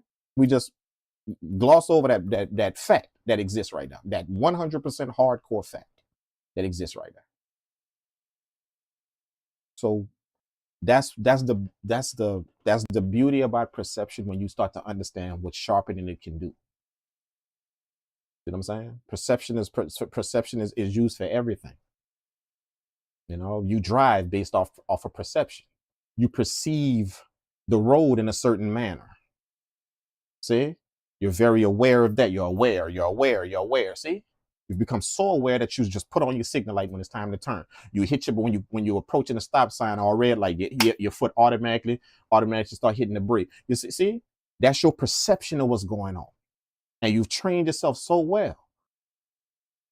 You've gotten that train so well that you now just do it because it's that stop sign triggered something. See, as soon as you saw that stop, it triggered something in you to pay attention to something. So you start easing your phone simply because that stop sign right there. That's your perception. It's high when it comes down to driving. It's very high. So you're on alert of these things. You're going in as soon as you was on the highway driving a certain way, but as soon as you got off the highway, you got a neighbor to say you calm down. See? Nobody didn't tell you to do that, didn't reach over and tell you, hey, bro, slow down. Your perception, see, is very aware. High. That's called as high perception. That I understand the difference when I'm on a highway and now that I'm in this neighborhood. See? All of that stuff around you is triggering you to do certain things, and you're doing it, just doing it. You're not even thinking, you're just doing it. Nobody didn't have to tell you, nobody didn't have to say, you just did it. That's what we do. I'm using driving because that's one of the things that people just normally do. And half the stuff we do when we drive, and we're not thinking about it. We're just doing it because we didn't done it so much. So that means our perception has gotten very high for driving. The perception of this whole entire idea of driving. Now, if you notice, a young person, see, a young person that has just got a driver's license, what can we expect? Y'all all have been through. What can we expect from a young person that just got a driver's license? See, expect an accident. See, because their perception, it ain't that they don't know how to drive. You could test them on everything in their car, and they know exactly what it is.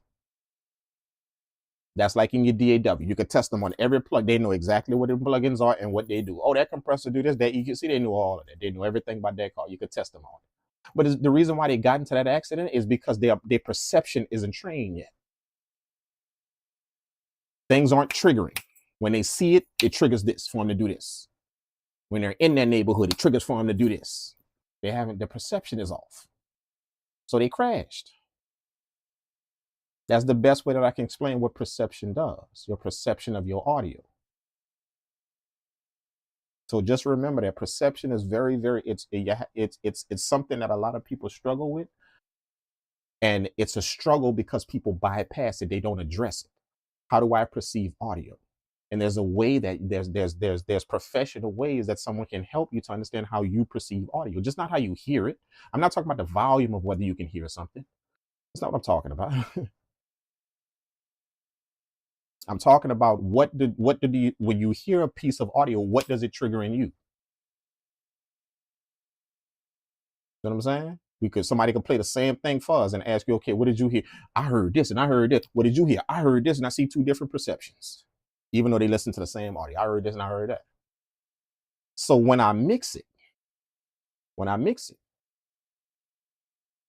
that means if I have this high perception, very little will escape my understanding. Very little. Damn, I heard that. It triggered me to do that. I heard that. It triggered me. Versus him over here that don't have that trained perception. See, oh shit, I didn't even recognize that. See, no different than driving. See, I didn't even recognize that. I heard it, but it didn't trigger nothing in me to go do this.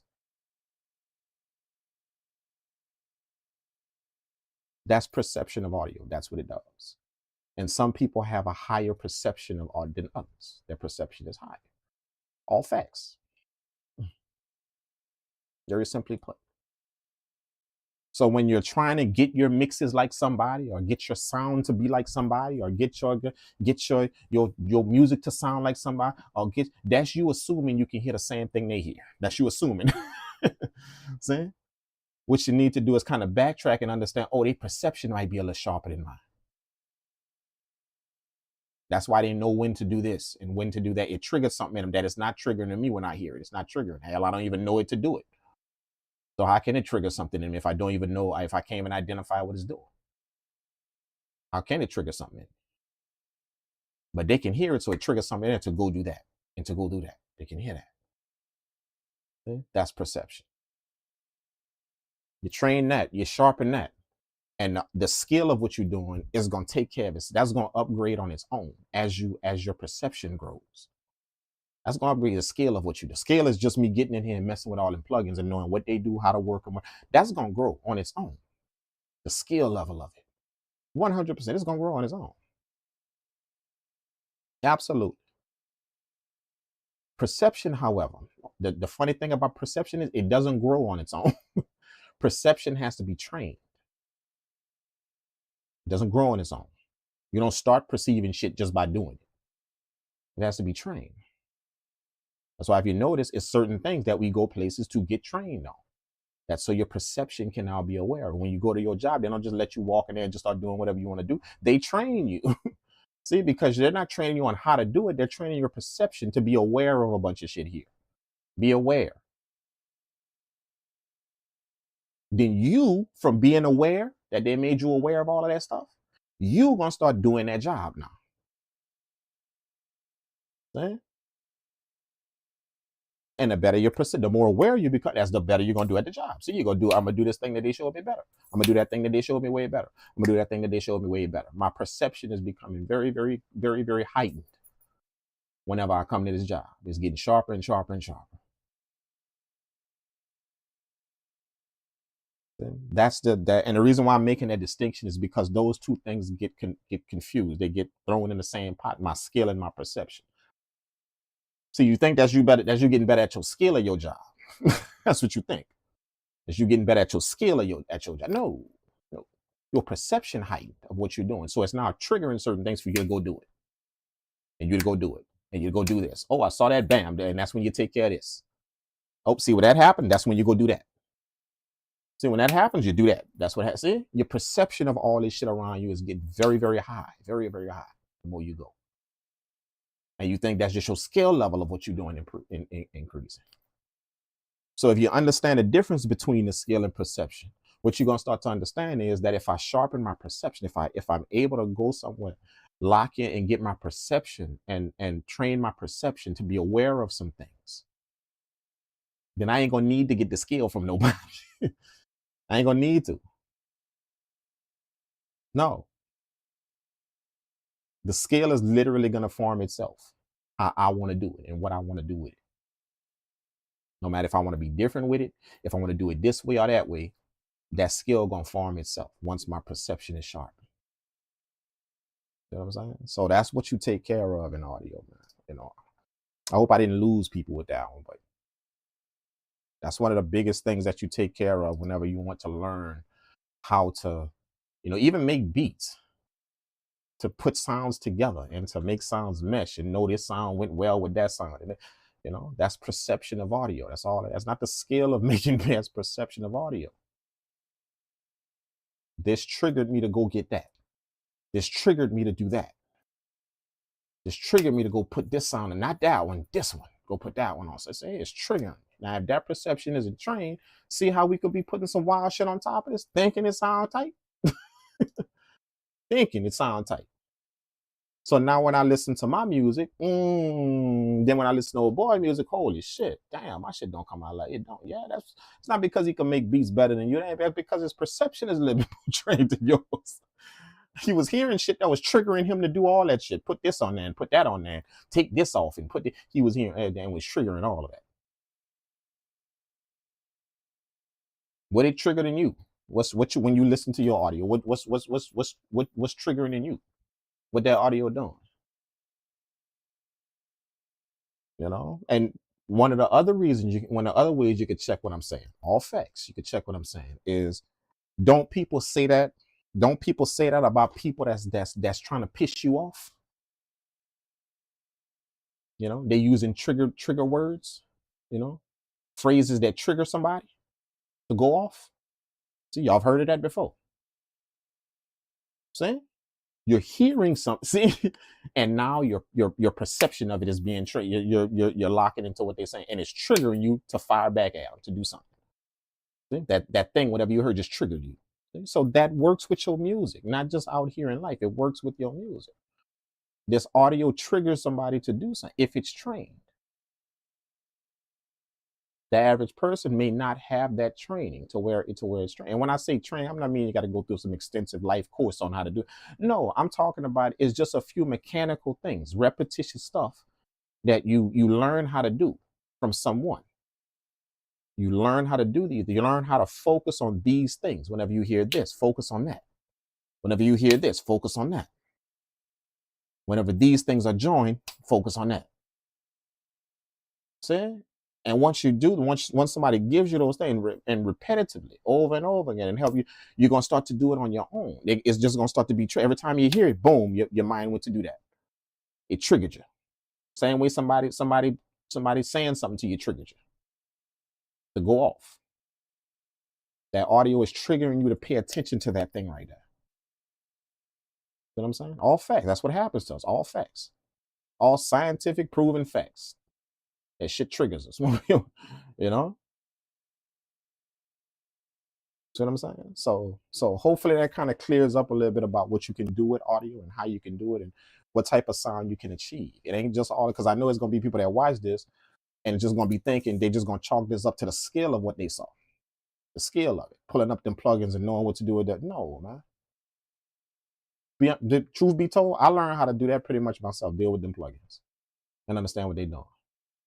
But what I trained highly on is my perception. I trained highly on that, my perception of audio. I trained highly on that, very highly. I call myself stepping out here owning studios. Very, very high. And the people that I hire, I try and hold them to a certain type of perception to make sure that they have that trained perception. I hold them to that, to have that. See? Better your perception is, that's the better you make moves in life and in music. The better your perception is, the better I can walk out here and perceive things out here in life. I can see things that's happening. I can understand when things like that's my perception, very trained. The better I can do that, that's the better moves I can make to put myself in some very, very good positions to win that stuff, to get this, to handle that, to stay away from this. I can maneuver myself out here and aware if my perception is high of what I'm seeing out here. If it's not, then I'm gonna miss that, and this is gonna fly over my head. And I'm gonna see all the forest over there, but I missed the trees. I missed all the trees. I saw the whole forest, but I missed the trees. See, all that shit gonna happen to me out here. I'm gonna constantly find myself in positions to where I'm behind when I should be in front. It's not because people are more skillful than me. It's just because when I walk out here, my perception is untrained about what I see. It's not. I can't see certain things that's around me or that's happening. I can't see it. Somebody got to tie it to the front of my face and put a flashing light on it for me to see it. I can't just glance and see it. I saw it. Or better yet, I don't even have to look. You see what I'm saying? That's how perception is. You know what I'm saying? Absolutely, 100%. You know.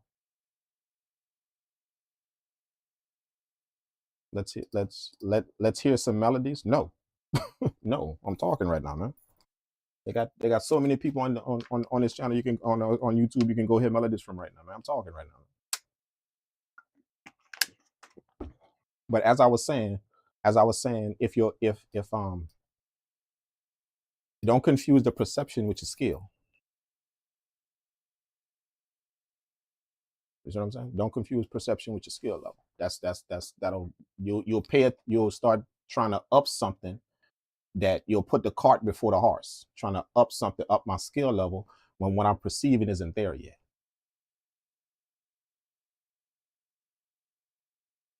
It's not really there yet. You feel what I'm saying? So that's just a very, very helpful tool that that helped me to realize how to deal with audio, just how to pay attention to audio and understand what it's doing, understand the importance of what it's doing, and how to take it in.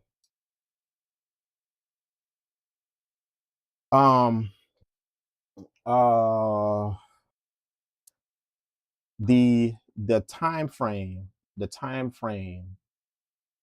that it took me to make this beat right here, the time frame that it took me to make this. Obviously, if I wasn't explaining it or doing stuff along, stopping along the way and just explaining what I was doing, obviously it would have been quicker. But for all of you beginners that's making any type of, are trying to do this or have started, for all of you beginners, just try not to pay attention to how long stuff takes you to do. Try to take that equation off the table.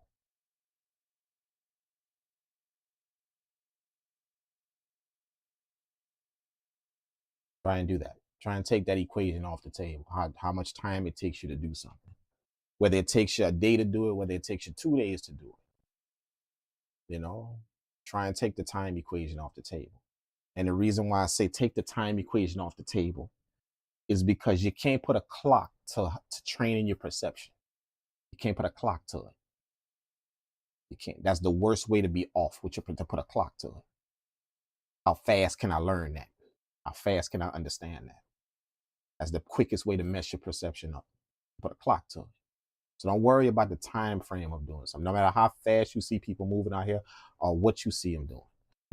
What you learn how to do is not be fast. You learn how to be efficient. Efficiency looks like fast. It looks like it when somebody's efficient at doing something. It looks like it's fast, but it's not. They're actually moving very slow. But the reason why efficiency looks like moving fast, the reason why it looks like that is because efficiency is for lack of a better term, it's constituted as no wasted movements. Nothing is wasted. No movement is wasted. I'm not walking around in circles trying to figure something out. I'm going directly to it. Bam. See? So even if I'm walking slowly, it's not how fast. I'm just going directly to it. No bullshit. No hemming and hawing, just walking around. See, that's efficiency. It looks like it's fast. Efficiency. It looks like but it's not. See? So you don't worry about being fast with making your music or increasing your speed. You worry about being efficient. Efficient is knowing how to do something very well. And the more I know how to do it, that's the less movements I'm gonna make to do it. I know where this is. Bam, I go straight to it. I know where that is. I go straight to it. I'm not scrolling, trying to figure out, oh shit, there it is. See? That's learning efficient, not quickness. How to be efficient with what you're doing. No wasted movements. That's efficiency. I try and practice that in my life, not just my music, but in my life as well. That's, I don't want any wasted movement. When I wake up in the morning, there's no wasted movements that's happening. And some people may classify it as no nonsense or no, nah. I wouldn't classify it as that. You know what I'm saying? I wouldn't classify it as that. What I would classify it as, you're not waking up with a bunch of question marks. That's not how you're waking up in life. You're not waking up with a bunch of question marks. The things that you put around you, you know how to do, you know how to get done, you know how to you understand it very well. You've put the work in to get it done, all of that. So now that's become your life. That's the things around you. So when you wake up, it's almost like I don't have question marks in my mind about what I'm doing, what I'm about to do, or what I have coming up. There's no question marks about it. Everything is intentional. Everything is purposeful. Put it that way, purpose. Well, that's what people search for, a purpose in life. Whatever your purpose is. Purpose means intentional. That thing I'm going to, it's not a question mark of how I do or what. It's intentional. So that's how I try and live. I try and wake up and be intentional about my movements. There's no wasted movements that's happening.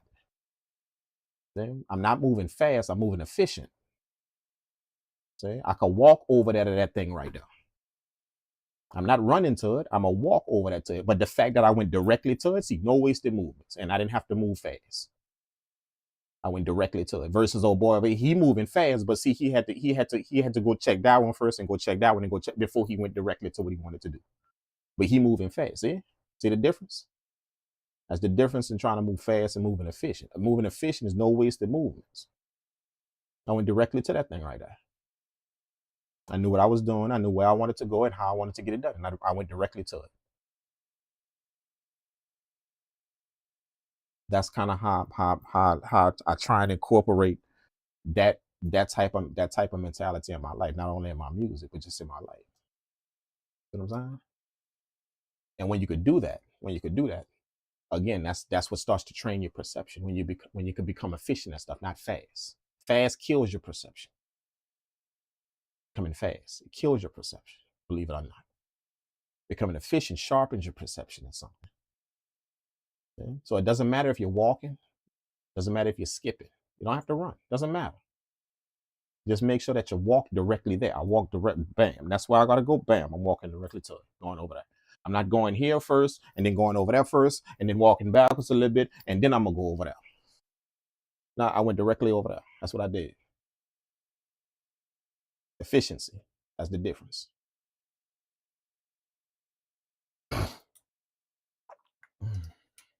Purple world.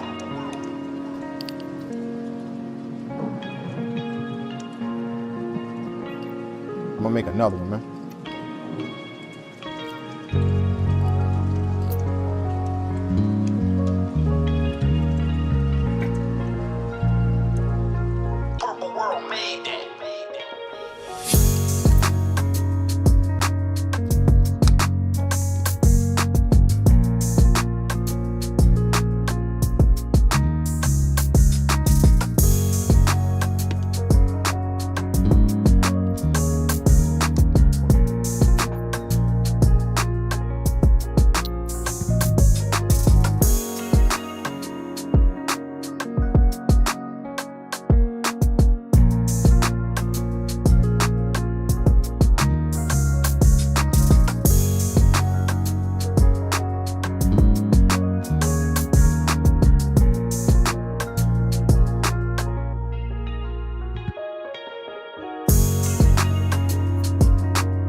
Oh, oh, okay, okay, okay. Next, what I said we was gonna do, we're gonna take, I'm gonna make some melodies and I'm gonna resample them shits. Let's do that. Let's make something catchy and then I'm gonna resample it and kind of go from there.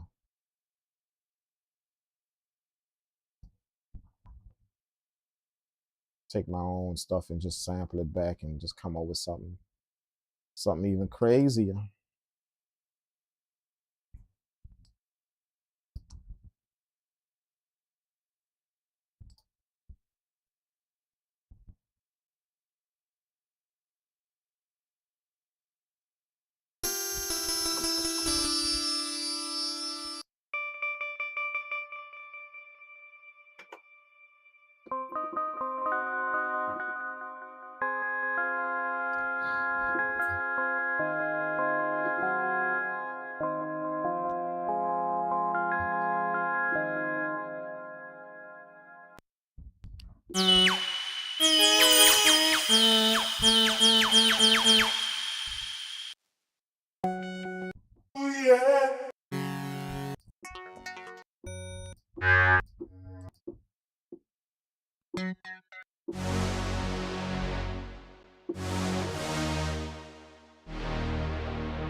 What's up, Marcus User? What's up, man? And happy for what's going on? How's everybody?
Yeah, man. Yeah. 7 hours, bro. 7 hours, man. 7 hours. You know, we cooking up. We getting it in.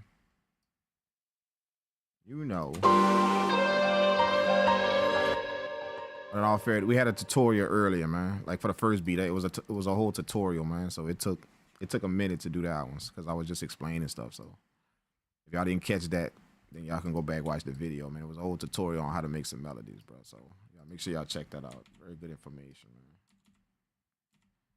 So really didn't cook up for 7 hours, but we here for 7 hours. Purpleworld. You know? Purpleworld.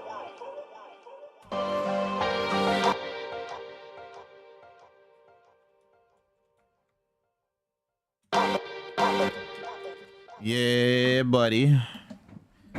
Yeah, buddy.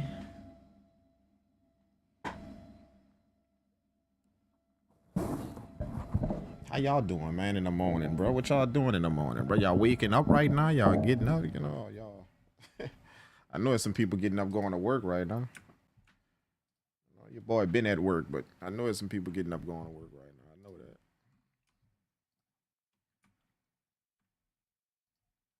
Yeah, we're gonna move all this up in here like this. Bam, move all this up in here like this.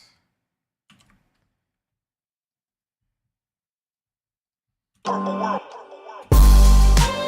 don't get the sound under control, man. Clear up a few of these frequencies right here, man. Let's go to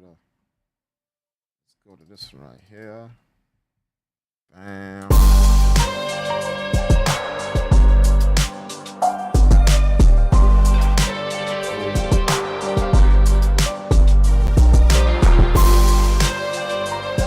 Ooh, that's it. Now let me hit them drums real quick. Go hit them drums right here. Bam. Hit this right here. Group that. Put that in red. And let me snack them drums up real quick.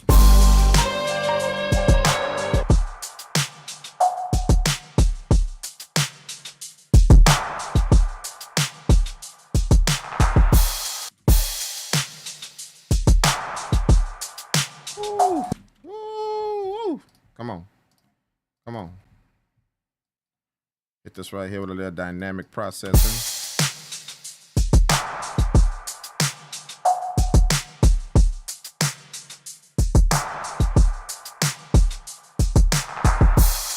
To make sure we ain't too tight on it. We don't want it too tight, you know what I'm saying?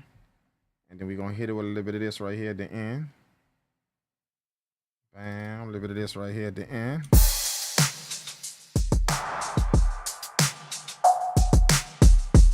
Ooh. Come on. We're gonna hit a little bit of that at the end, and then we're gonna put it under this right here at the end. Crunch going on. Ooh.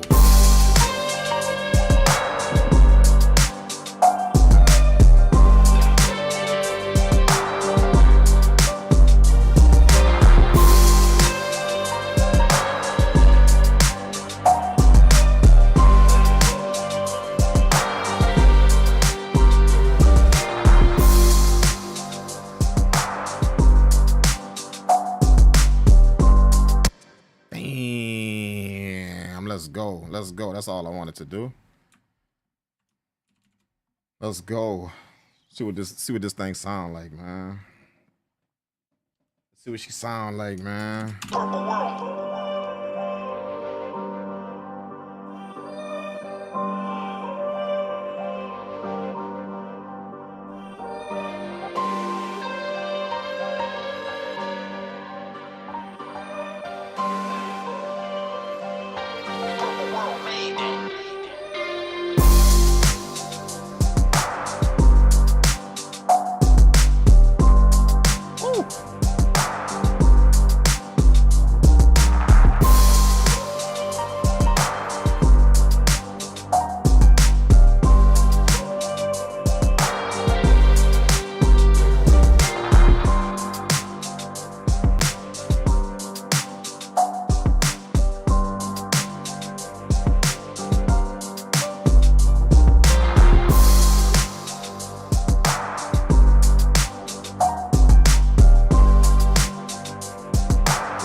Wow, what is that? What the hell was that?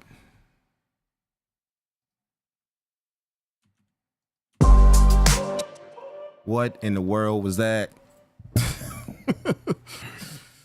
What was that? I'm gonna call this right here. I'm gonna name the beat. What is that? I'm gonna name the beat. What's that? Let's name the beat. What's that? Oh, let's name the beat. Let's name the beat. What's that?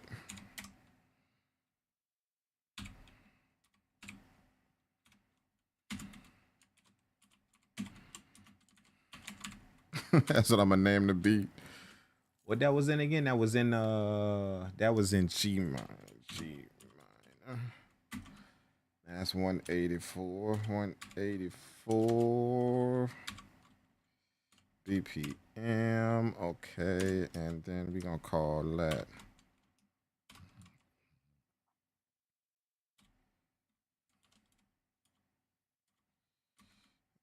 Okay.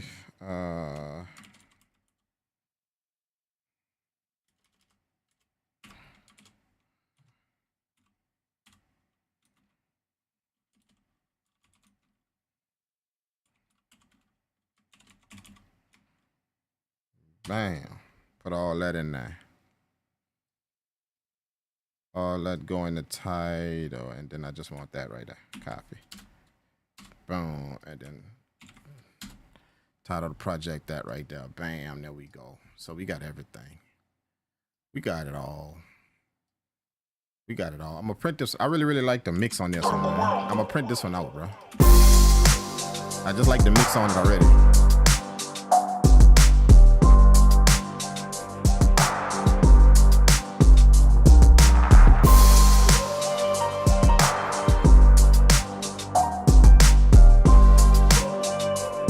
I like how the stereo feel is in this, man. I don't know what I was just doing my thing, bro, but I really like how the stereo feel. Like, I like how it's in my headphones, how it just is not coming at me head up like this. It's doing this, like it's surrounding me in my headphone. I really like how that sound, bro. Sometimes if you just work through it, it give you that little gift, man. If you just work through it while you're making a beat, you know what I'm saying? I kind of be mixing at the same time while I'm making a beat, but what I do is it just be a static mix. I don't be worried about how stuff sound. I just be worrying about how the tone of different things. Y'all hear me talk about that all the time, tone versus sound. That's what I be worried about. I don't be worried about the sound. I just be worried about the tone of it. So that's what I be mixing for whenever I'm making a beat. So you see me pulling up the EQs and the compressors and all that shit like that, making a beat. That's me getting a certain tone, not a sound. I'm gonna deal with the sound after when the beat done. But I just want to make sure all these tones is matching. All them tones is, you know, stuff is filling in where it need to be. You know, when stuff thin, I got something that's backing it up, that's filling it in. When something not too full, I got something that's backing it up, that's filling it in. All that stuff, that's giving your beats a certain tone. That way, nothing don't ever feel like it's left out there by itself, just kind of hanging, just kind of being thin, you know. So that's what I'm kind of doing whenever I'm making a beat. I'm not really worried too much about sound just yet. I deal with that after I'm done with the tone, because when you get a good tone in your mix, you know, you got these tones that's doing a thing. When you got that, it's gonna kind of shape your mix for you. It's gonna shape the sound you want in your mix. It's gonna shape it when you got all these nice tones that's happening. You know, just remember, sound is what you hear. Tone is how you hear it. That's the difference. Sound is what you hear. Somebody call your name, that's they saying your name. That's a sound coming out of their mouth, saying your name.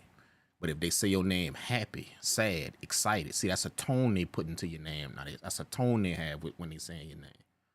See? So you understand, I'm not worried about sound at this particular point when I'm making a beat. I'm just worried about these tones, making sure if this thing is excited, I got sounds that's exciting. If this thing is melodic, I got sounds that's melodic. If this thing is you know, I got them tones in there. Making sure I match all, making sure I'm backing things up. I'm layering certain things to make sure that if if something dies out right here, you got something else that's coming in to back it up to make it, to keep that melodic feel, keep that hard feel, or to keep that exciting feel. You feel what I'm saying? You see what I'm saying? That way it always carry that certain tone. The music always carry a certain tone, no matter what's coming in, what's leaving out, what's dropping out, how you got the arrangement. It don't matter. That's what paying attention to tone does. You matching tone, not just matching sound. You know, and then after I match them tones and get everything rocking, then I'm gonna take care of how it sound after that. I'm gonna take care of all that. You see what I'm saying? But you just gotta make sure you got the right tones, you know, the correct tones in your shit. And you can come up with whatever vibe you want, man. Any vibe you want, don't matter. Purpleworld. But I like that. I'm gonna print this out, man. Let me print this out real quick. I'm gonna print this out. Yeah, let's print it out. So I'm gonna give myself another audio track down here. Bam, bam. And then we gonna put this to resample right here. We gonna arm the track for recording, right? And then we gonna make sure it's at the 1, and we gonna hit record and let it record.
Go ahead, Control Shift J like that. Make sure it's rendered out. And then I drag it to my folder right here of full beats.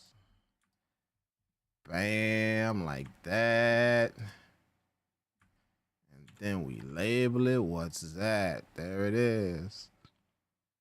See what I'm saying? When I print it out like this, that means that I like the sound that's happening with it. I'm very, very pleased with how I made it. I'm very pleased with the tone of it. I'm very pleased with how the production came out, all of that. The quality of everything. So I print it out right there on the spot. Okay, now when I print it out like this, I got ways to run it through any hardware gear I got. Anything that come from right here, my rack right here, or come from here, come from the mixing board right here. Whenever I print it in the DAW like that, I got the option to run it through all of that if I want. See what I'm saying? So that's why I print stuff, you know. So right now on that board right there, on this board right here in the back, on this board, I got two preamps going through the sends right here on this board. So this board is where my sound coming from. This board right here, going to my rack right here, and then going to the sends of the equipment. So that means I can incorporate this equipment anytime I want to print something out in the DAW. That's how I wanted it. I don't want to make stuff with the equipment. I want to mix it with the equipment. So like if I get to a certain point and I'm making it and I like it, boom, I could just run it through that real quick, bam, print it out in here. See? I don't want to make it with the equipment. Nah, that's what most people do. I'm good with making it in there. I'm gonna beef it up after I create it. And that's just because I trust my skill of doing it. You know, somebody that really had that skill, you're gonna have to go through the equipment first. Put your shit through that first. Make sure that shit all good and then print that out. Nah, I'm gonna print it out like this. I'm gonna run that shit like this. And then it's gonna go through that. Cause I got skill in my mixing. I got faith in my mixing ability, how to get that shit to pop.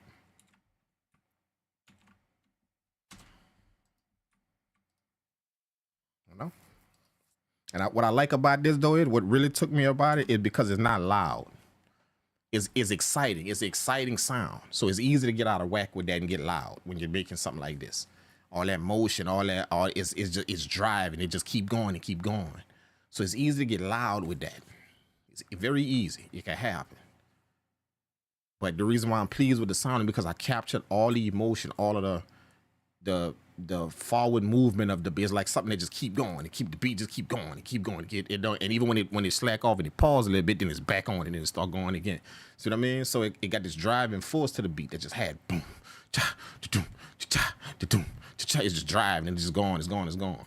So I want to capture all of that in the sound, in the mix. I want to capture all of that, but at the same time, don't be loud with it though. That excitement, when you have some type of excitement in your beat, it's very easy to start getting loud with your shit.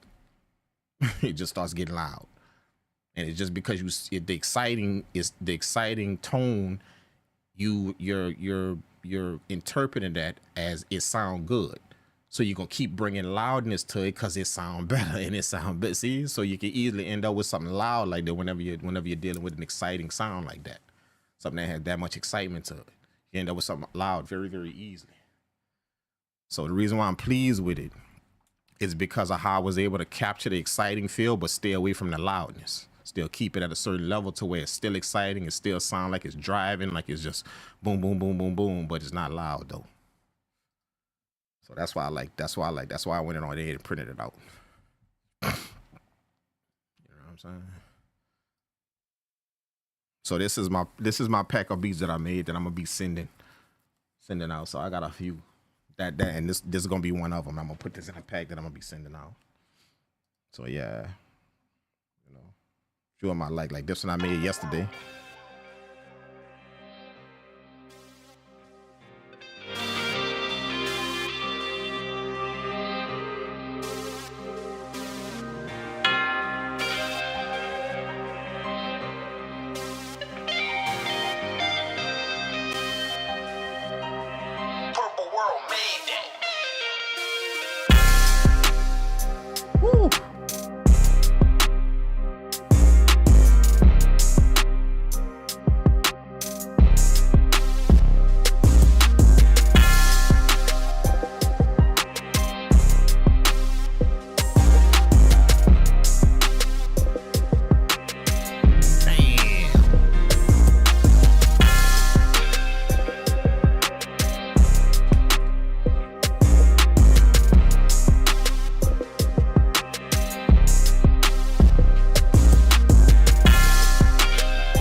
that's crazy right there. I like that one, bro. That's crazy right there. I made that one yesterday.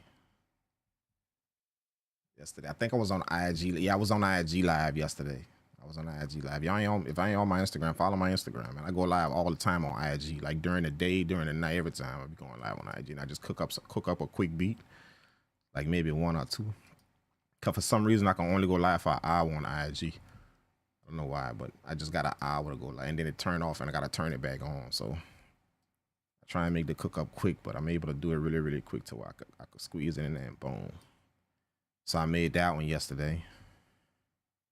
Really, really like that one. And then this one too. Purpleworld. I like this melodic right here.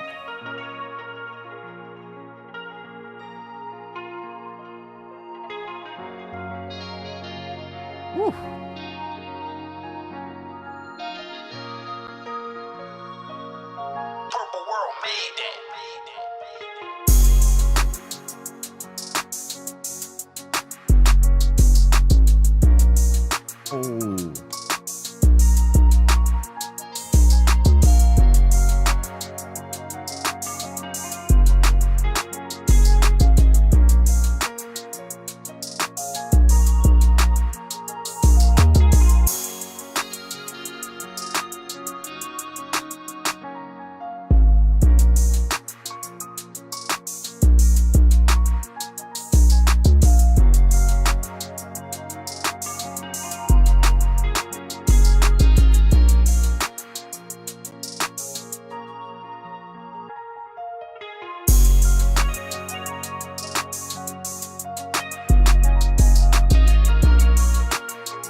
So yeah, what I did is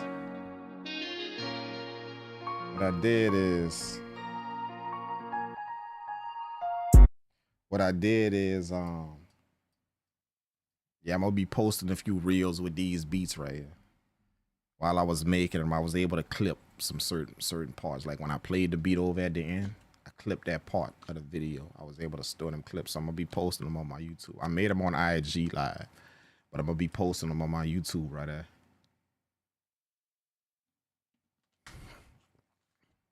That way y'all can hear a few of these beats right here. You know, but I'm gonna be sending them out like I gotta have the pack done by Wednesday. By this Wednesday right here. So I'm gonna be sending all of them out. Yeah. Let me play another one, man, real quick. Let me play another. What other one I like? They got a few I like in there, man. Like really, really like, you know, all of them I like. Like I took my time and picked them out, you know. Only picked the ones that I want. But all of them I like, but they got a few I really, really like. I think this one right here.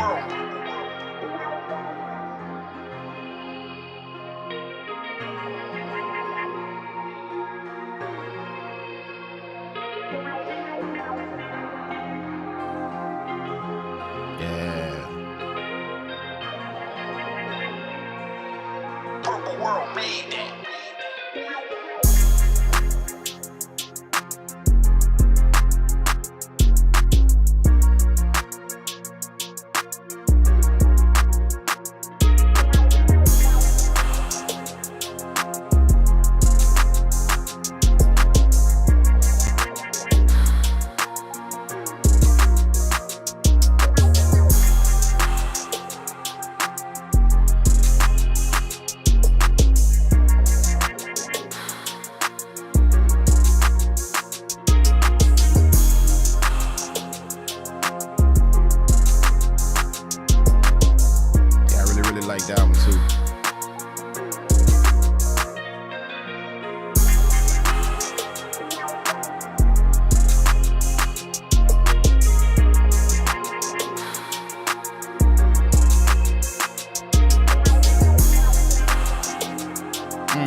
Yeah, that's crazy. That's crazy. That one crazy. I like that one. Love that one.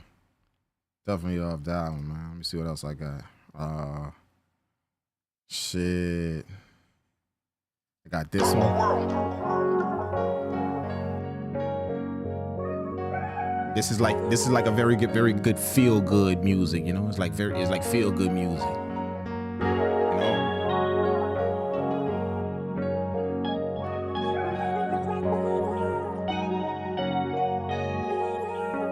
Purple World made that.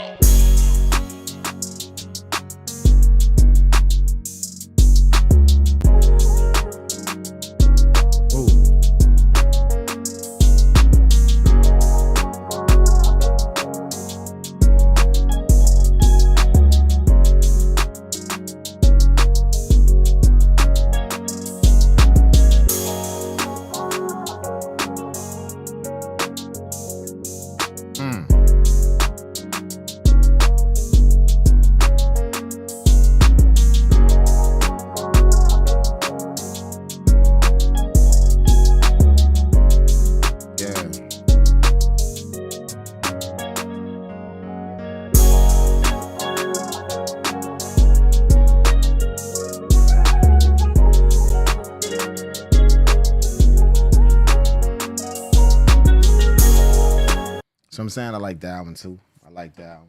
I like that. That's like really that's that type of music make you feel good, you know? Just got a feel good type of tone to it. So I like beats like that. Every now and again I make sure I make a few like that. So where they not dark and dreary like minor stuff. Like that's in G flat major. That's why it sound very, you know, just feel good, you know what I'm saying? So I don't do everything in minor. I like to do a few things in major chords, you know. Oh yeah, man. This one too. Purple World. Love this right here. Let's go.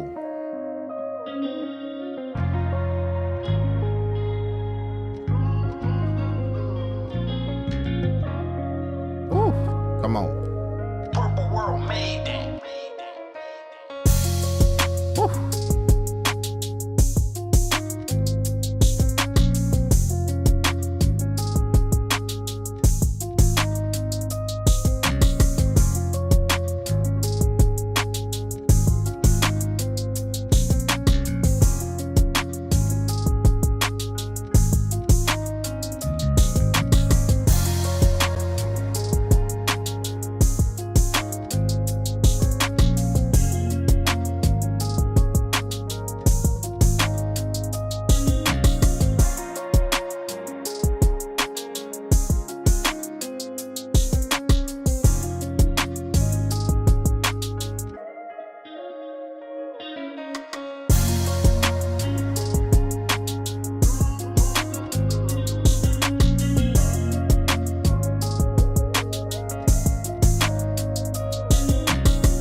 I'm saying,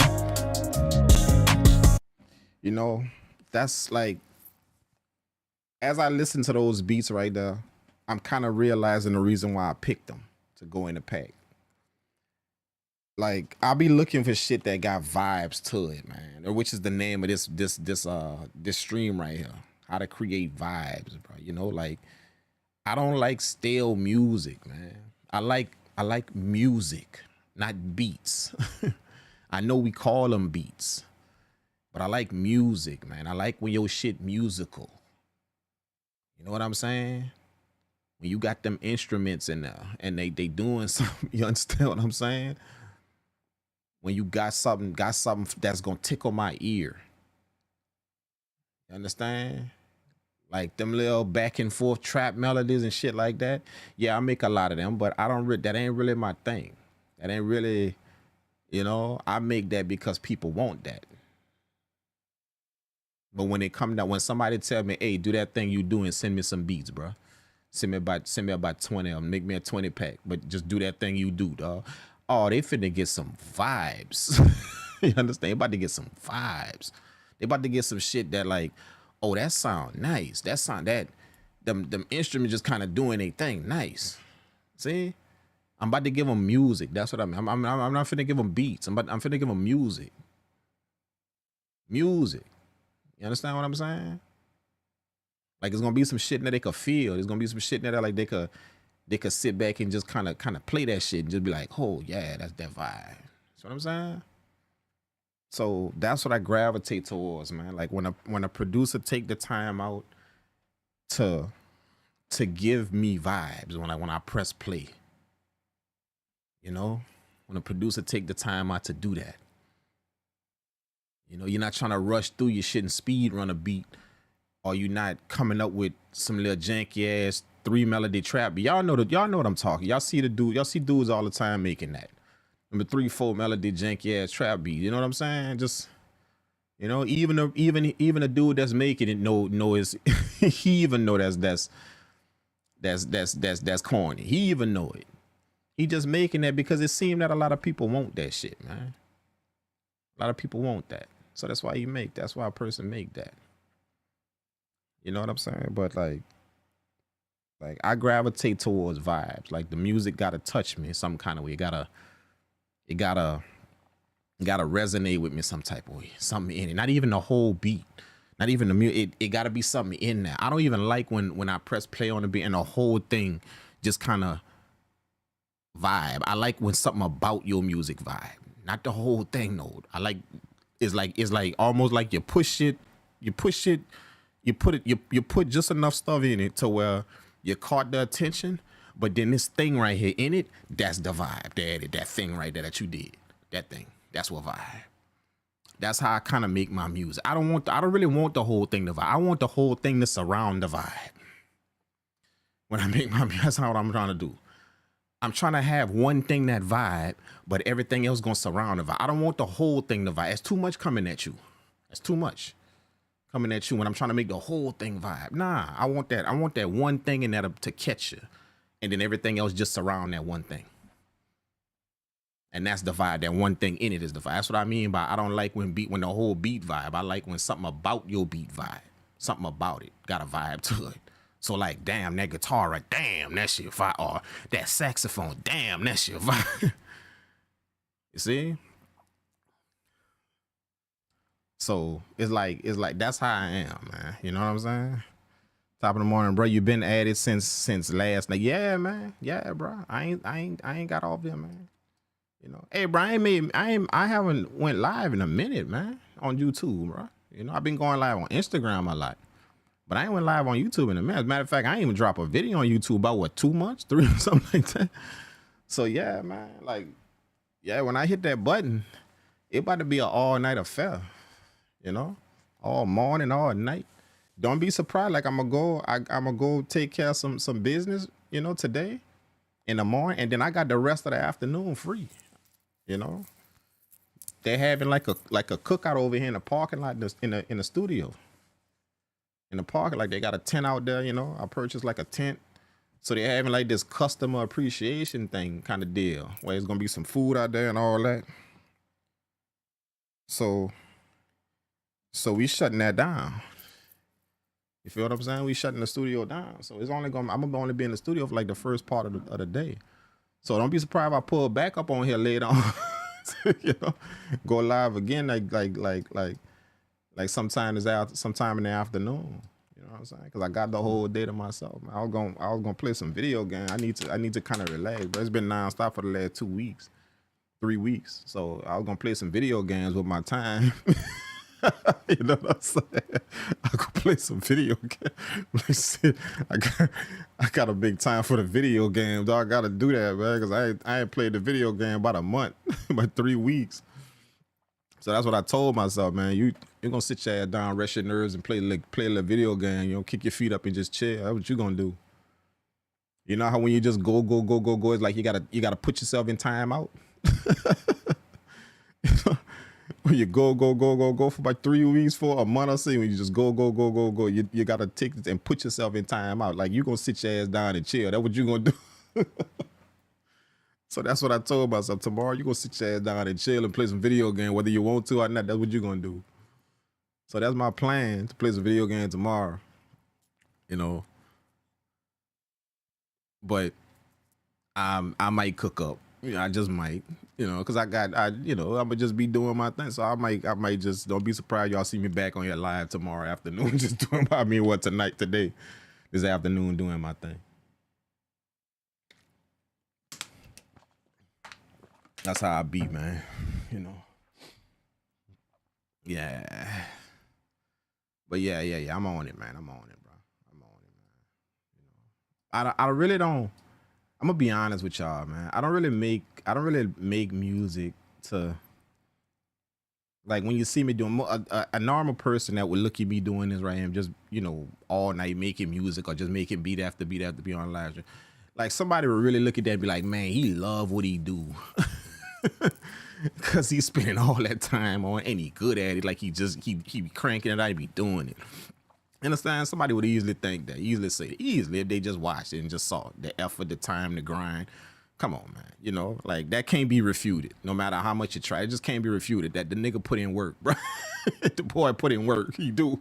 Like, period. You can't say otherwise about him. He put in work. He do. Simple. That's undeniable. You understand? But people would get that twisted and say, man, he love what he do. But I don't do it because I love it. What I do is I do it because I'm so hungry to learn something else. I'm hungry for that. You know what I'm saying? Like, that's the only way. It's like I'm hungry for it. I'm so hungry to learn something else. Even if it's just a new chord pattern that I learn on the piano or something, I'm so hungry to learn something else. A new way to do a hi-hat pattern or something to kind of, like today, I did something that I ran across last week, just making music. I put echo and reverb, an analog delay on some stutter hi-hats, some triplet hi-hats. Normally triplet hi, you keep that ride. Just keep that norm. I put some delay on that and some chorus on that. That's some triplet hi-hats. That's the I did that, but I ran across that like a week ago because I accidentally put it on the wrong track. I was putting chorus and some delay on the track, and I accidentally put it on a high, and that shit sound tight. So I accidentally ran into that. I was like a happy accident. So I took that in last week. Last week I did that. That's what I mean. I'm so anxious to learn something else about this. That's why I do it all the time. That's why I spend so much time. It ain't because I love it. It's just because I want to know something else about it. Something else. If y'all can feel what I'm saying, That's pure intent to make music, man. Like a pure intent. I'm not looking for no pat on the back or, ooh, that's fire, or, ooh, that's tight. I'm looking for the next thing I can learn. So I'm always looking for something critical of my music. Whether it's me, whether it's you, whether it's somebody telling me that, hey, man, you could do this with it, or you could do that with it. I'm not just running around looking for somebody to congratulate me on that's a fire beat. That's not what I'm looking for. That's not what I'm out here looking for. And somebody that seek information that much, they're not worried about your good job. I know my shit sound good already. I don't need nobody to tell me that. That's how confident I am in what I do and what I know. I don't need nobody to tell me. I don't need nobody to say, oh, good job. That's not, I don't need that. What I need somebody to help me with that next thing I can learn. That's the people I put around me. So when you're around people like that, it look like them people always criticizing your music. That's what it looked like. That's why a lot of people don't like to be around people that's always trying to teach something. Because a teacher looks critical. They got to keep teaching you. They can't tell you, oh, that's it, you're finished. There it is. No, they got another thing to learn. So when you're looking for a good job from a teacher, he ready to show you something else. That's why people get fed up with teaching. They don't like to be taught a long time. They try and pick up whatever they can. And that's it. They don't want to learn no more. Because that's what happens when you're around a teacher for a long time. It's almost like you're looking for a good job and you never get it because there's always the next thing to learn and always another thing on the table to learn and always another thing on the table to learn. But here's what people don't understand about a teacher that think like that. That teacher that you never hear good job from. This is what people don't understand. That next piece of information is your reward. That next piece of information that's your reward. That's way better than a good job. That next piece of information that person about to show you, about to take you through. That's your reward, not the good job. Ain't what you're looking for, not the good job. You're looking for that next piece of info. That's the reward. That's how them type of people think. They're not ready to pat you on the back when you do something good. No, they're ready to give you another piece of info because they're rewarding you. It's like they're telling you, okay, that's cool. Now you can move forward with knowing this now. See, but to the person sitting down there, they looking for the good job. So it looked like this person never ever give me a good. He always got something to say about my music. It's always something else, and always something else, and always something. Yeah, that's that's that type of person. They always got another piece of. It's like that's their good job to you, giving you another piece of info. So you're not gonna hear, "Ooh, that's amazing. Ooh, that's good job." What you're gonna hear is, "Okay, now we got this to learn. Now, let's do this." See, so you gotta know that. That way you don't be looking at somebody trying to teach you something, but you stay away from them because it look like they never give you a good job. They never say that. No, they know that next piece of info is your reward from them. That's your thumbs up. That's it. See what I'm saying? And if you don't watch it, you're gonna stay away from people, calling them type of people critical of your music. They always got something to say. Always got something to say. What you looking for? You looking for you finish? You reach the height of your potential. You finish. That's what you're looking for. You're looking for somebody to tell you that. You're supposed to be looking for that person to keep telling you that next thing that you could check out, that next thing that you could do, that next thing that you could learn, that next thing you could link up with. It's almost like we're looking for somebody to tell us, okay, you finished. You reached the height of what you're doing. You finish. You good. No, bro, ain't gonna never be it. Nobody ain't gonna say that. Because you ain't gonna never reach that. They always gonna have, that's the beauty about music. They always gonna have something else you could take in, something else you could learn, something else you could know. No matter what good job you did before. So that's what you gotta understand about people like that. Because I was around a dude like that growing, when I was learning how to mix music, well, not learn how to mix, but learn how to master. When I was becoming a mastering engineer. I was around, and it seemed like, to me, the dude always got something to say. He never just can tell me, oh, that's tight, that's clean, that's nice. He never could tell me that. And it used to upset me, dude. I'm serious. Like, bruh, like, when you gonna just say, oh, that's tight? But it was the other dude, the dude that he been cool with for all them years. It's him that broke it down to me. He said, you're looking for the wrong thing from that dude. He never gonna tell you that. The reason why is because his good job to you is that next piece of information. Trust me, that dude would not let you move forward if he thought you was bullshit. He would not let you move. He wouldn't. You'd be doing the same thing over and over again. But his good job is that next piece of information that he giving you. And I never thought about that. I never thought about it that way. I just always thought that the dude never told me a good job. He always had something else to say. Something else that I could do. Something else that I could. Man, just tell me what I did right here. Cool. Just tell me that. That's how I was. Not understanding that he is telling me that with that next piece of info he giving me. It was always the next step. You feel what I'm saying? So I started to respect that about him. And it changed my outlook of the dude. Because for a while, man, for about a year, I was like, why this dude can't just tell me that's cool? It sound like it's cool. He always about to say, all right, so look, we could do this with this now. I'm about to hear that. Or, okay, see how you did this? Okay, we could start doing this now with this. See, so it's like you always got something else to tell me about my music, about my mix, about my master. This is when I was mastering music, not making music. I was learning how to master music. You always got something to tell me about my master, You always got something to tell me about. You always got something, and that's what I thought. So me going through that myself, that's how I recognize it in other people. It's like they stay away from people that's critical of their music. They stay away from people like that. They do. Not understanding, but they got some people out here, that's their good job to you, giving you another piece of information. That is their good job. That's their thumbs up to you. Giving you that next piece of game. You feel what I'm saying? If that makes sense, man. I feel what you're saying. The level up is nonstop. Always room to learn and improve the skill. Yeah, it did. Absolutely. 100%. Yeah, always, man.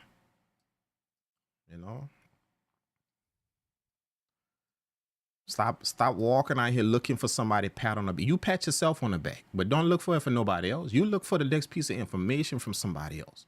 Not a pat on their back from you. That's not what you're looking for in other people. You can go pat yourself on the back what you did. You could do that at any time you want. See, anytime you want, you can go do that. You look to other people for that next piece of information I get, that next piece of thing I could get that I don't know, that you know. You know it and I don't yet. You understand it and I don't yet. That's what you look to people for. Not a good job. I could tell myself that all day in the mirror and I'm going to be good with that. See, I don't need to go get a good job from you over there and you over there. I don't need to hear that. That ain't why I'm coming around you. I'm coming around you for the next piece of information I could get from you. That next unknown thing that I have no clue about that you've been sitting there with for 5 years. I need that shit, dog. You feel what I'm saying? I need that. Whatever that piece of the puzzle is that you've been having for 5 years and I don't know shit about it yet. Give me that shit, dog. Not no good job. Not no, oh, that's tight. Oh, that's fire. Give me that. I'd much rather that. I'm going to go tell myself good job in the mirror. I got that. I don't need you. I got that. See what I'm saying? I got that. You feel what I'm saying? So that's what I mean by just making sure you approach people with that mentality. You know, that I'm not really looking for your approval on this thing right here. That's not really what I'm looking for. I'm just looking for that next piece of information you could tell me about it. And you got to understand that when people give you that game, that's not people trying to down your shit. That's people trying to reward you with a piece of information. You did that tight, so this is the next piece. This is the next piece of the puzzle to that. You fit that in there nicely. Here's the next piece of the puzzle. If they wasn't rocking with what you did, your ass would still be fixing that piece of the puzzle. You would be fixing the same piece of the puzzle, not getting a new piece to it. See? So that's how I had to kind of start realizing that people that really want to show you something and really want to teach you something, they're not going to be concerned about giving you no good job. They're not going to be concerned. They're going to be concerned about rewarding you with the next piece of information. That's going to be your thumbs up. That's going to be your reward. And you gotta make sure you don't bypass that just thinking that person don't want to tell you good job, or they don't want to give you no props, or they don't want to get, they always got the next thing to say about your music, or the next thing to tell you about your music, or the next thing they're coming up with.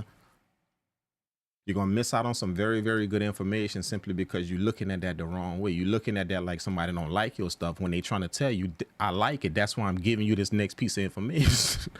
If I didn't like it, your ass would be sitting there with that same piece of information just working on that. You know what I'm saying? So it took me a while to kind of understand that about that guy.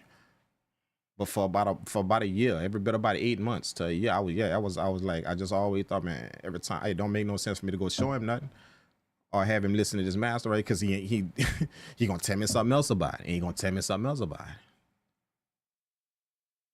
You know what I'm saying? So I learned, that was a lesson I learned. And it was a very, very valuable lesson I learned. Very valuable. To stop thinking, especially when people like that got good intent. Then I totally forgot in my mind. Then people picked me for that intern. They picked me. They had 22 other people they could have picked. I was 23. They had 22 other people they picked me for that intern. See? So why would they pick if they picked me to put me in there so they could start ragging on my shit? See, I totally forgot that because I was just searching for that good job and I wasn't getting it. I forgot the fact that them people picked me and put me in here. They must have saw something long before to put me in here to pass up. Them 22 people picked me and put me in the studio to intern. They must have saw something. I forgot that. All because I was looking for a good job and I wasn't hearing it. See what I'm saying? But once I started to realize that and understand that, trust me, dog. Like I was like, oh man, I had this shit all wrong. I even told myself, I had this shit all wrong, bro, all wrong. I'm looking at old boy like he a demon. He always got some shit to say. Old boy, I call him overly critical. You always got the next thing to say. Oh, you got the next. Man, just tell me that's tight, and that's it. Why you always got something to say? I'm looking at that all wrong, bro. I got that dude all type of twisted. But it took his boy that he was cool with for like 20 years. The other instructor, it took him to explain it to me how he worked. He said that dude wouldn't be paying you that much attention if he didn't think you got something. He wouldn't. Trust me, he wouldn't. That dude got shit to do, bro. He's not gonna be taking that much time out for you if you didn't think you wouldn't be in the studio. It was his decision to put me in there. All of them gotta agree, but he got the final say. That dude, you wouldn't be in here. That's what he told me. He said you wouldn't be in the studio if that dude didn't think you got something. You would not be here, bro. Trust me. As many people want to get in here, they had 22 other people we could have chosen. You in here. There's a reason for that. You feel what I'm saying? I forgot that. Totally forgot that, man. And I was looking at that dude all kind of weird, man. I was, like, honestly. You know, to the point to where, like, when I graduated, I had to apologize to him, you know, and all he did was just laugh. I remember that when I apologized to him. There was like a year and a half later. You know, like when I finished the intern, I'm not gonna say graduate, but I finished the intern. You know, he said I apologized to him, like I was like, hey man, when I first got here, yeah, I really wasn't fooling with you too tough. And I told him that straight, I really wasn't fooling with you. Look what he told. He started laughing. He said, I know. He said, what you think, I'm stupid? I know. He said, you think I'm stupid? I know. Man, you this dude older than me. You feel what I'm saying? So I'm thinking, I'm treating him like he my age, but dude way older and wiser than me. So I'm sure he picked up on everything. He just wasn't saying nothing. But he's like, man, I ain't stupid. I know. He said, you know why you was pissed off? He said, because you was running around here looking for a good job and you didn't understand that your good job was that next piece of information I was giving. You didn't get it. I was like, yeah, I got it, though. It took me a minute to get it. But we laugh about it now, though. You know what I'm saying? Like this years later, like almost 10 years later, we laugh about it now, though. You know, like still till this day, we laugh about that. Like, yeah, man, you know, so I said, I told him, I said, yeah, man, your boy the one told me, he the one broke it down to me that I had it all twisted. I was looking at y'all wrong, bro. I had it all twisted. You know?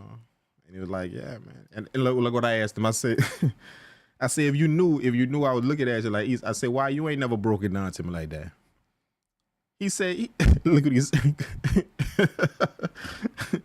He said, I just enjoy when people have to take their own foot out of their mouth.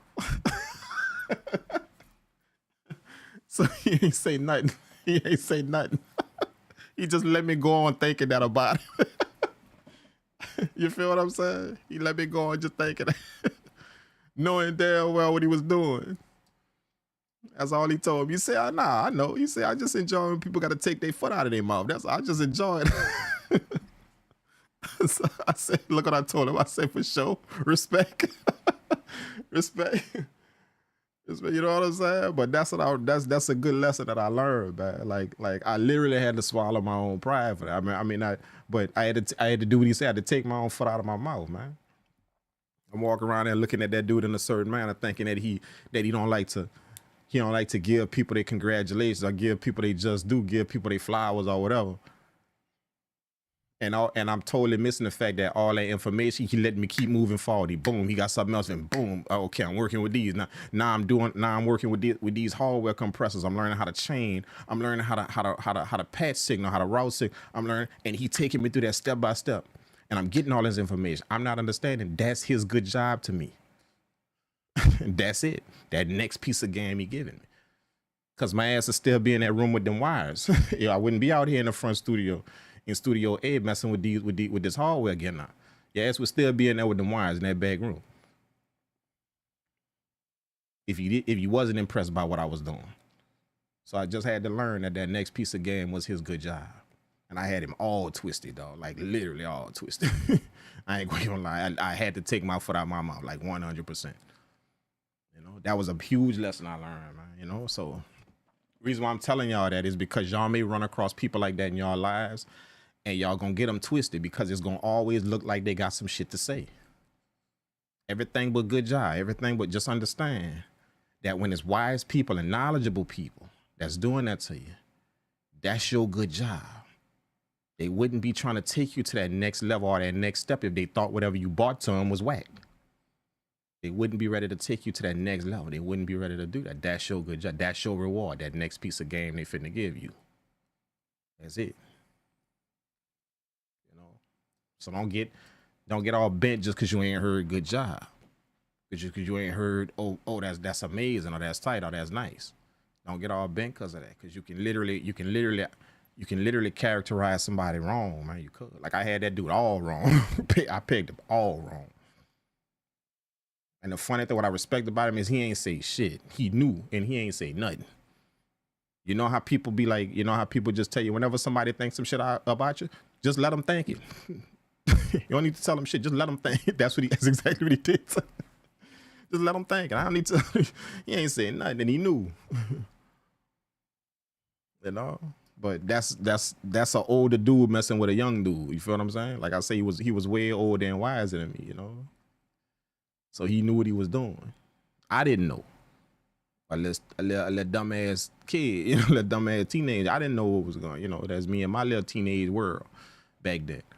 But he knew what was up. He knew, and he ain't say shit. Just let me go on, just being sour, thinking that he too overly critical, or he too, you know. You just let me think that he ain't tried to correct me. He ain't say shit. His boy had to come correct me. He ain't say nothing. So I was like, yeah. Once we talked about that, when I finished the intern, we talked about that. And I told him today, I was like, yeah, bro, I really wasn't fooling with you too tough when I first got here, dog. I wasn't. Like, he was on some other type of shit. I was like, nah. You know, and he was like, I know. I ain't stupid. I know. I said, well, why you ain't tell me nothing if you knew? Why you just didn't straighten me out or let me know, hey, man, this is the deal right here or whatever? You say, nah, you said, because I just enjoy when people got to take their foot out of their mouth. I enjoy that shit. I said, oh, it's all, you a beast. You know, so.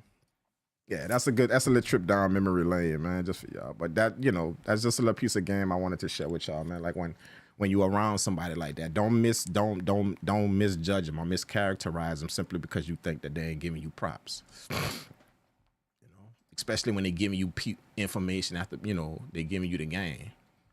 Every piece of information, one piece after another, they giving you the pieces to the puzzle. That's your reward, man, and don't overlook that.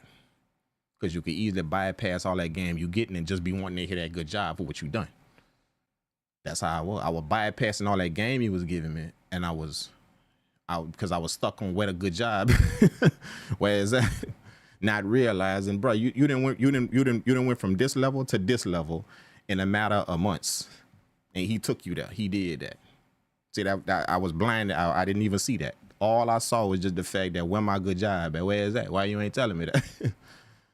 That's bullshit, man. I was on some dumb ass shit. I ain't gonna lie. I was. That's some stupid ass shit I was on. You know, that's why I felt the need to go tell him that after, you know, like he didn't tell me. I just felt the need to go tell him that. You know, I'm a grown ass man. I can admit when I'm wrong about something.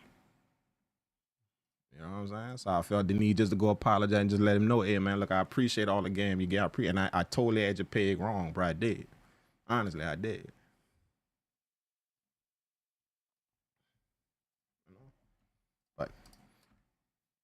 Yeah, I think I'm done with the cook up, man. Yeah, this was nice, man. I appreciate y'all rocking with me, man. And yeah, I'm gonna get ready to start my day. I'm gonna do a little exercise first though. And I'm gonna start my day. Hey, y'all tripping. But y'all ain't seen I literally got exercise equipment that go into in this hallway, right? I got a it's like a hallway that I built right here. Like a hallway that got a closet right here. A closet that got a hallway in it. So I got exercise equipment in there. I put exercise equipment in the studio, dog. Yeah, I got some weights in there. I got a stepper in there, like a stair climber. I got that in there. I got a foldable treadmill in there. All that's in that room right there. Exercise equipment. I got a little small weight bench in there. With about 250 pounds of weights in there. All that's in that room, dog. And the reason why I did that is because I'm starting to really, really figure out that being in the studio a long period of time, for like long amounts of time that I be in the studio for, me, personally, you know, I need to make the time for the healthy part. I started to realize that. It's like this world then took over so much that I'm kinding myself to believe, man, I ain't got no time to go take this run. Or I ain't got no time to go do this. Or I ain't got no time. See, so for the last about 6 months, 7 months, that's what I do every morning. I make sure I get that in. You know what I'm saying? So, yeah, I just had to start being aware of that. Just being aware of my health, man. Just being in the studio for a long period of time. Nothing don't mess you up worse than this right here. Look.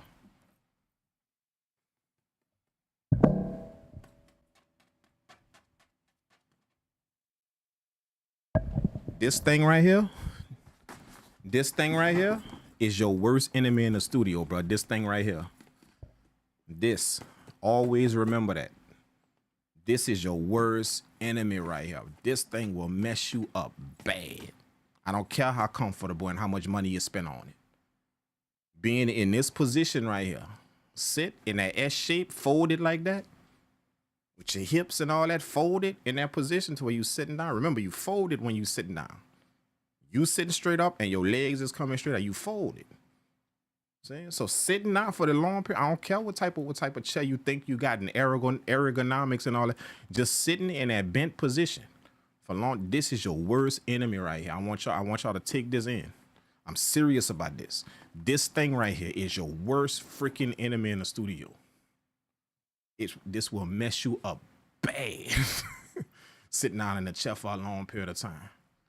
Every day, over and over again. Be very, very aware of that. You're not going to know it's happening. It's like a silent killer. But about 5, 6, 7 years of that shit, bam. Now you got back problems. You got a herniated disc. Your spine crooked. Your hips shifted a little bit. All of that come from this chair, just sitting in that folded position, bro. So be careful of this thing right here, man. I never paid that much attention to it until like maybe about 2 years ago. This thing right here, bro, is your worst freaking. And this a very comfortable chair right here. Really, this thing soft as hell. Padding. It's so you could sleep in this chair right here. But it's just being in this position right here, sitting down like this. See, you folded. See, I'm sitting up and my legs is coming like this. See, you in this folded position. So your hips is folded. Your hip flexors, they folded at all times when you sitting down. I don't care how comfortable the chair is. You fold it. You literally fold it up. So if you sit like this for 5, 6, 7, 8 hours, bruh, be very, very careful of that, man. For all of y'all that's in studios or all of y'all that work in studios or be in studio for a long period of time. Be very, very careful of that chair, man. You know what I'm saying? So as y'all can see, this desk right here, this desk I got right here, it's modified to where I put it on the riser stands. So this desk rising, I could stand. Y'all been seeing me do it for the stream. This is my first time having a desk like this in the studio. All my other desks, all my other studio desks I had, you just sit on there. But this is the first one I got to where I actually put it on the riser stands to where it rises. It got the buttons right here. So when you press it, it lift up and it go down. So right now I got it up high to where I can stand up. If I hit the button, see? I hit the button. See, now it's going down. See what I'm saying? It's going down. So now I can sit down. See? And I'm chilling. You feel what I'm saying? So that's how this desk work now. So this is gonna help a lot to where I could just stand up when I want. You feel what I'm saying? But even before this desk, I was still standing. Like when I'll be constantly aware of that. Every time I'm in a chair for a long period of time, I just stand up, just kind of kick my feet around, stretch a little bit, and then sit back down. You know what I'm saying? But just be very, very careful, man. A chair is your worst enemy in the studio, dog. That's all I could tell you is literally your worst enemy, dog. Like 100%. That thing will mess you up big time. I don't care what type of chair you got, and I don't care how the features of it and whatever they sold you, dude. Just understand being in this position right here, straight up like this, and your legs coming out. See? You literally folded at the hips. You folded. Right now, you folded. So that's a very, very nasty position for your body to be in. Just fold it like that for 5, 6, 7 hours every day, all the time. Very, very nasty position for your body to be in. So you ain't even got to be in the studio. Just even if you working, if you got a job to where you got to sit in a cubicle or sit at a chair for a long period of time. Just make sure you getting up, dog. Make sure you do that. You know what I'm saying? You know, make sure you get like compression stuff. Like, look, let me show y'all. Look, check this out. I want y'all to see this shit because this is the type of shit people don't talk about. See, look, check this out. Look.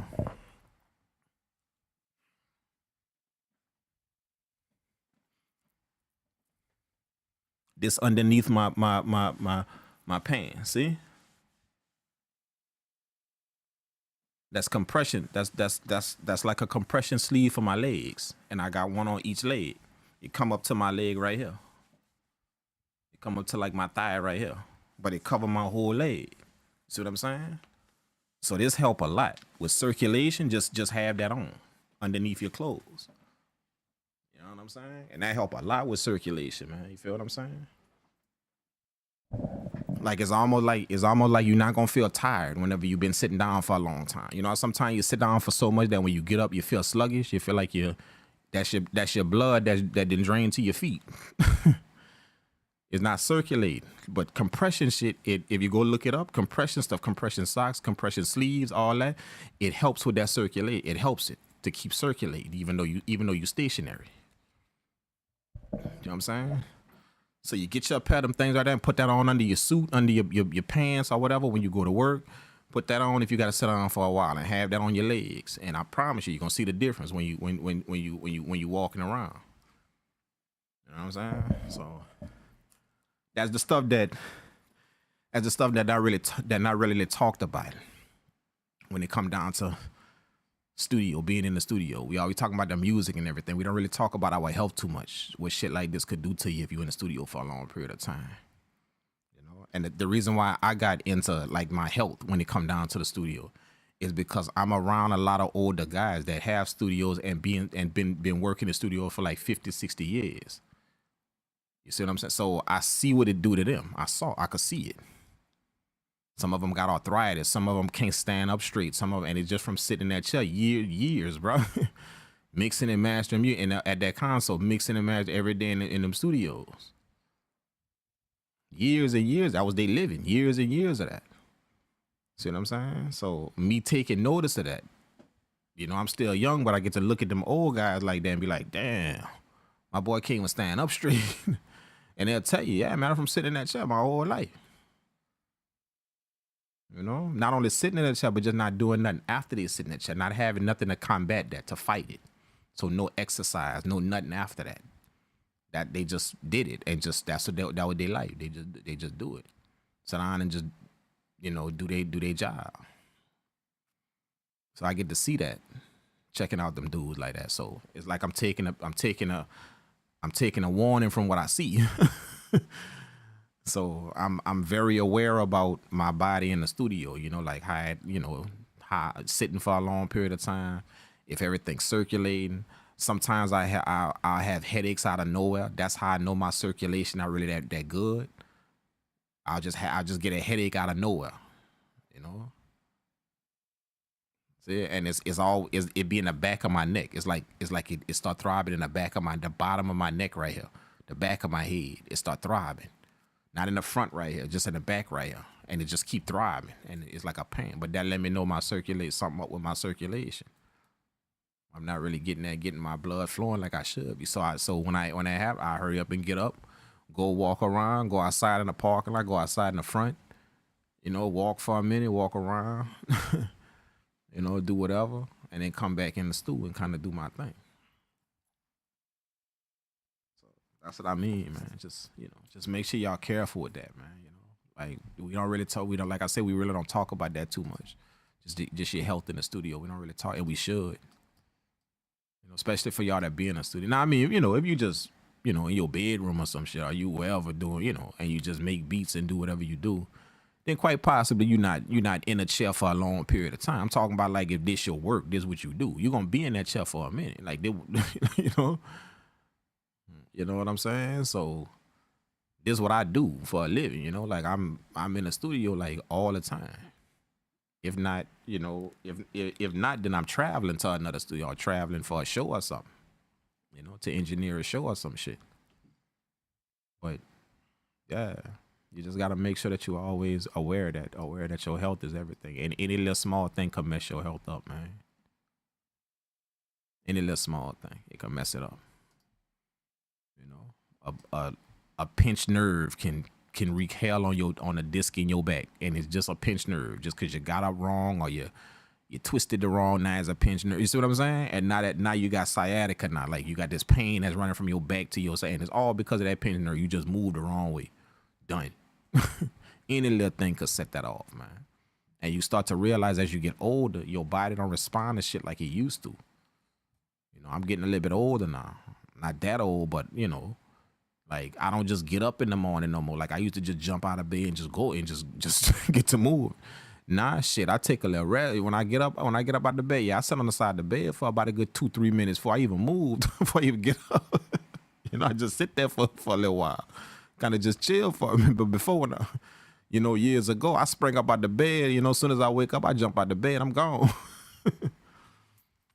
You know, so I'm noticing your body don't really take the shit, you know, too like when you was like 20 or some shit. You know what I'm saying? That ain't really how I roll. You know what I'm saying? Now, fortunately, I'm not really that old yet, but at the same time, I still know the difference between what I could do before and what's a problem for me to do now.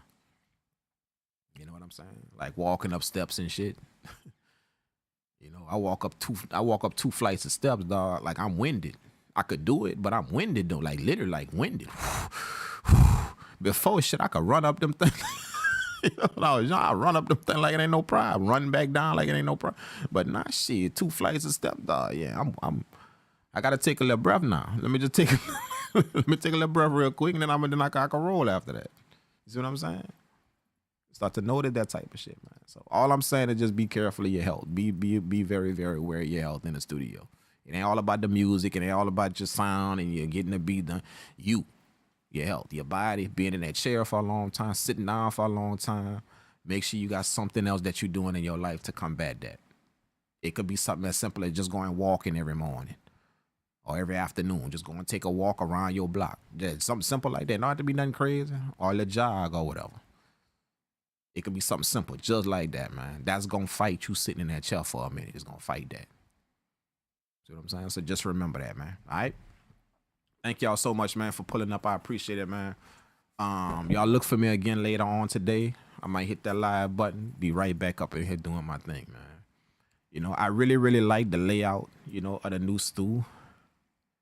You know, this was all done when I went on tour. I went on tour for a minute, I was gone for about 3 weeks.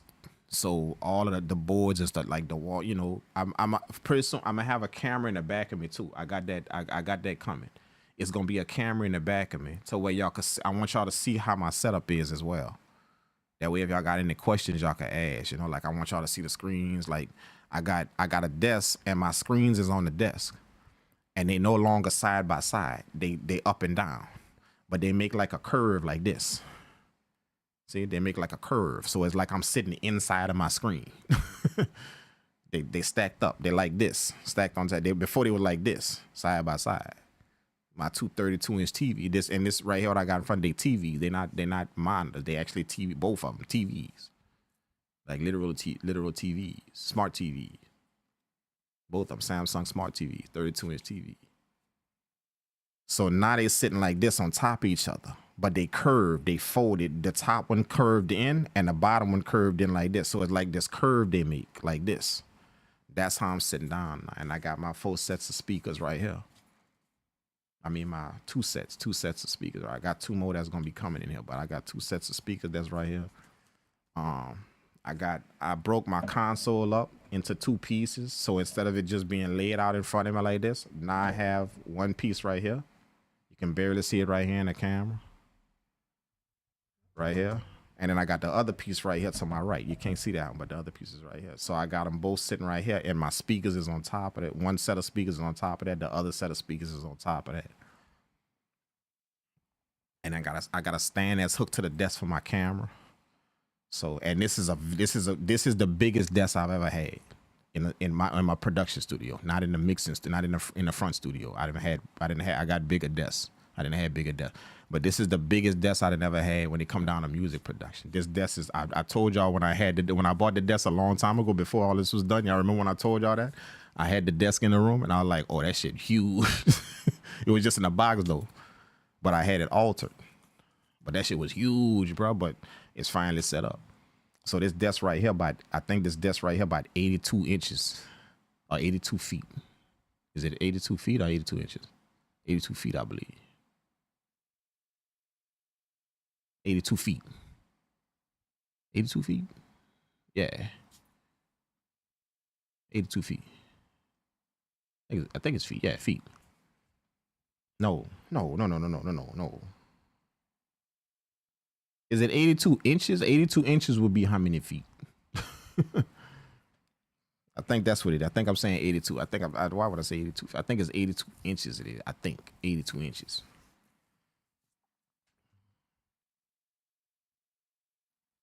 I believe. Yeah. So, yeah, this is the longest desk I'd never had. The biggest desk I'd never had. When it come down to music production, this thing like literally wide, bro. Like I'm serious. It's over here, and it's over here, all the way over here. So it's wide. I got enough space on this thing for damn near I could lay on this desk right here.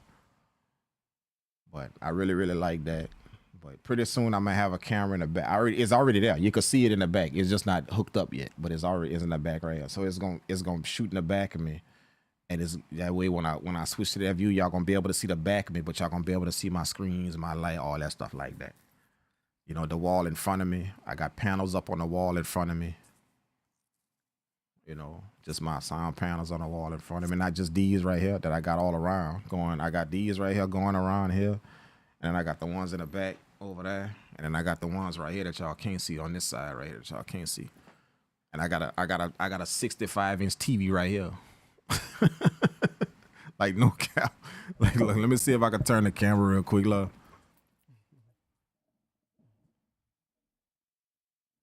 See the TV? I got a 65-inch TV right there, you know.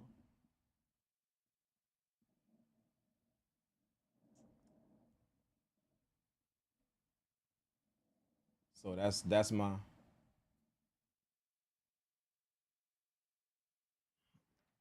That's the TV right there. Yeah, and I've been wanting to do that. Put a big screen TV in the studio, like not for no work, just to have one in there, just to I've been wanting to do this. Put a big screen in my production studio. We got one hanging from the ceiling in the front room. That's a 50-inch hanging from it's on a mount hanging from the ceiling, but that's just to watch TV.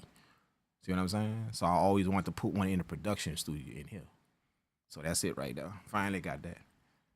And then the couch in the back, Okay, this couch in the back, that's actually what they call them couches that pull out at the bottom. They pull out. And you can make them bigger. That's what this is in the back right here.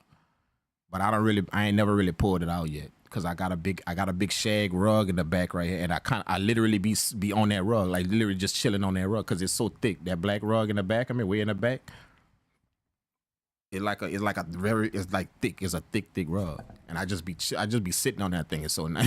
You know what I'm saying? So I like that. But do you use in 500 series hardware for mixing and mastering 500 series? Nah, not really. Nah. I got my own chain that I developed over years of just me trying out stuff. Like just the years of me trying to, just chasing a certain type of sound and doing my research. So I got my own kind of thing that I developed. My own mixing and match, like my own chain of. And the thing is, what I found is that when I first started mastering music, not mixing. When I first started mastering music, I wasn't even a mastering engineer yet. I was still learning. I hadn't taken any training on but I was mastering music. What I had a certain way I was doing it. But then when I got in the studios and I started to understand how they work in them studios, I started to understand that the name of the game is to be prepared, not to have a certain way you do this. You have to be prepared for whatever audio comes your way. You see what I'm saying? It's just that when we do, when we not doing it professionally meaning at your house or whatever, doing your own thing or whatever, then you develop a way of doing something. But when you're actually in a commercial studio that's going to have different pieces of audio coming to you, the object is to be prepared for it. So you don't have one set way you have this or one set thing you have to mix them at. No, you prepared for. You got different pieces of thing that I could turn the front studio. I could turn that whole studio into another different studio just by switching all the hardware gear out. I could do that. It turns into a whole nother studio. It would take about a whole day to do it, but it could turn into a whole different type of studio with a different sound. Just depending on what's coming in there for the week, what's coming in there for, or who renting the studio, or who I could turn it into a whole different studio once all the stuff, once I interchange the gear. See what I'm saying? So that's what I learned. So to answer your the reason why I'm telling you that, to answer your question, I don't really do that no more. Get one type of thing and just stick and do everything on that. Nah, I got multiple pieces that I could switch, I could swap out. It's like I could take my studio and turn it into a whole different studio if I want. Same thing with this rack right here. This rack got different pieces of gear just depending on what I want to do. So I could turn this rack into a whole different rack.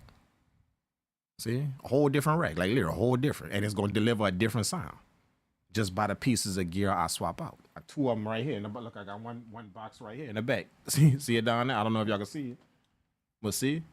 That's another preamp right there. See what I'm saying? But that preamp is more for instruments. It's more for synths and instruments. These preamps I got in here, that's more for drums.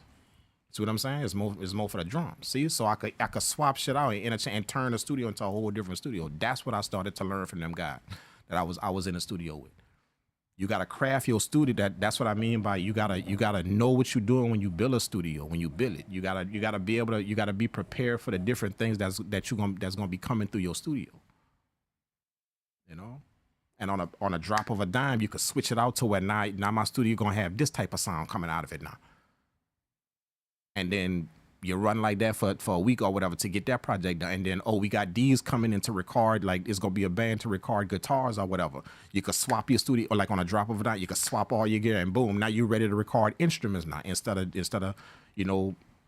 drums or whatever. You see what I'm saying? So that's what I started to do.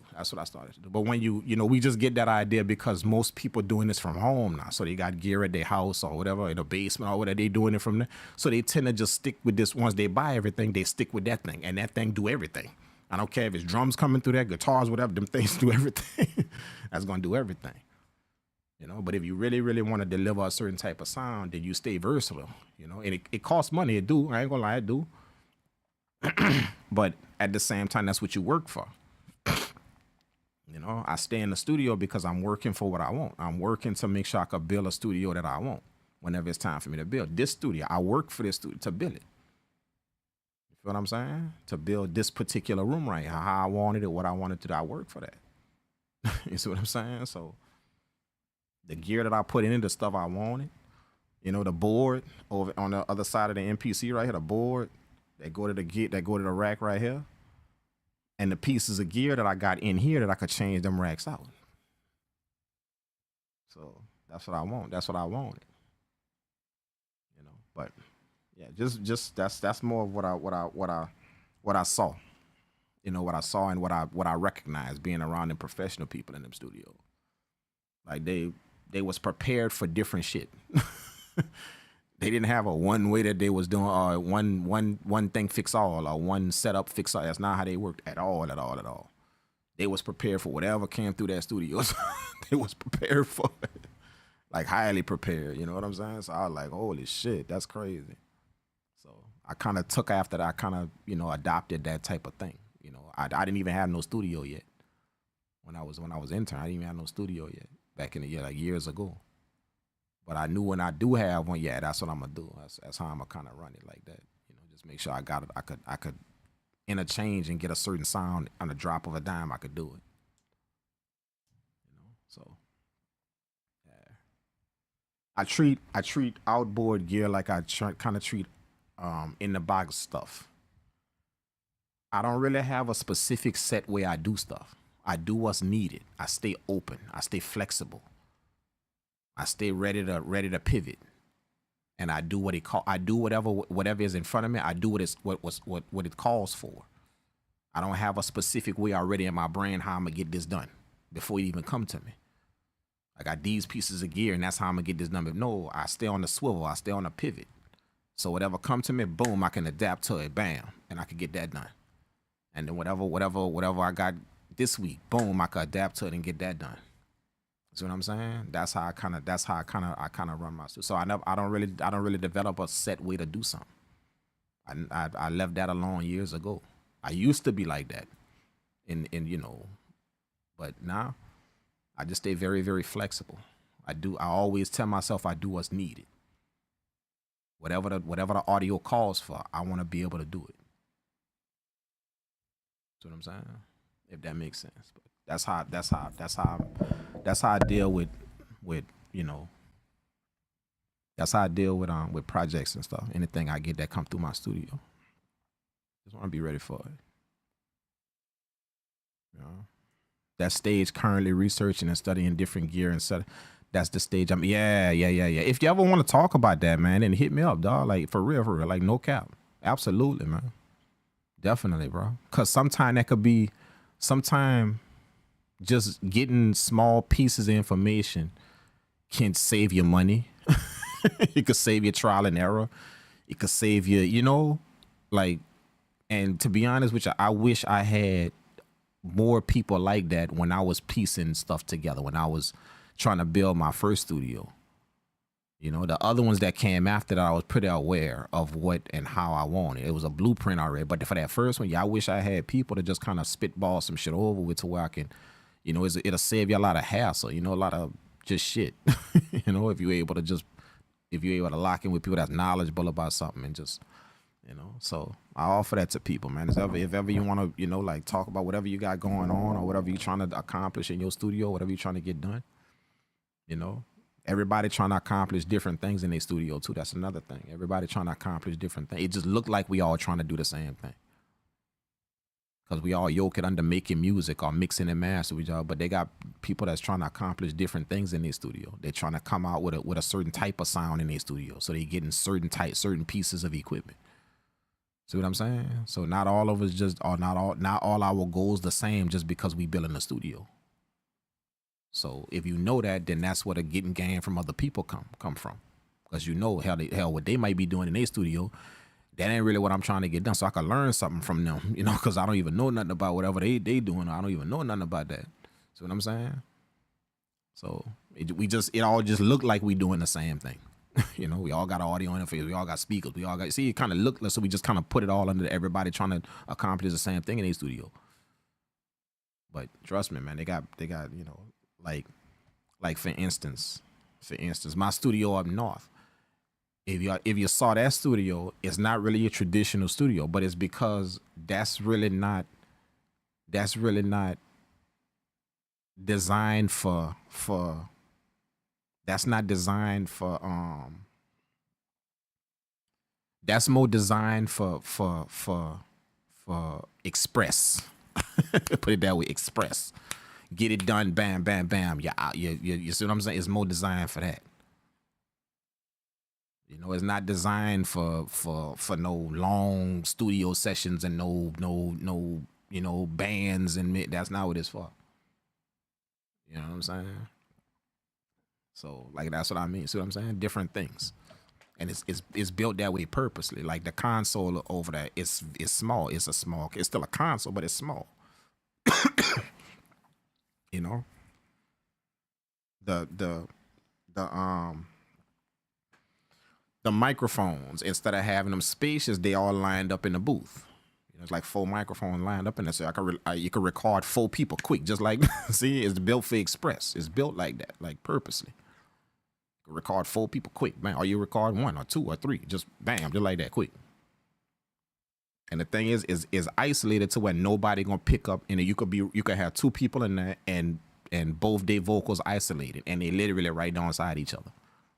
So you can record them quick, just like that. Boom, get them in and out. You see what I'm saying? So that's what that studio kind of design is. Designed for express. It's designed literally for fast tracking. That's what they call it, fast track, like fast track vocals, fast track, fast track a session. It's designed like purposely. See what I'm saying?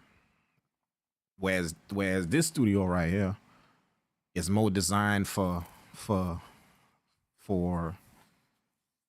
big gun, for heavy artillery, for like it's designed for that, for heavy shit. Like I could record a band in here if I want. I mean, not in this. This is just my production room, right? This is all for making music. This room, all for making music. That's what this part of the studio is for, just for making music. It ain't to record people. Although I might do some recording in here myself. Like y'all gonna see me kind of do that. I set up something like that purposely, to where y'all gonna, I'm gonna record some songs in here. Like y'all gonna literally hear me on the mic, vocals, all that. Just show y'all how I run shit through the gear, and get it to pop inside of the DAW, all that, like I'm gonna be doing all of that. That's purposely why I wanted to have a spot like that, redesign the spot like this to where I could move around and I could do all that in there, and put it on camera.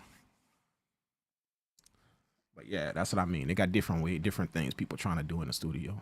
All of that I learned, just from being in studios for a long time. I just learned that everybody not trying to do the same. They're not trying to come out with the same thing in the studio. Not everybody trying to do that. So you hook up with different people and figure out what they got going, so you can learn. So you could, because they probably might not be trying to do the same thing you do. So you're gonna learn a little bit. You're gonna learn a little bit that you're not even thinking about in your studio. You will, 100%. You will. So that's what I mean. That's what I offer people. If I want to spitball some stuff, I just kind of go over some stuff. I'll just, get at your boy, man. Definitely get at your boy. All right, man. I'm gonna get up out of here, man. I'm gonna get up out of here, bro. I want to eat a little something, do a little exercise, and then yeah, I'm gonna get to work half of the day, and then the last half of the day, that's all mine. I got the day off. I got the half of the day off. I'm ecstatic about that, dog. Like for real, I'm ecstatic about that. Got half the day off, bro. I'm about to do some wild shit. I ain't lying. You know what I'm saying? You can't put that much time in mine. I'm finna do some wild shit with the half a day I got. I ain't gotta really be in the studio like talking about it. Yeah, I'm finna do some wild shit, man. I'm about to play video games for at least about 4 hours straight.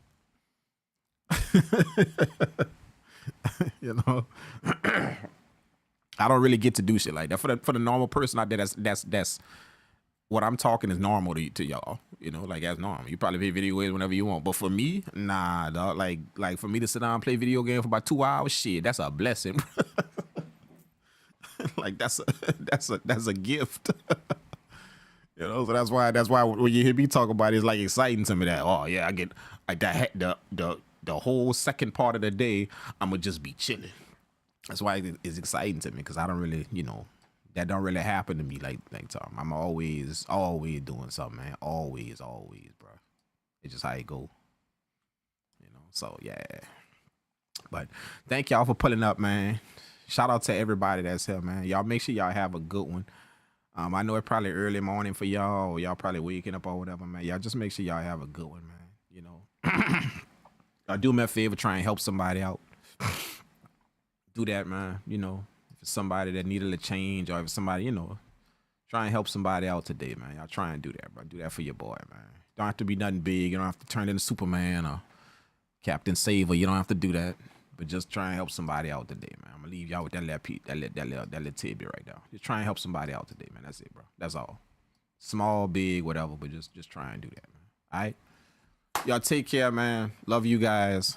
Thank y'all for rocking with me. And yeah, man, I'm gonna see y'all in the next live stream, man. Don't worry. Now that everything is all set up, you know, I may get back into the YouTube video showing you, like, breaking down what I'm doing in here. I know it's a lot of people that ask when I'm gonna make some more tutorials or what they do ask, bro. They do. And I appreciate that, man. Thank y'all for not forgetting about what I have served y'all already and how y'all all got here. That's a lot of work I put in to deliver the type of videos and the type of information to where y'all could put faith in what y'all hear when y'all watching my videos and y'all can learn something. That's a lot of time I took to do that. So thank y'all for not forgetting that just because y'all don't see nothing, y'all don't really see nothing new. But now that I got everything how I want and everything is all good, you know, or 90%, still got a few things to do, like when it comes down to the stew. But y'all gonna start seeing, I'm gonna start breaking down, like, you know, doing my making videos to where I break down the stuff I do, like the beats I made today. I'm gonna break that down, show y'all how I'm doing. Y'all know how I do it with my video. Jump in there, show y'all some different things about it and why I do certain things. That way y'all can start picking up some intricate games, some intricate details, kind of like my other videos. So y'all don't worry, I got y'all covered, man. I just need to, so like I told y'all, sometimes I gotta take a break from all this just to get the real work done. This ain't my work, YouTube and you know, all this, and you know, no matter what type of money come from this ain't my work. This ain't it. You know, so sometimes I gotta take a breather from this to go get the real work done. See what I'm saying? So forgive me for that, but that's just life. If this was my work, like some people, this YouTube shit is their work. That's where they check come from. That's what, so you see them on this shit 24/7, cranking out the next video and the next video and the next video they do, because this is literally they check. This is it. YouTube, whatever they get from YouTube, as they check. That's how they eat. That's part of their income. But I'm gonna be honest with y'all, this not really part of my. It's not. You know, no matter what type of money I get from it, it's not really part of my income. So sometimes I gotta take a break from this, right, y'all? You know, and just get the real work done. What actually brings the bread and butter of my shit. You know, what actually brings the income, the money. I gotta get that done, man. So that's all this was. Just, you know, making sure I get that done, making sure I'm not falling behind on nothing, making sure my obligations that I have to the people that I sign stuff with, literally put my signature on shit. I don't get sued for no bullshit just because I wasn't up to speed with what I needed to do. All that. That's just making sure you take care of business, you know. But that's coming to the conclusion. And yeah, I'm gonna be back up in here in the new spot, chilling, relaxing. You know, it's gonna be some streams to where, you know, I'm gonna have the camera set up back here, you know, to where I'm gonna just be kicking on the couch talking to you guys, and then we gonna make some music. All that, man. All that. You know, be eating a little something, just kind of chilling. You know, it's gonna be some streams like that. You know, I got some I got a few people that I may invite here, that I may invite to the studio in here, you know, so y'all may see them on a live stream. You know, a few people that want to learn how to make beats. So it may be a live stream to where I'm showing them how to actually jump in this and do it. You know, like this is people that's literally green to this, but they want to know how to do it. They want to start learning how. So what better way than to put them in the stew and just turn on a live and show y'all how I would actually deal with somebody that don't know how to do nothing, bro. Like they don't know a DAW, don't know nothing. You see what I'm saying? So I got a few people like that I may invite them in here, just depending on if they want to be on camera or not. Some of them kind of shy, they don't want to be on camera, but if they do, y'all gonna get to see how I deal with somebody that I just take from scratch and just show them, you know, just show them the ropes and the basis of how to get some shit going, and whenever they decide to start producing music, start making music. So all of that y'all gonna get to see, man. All of that got. I told y'all after the stew get, you know, after the construction, everything is underway and everything is good. I told y'all the things that I got coming. I told y'all that, if y'all remember, like a while back. I told y'all. So this is the conclusion of it. Studio is up and running. Everything is good. A few more things to take care of, and then it's on. All right. So thank y'all for rocking with me, for putting up with my hiatuses, ducking off on YouTube and being gone for a minute. But just understand, I'm putting in the work, man. I am, you know. And I'm really not a vlog. I done told y'all this before. I'm really not a vlogger or no type of dude to bring a camera with me everywhere. You know, just so everybody could see what I'm doing. That's not really how I move. It's just not. That's not my personality. That's just not how I am. I go do, like, look at how, look, this whole studio was built in a matter of 2 months. Now, anybody who was doing it, y'all would have saw the progress. Y'all would have saw they was posting this and posted that about this too. And yeah, I got that, and that. Y'all would have saw that. Anybody else? If y'all know it, I just popped up with see, for 2 months. I just popped up with it. See, that's what I do. I'm not the dude to attach a camera to my ass and just let people into what I'm doing all the time. You know what I'm saying? So forgive me if I disappear. That's just me going to take care of some shit. And then after I'm done, I'll be back. I'll be right back on it. Don't worry. I'll be right back on it. Right back to business on the channel. See what I'm saying? That's how I move. You know, I do my shit. I go do my shit. Do what I gotta do. And I like to be the only one that's good with it. I know I did it, and I don't need, you know, subscribers or nobody else to know I did it.